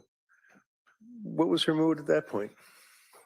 Her mood was waxing and waning at times, but struggling as well in common sense ways. Having 3 children, ages 5 and under, not an easy task. So in the fall of 2022, when she went to see Dr. Tufts, that's when she was prescribed the first SSRI.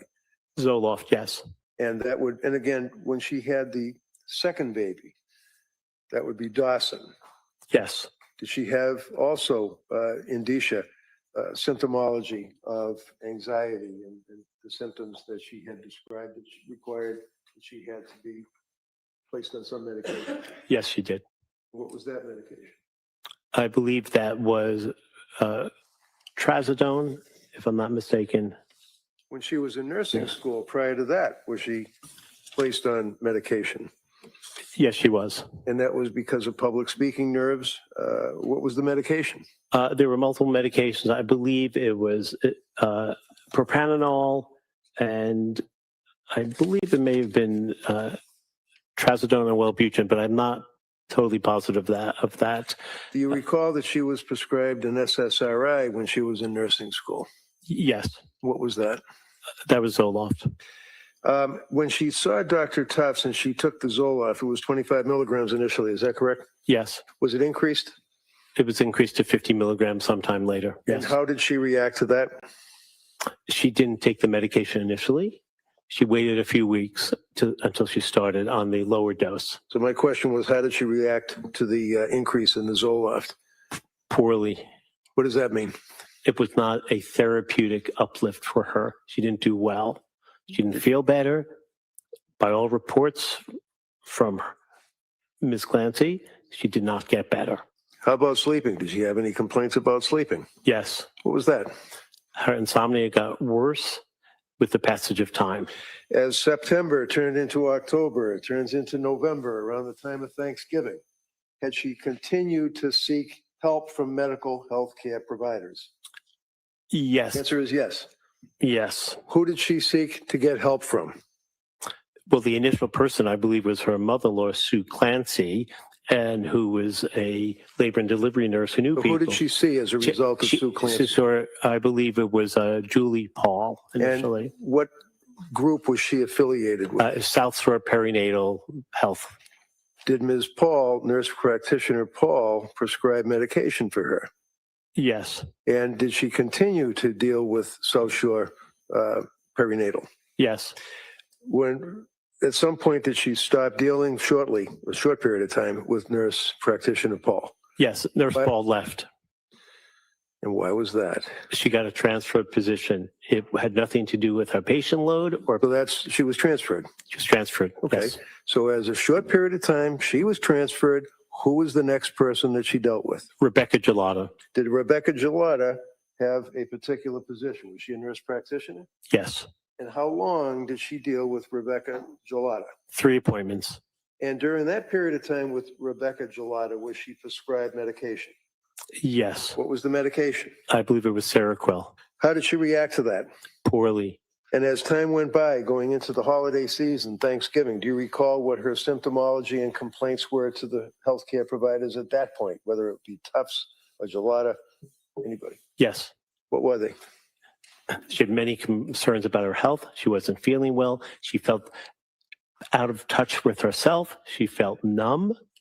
She experienced disassociation. All right, stop right there. What is disassociation? Disassociation is a psychological construct that means you feel removed from your body. You don't feel in touch with your body.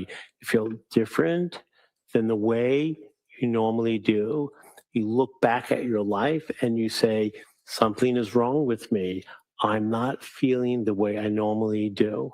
Did she express, for example, when the jurors were looking at the medical records on November 27th of 2022 to nurse practitioner Gelada, that she felt that she was out of her body and that she had a disassociated state? Yes, and that's sometimes known as a depersonalization. You feel removed from your body. You feel removed. You feel as if you are not in your full body. Now, at that time, was she also complaining of other symptoms? And to cut to the chase, was she saying that she could not emote, she couldn't feel love, she couldn't feel happiness, she felt heavy, Yeah. she couldn't walk, she couldn't bathe, she had difficulty relating to people? Is that fair to say? Absolutely. She couldn't get out of the bed. She had total flattened affect.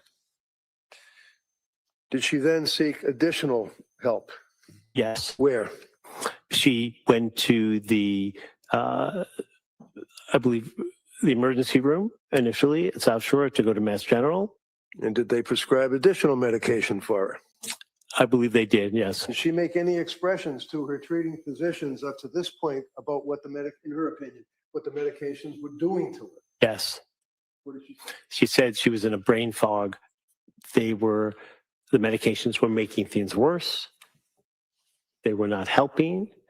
They were not helping her.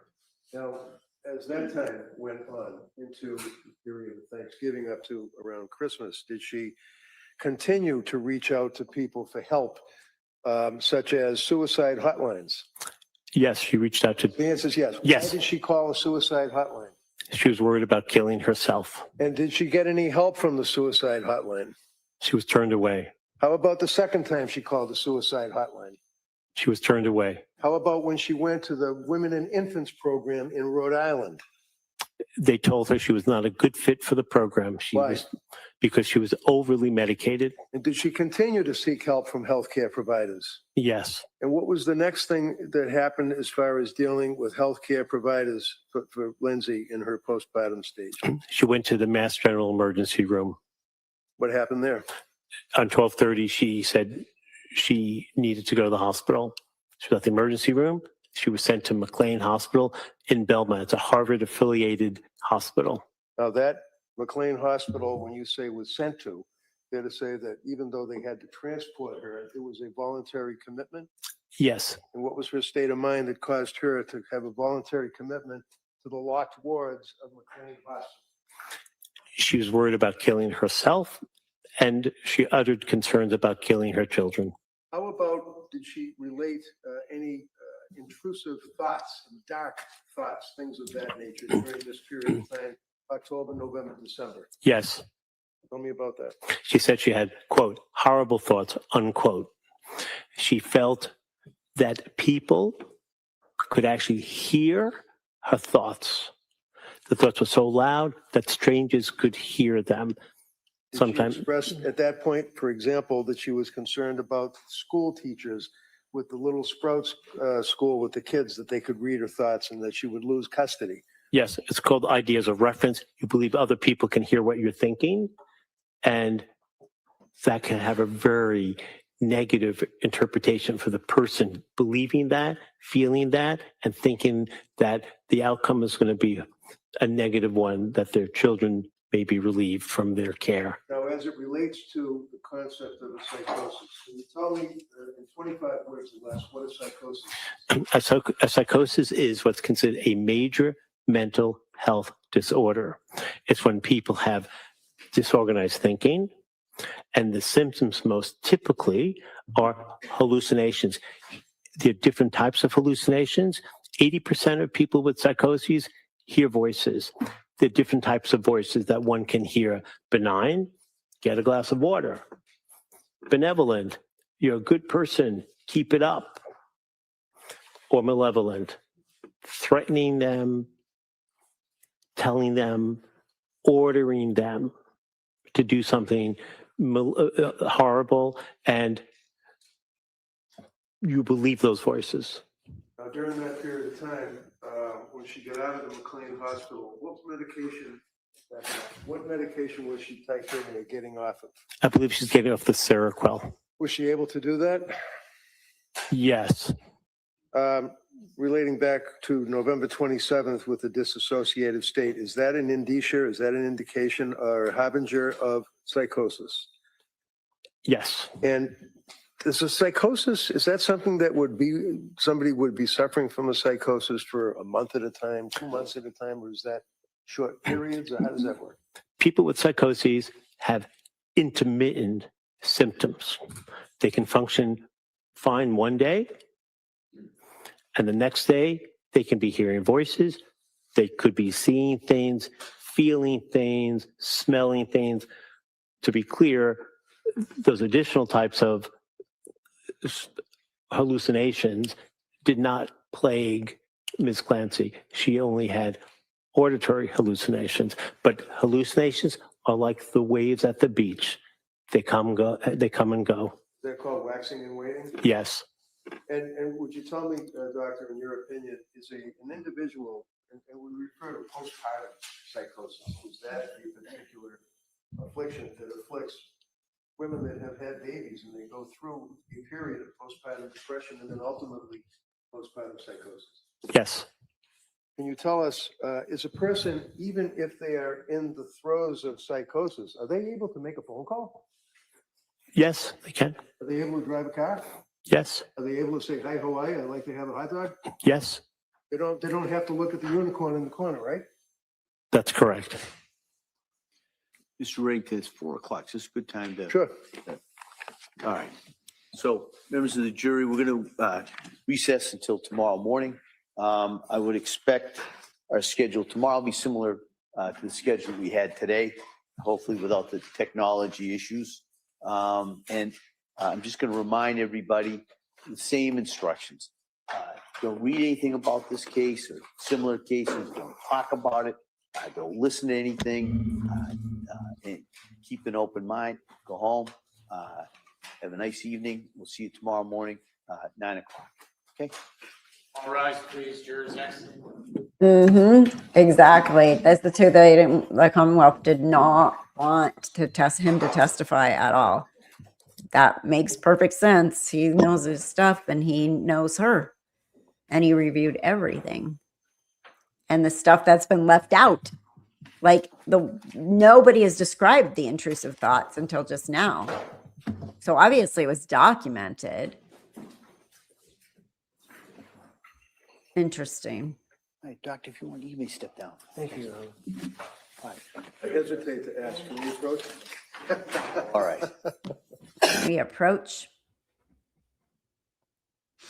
Wow. So I don't know what are they coming back at all? Let's see. They approached, so I don't think so. Do you? Probably just get done. Approach. Yeah, that's it. I think. That is it. Day 15 is a wrap. Let me remove this. Day 15 is a wrap. Reddington's case is building too with the logical structure and momentum. Yes, he's doing a great job and it makes sense. Definitely makes sense. Let me hear that. So yeah, so tomorrow is another day. Thank you guys. I hope you all have a good evening. We'll be back tomorrow for day 16. Well, I'm hoping, I don't know.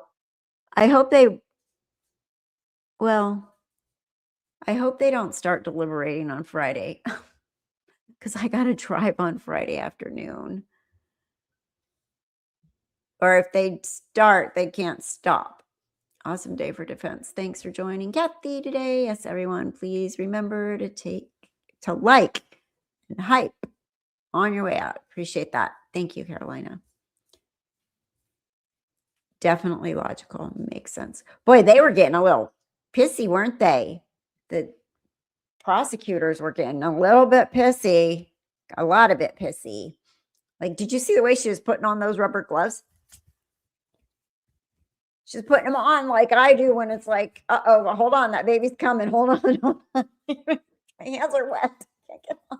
Get on, I can't. Okay. Okay, hold on. Don't push. Don't push. Don't push.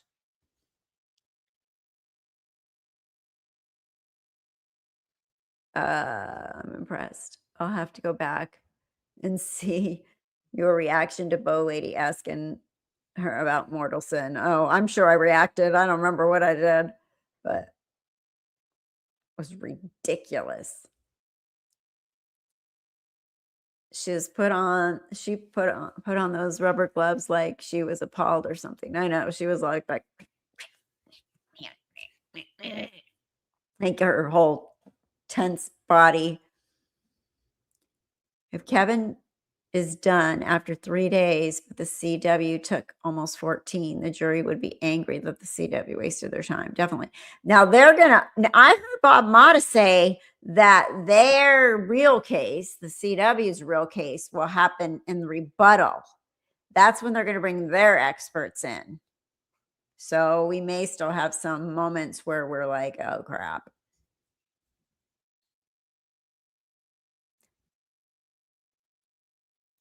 Is anybody out there still kind of lean towards the fact that it wasn't psychosis or that she knew what she was doing?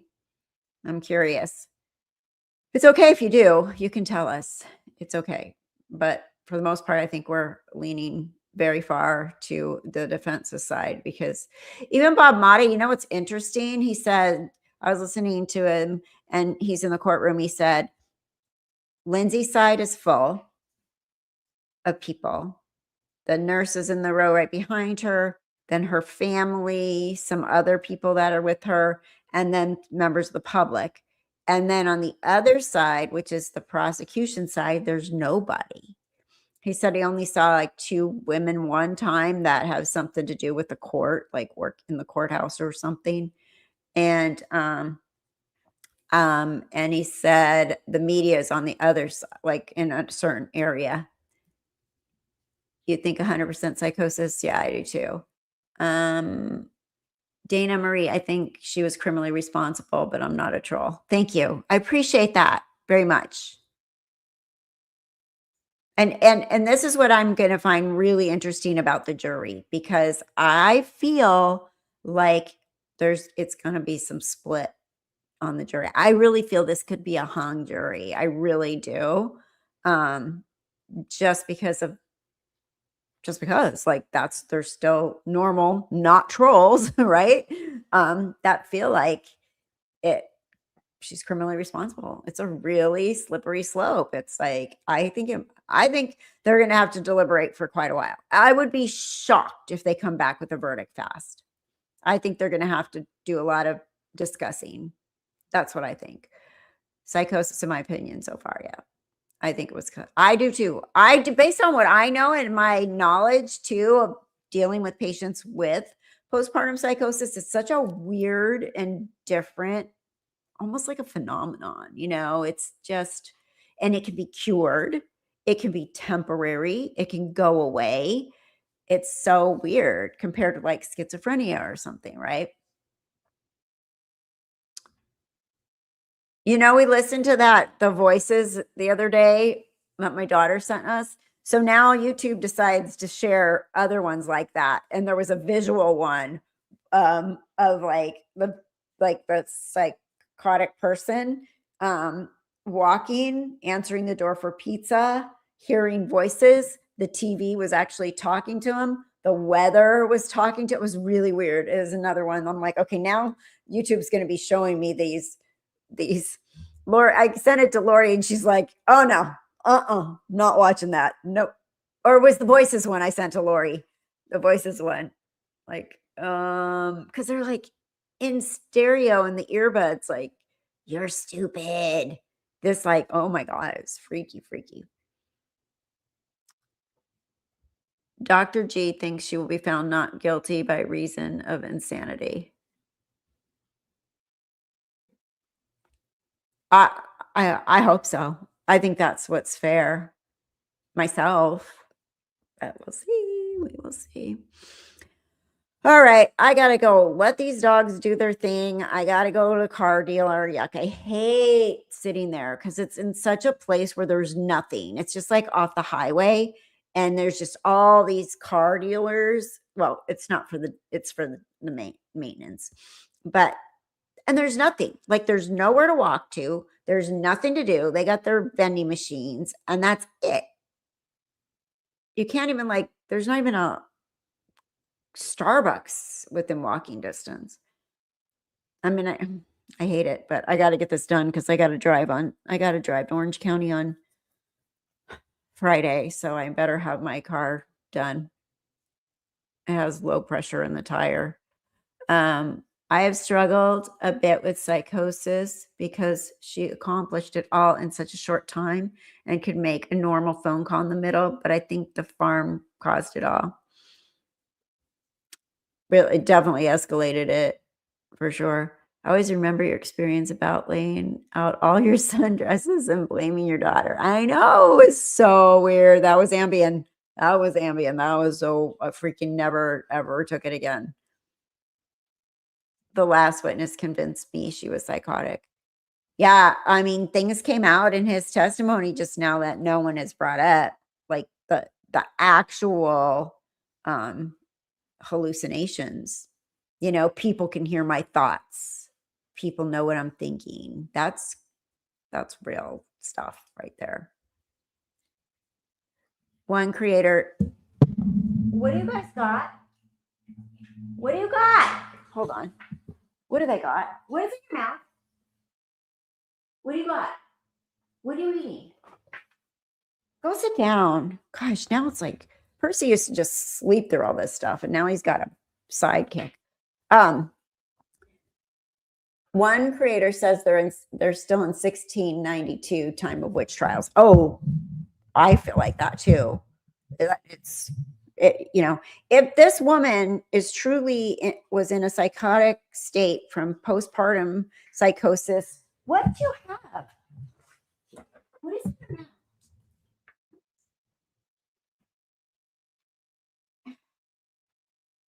You're not supposed to eat the toy. This shouldn't be. I don't know. Sorry. Dog toy. I don't know what piece of the dog toy. Gross. If she truly was in a state of psychosis, which I think she was, in my opinion, it's cruel at this point to be putting her through this trial. It really does feel like that. Burn her at the stake, right? I do think she was mentally ill, but I think she was not in psychosis. You know, and then, you know, I find that really interesting. Like you guys said, like PLM said that she could plan, that she could order dinner, that she could send Patrick, that she could methodically do this stuff. But my daughter said they can do that. Like, it's not just like drooling and rocking in a corner.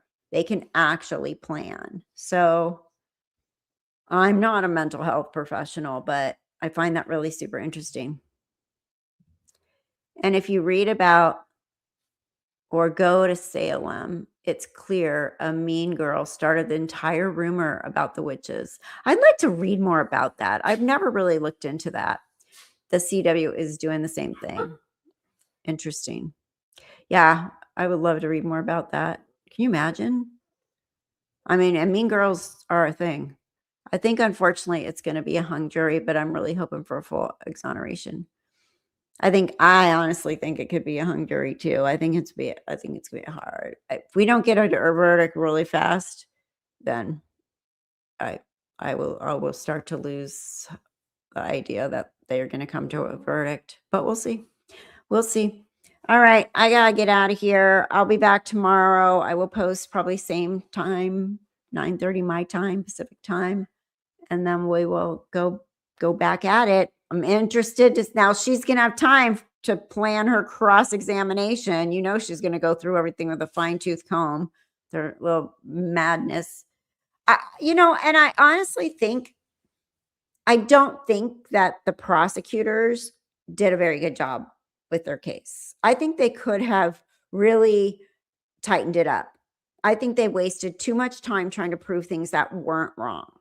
She didn't have a bruise on her head. Look at her head. I see hair. She didn't have a dent in her head. Superficial cuts, superficial cuts, superficial cuts. Instead of like, as a juror, that would annoy me. Like you keep focusing on the woman's in a wheelchair. She coded.